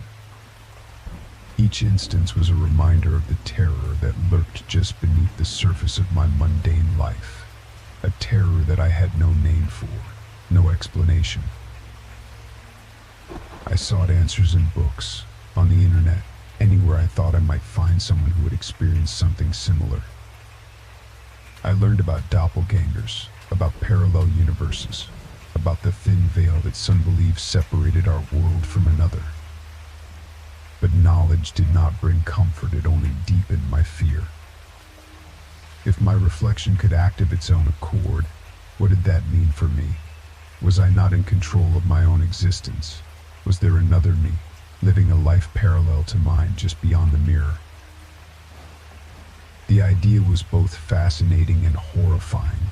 I entertained theories that might have sounded absurd before that fateful night, that mirrors were portals, that my reflection was a sentient being, a twin soul trapped in a parallel dimension. These thoughts consumed me, leading me down a rabbit hole of esoteric knowledge and obscure lore. Then came the night when everything changed. I was brushing my teeth, a mundane act that I performed with my eyes fixed on the sink, careful not to look up. The memory of the smiling reflection was never far from my mind, a constant source of dread. But as I rinsed my mouth and reached for the towel, a sound made me freeze. It was a whisper, soft and indistinct, coming from the mirror. My heart pounded in my chest as I lifted my gaze, expecting to see my reflection smiling back at me with that same eerie grin. But there was nothing. The mirror showed only my bathroom, bathed in the harsh light of the overhead bulb, and me, looking pale and frightened. The whispering continued, a susurrus of voices that seemed to emanate from the mirror itself.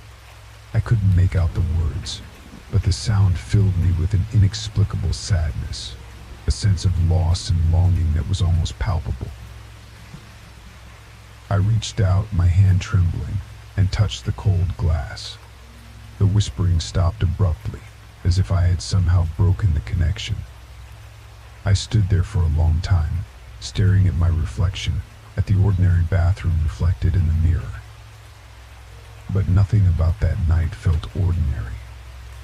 I had crossed a threshold, entered a realm of understanding that I could never return from. The whispering did not occur again, at least not in the way it had that night. But I was left with a profound sense of unease, a constant feeling of being watched, of not being alone.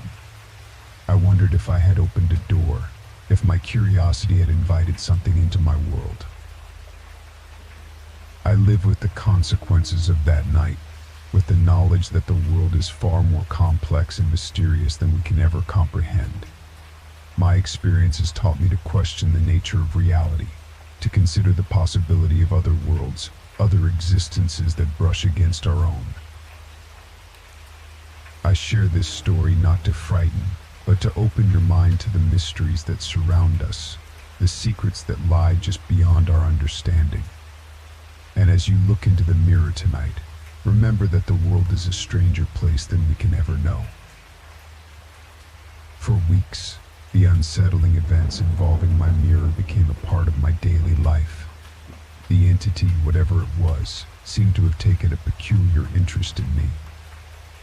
Some days it would mimic my movements with a delay, its expression slightly off, injecting an eerie dissonance into the mundane act of brushing teeth or combing hair.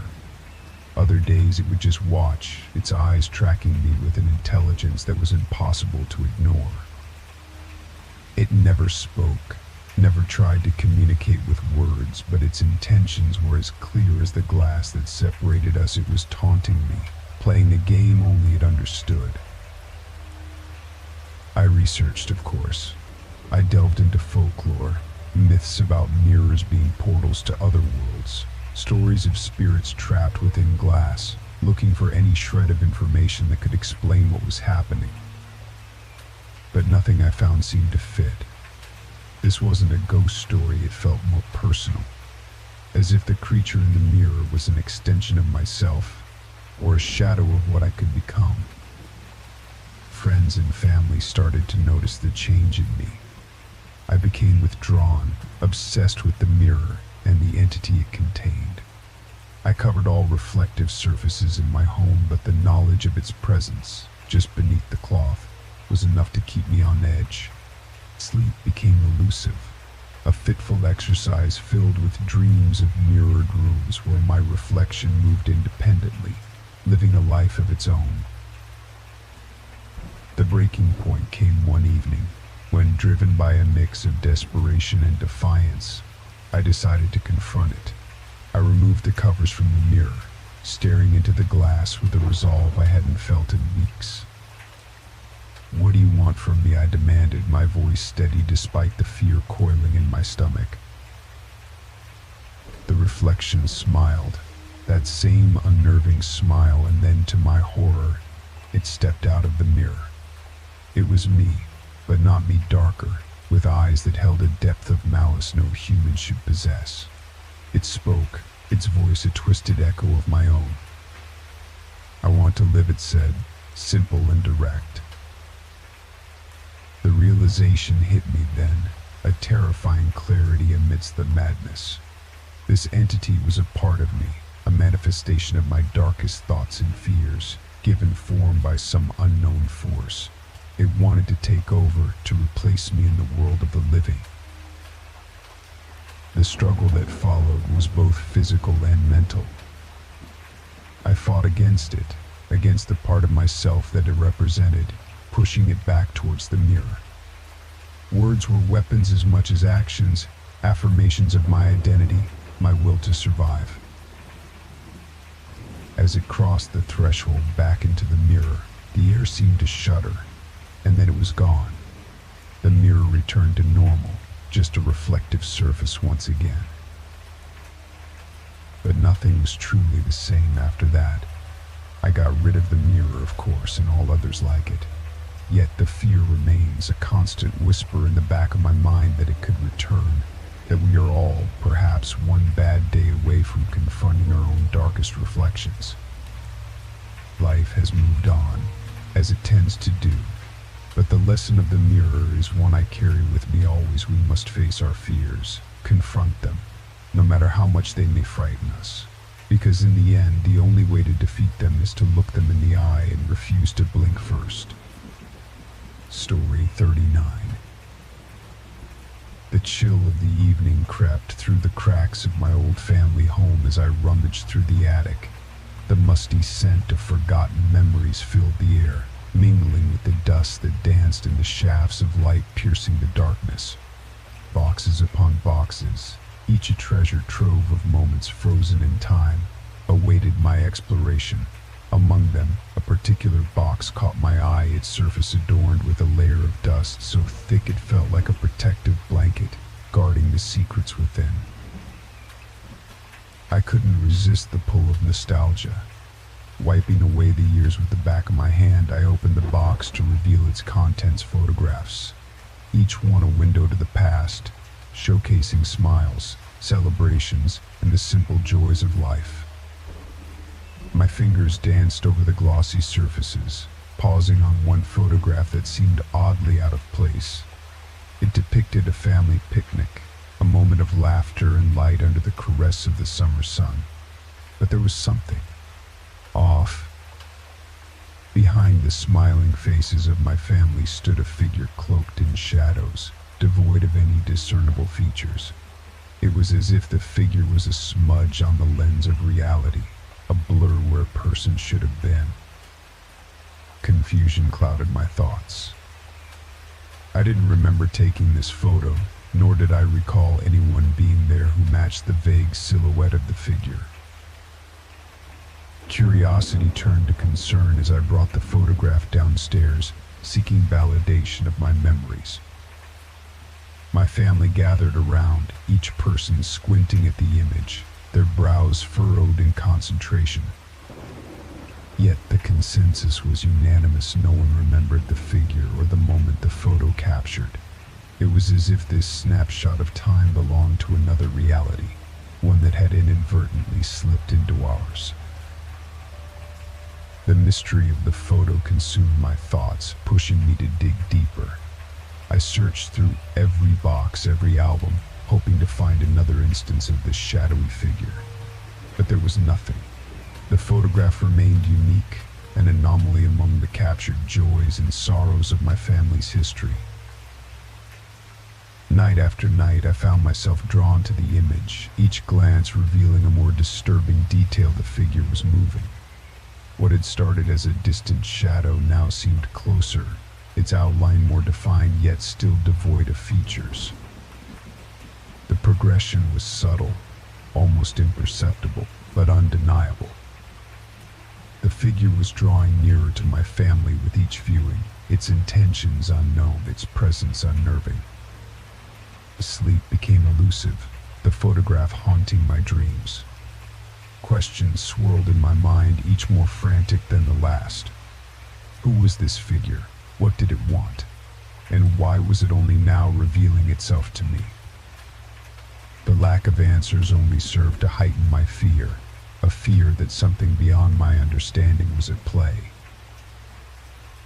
Then, one evening, as the sun dipped below the horizon and shadows stretched their fingers across the land, I decided to confront the mystery head-on.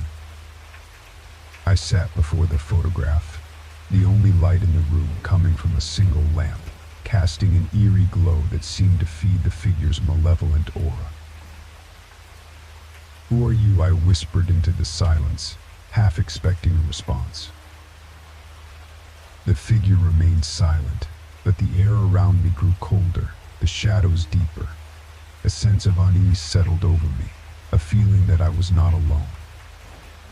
The photograph seemed to pulsate with a life of its own, the figure inching ever closer to the oblivious figures of my family, their smiles frozen in time.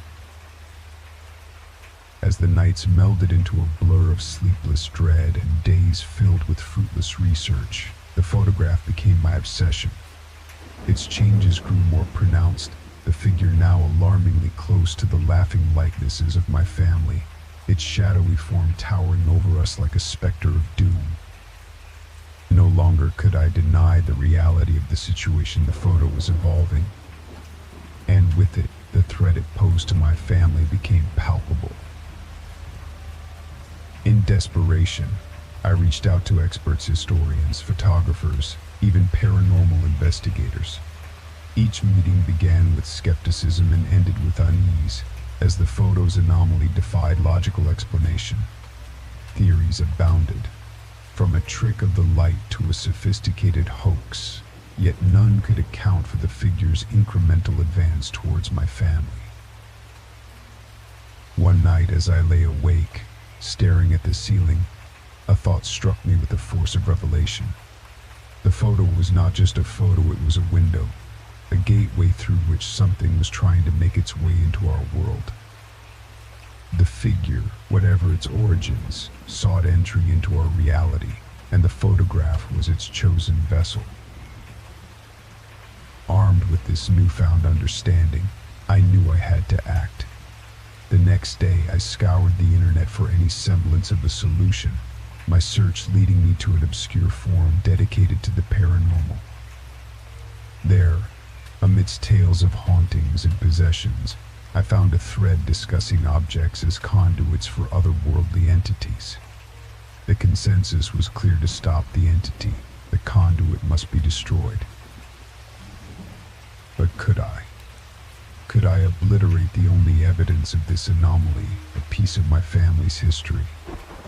The decision tormented me, yet the growing threat left me no choice. With a heavy heart, I prepared to sever the connection, to protect my family from the unknown. As dusk settled, I took the photograph outside, my hands trembling with the weight of my decision. I had chosen fire as the purifier, its flames to consume the paper and whatever entity it harbored. The match struck with a hiss, its flame dancing in the twilight, a beacon of finality.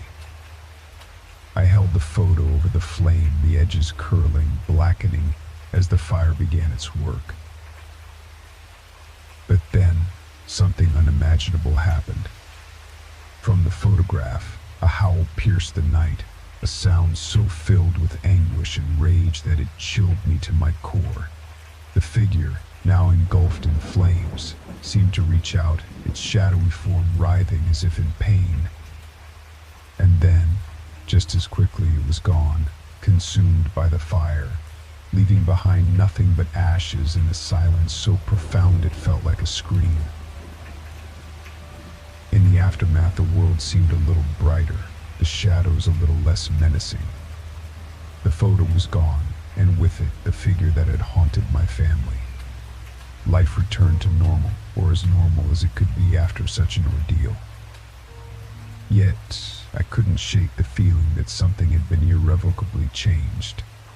The photo was destroyed, but the memories of that shadowy figure lingered, a reminder of the thin veil that separates our world from the unknown. The mystery of the photograph remains unsolved, a chilling testament to the existence of things beyond our understanding. But one thing is certain: some doors once opened can never be fully closed.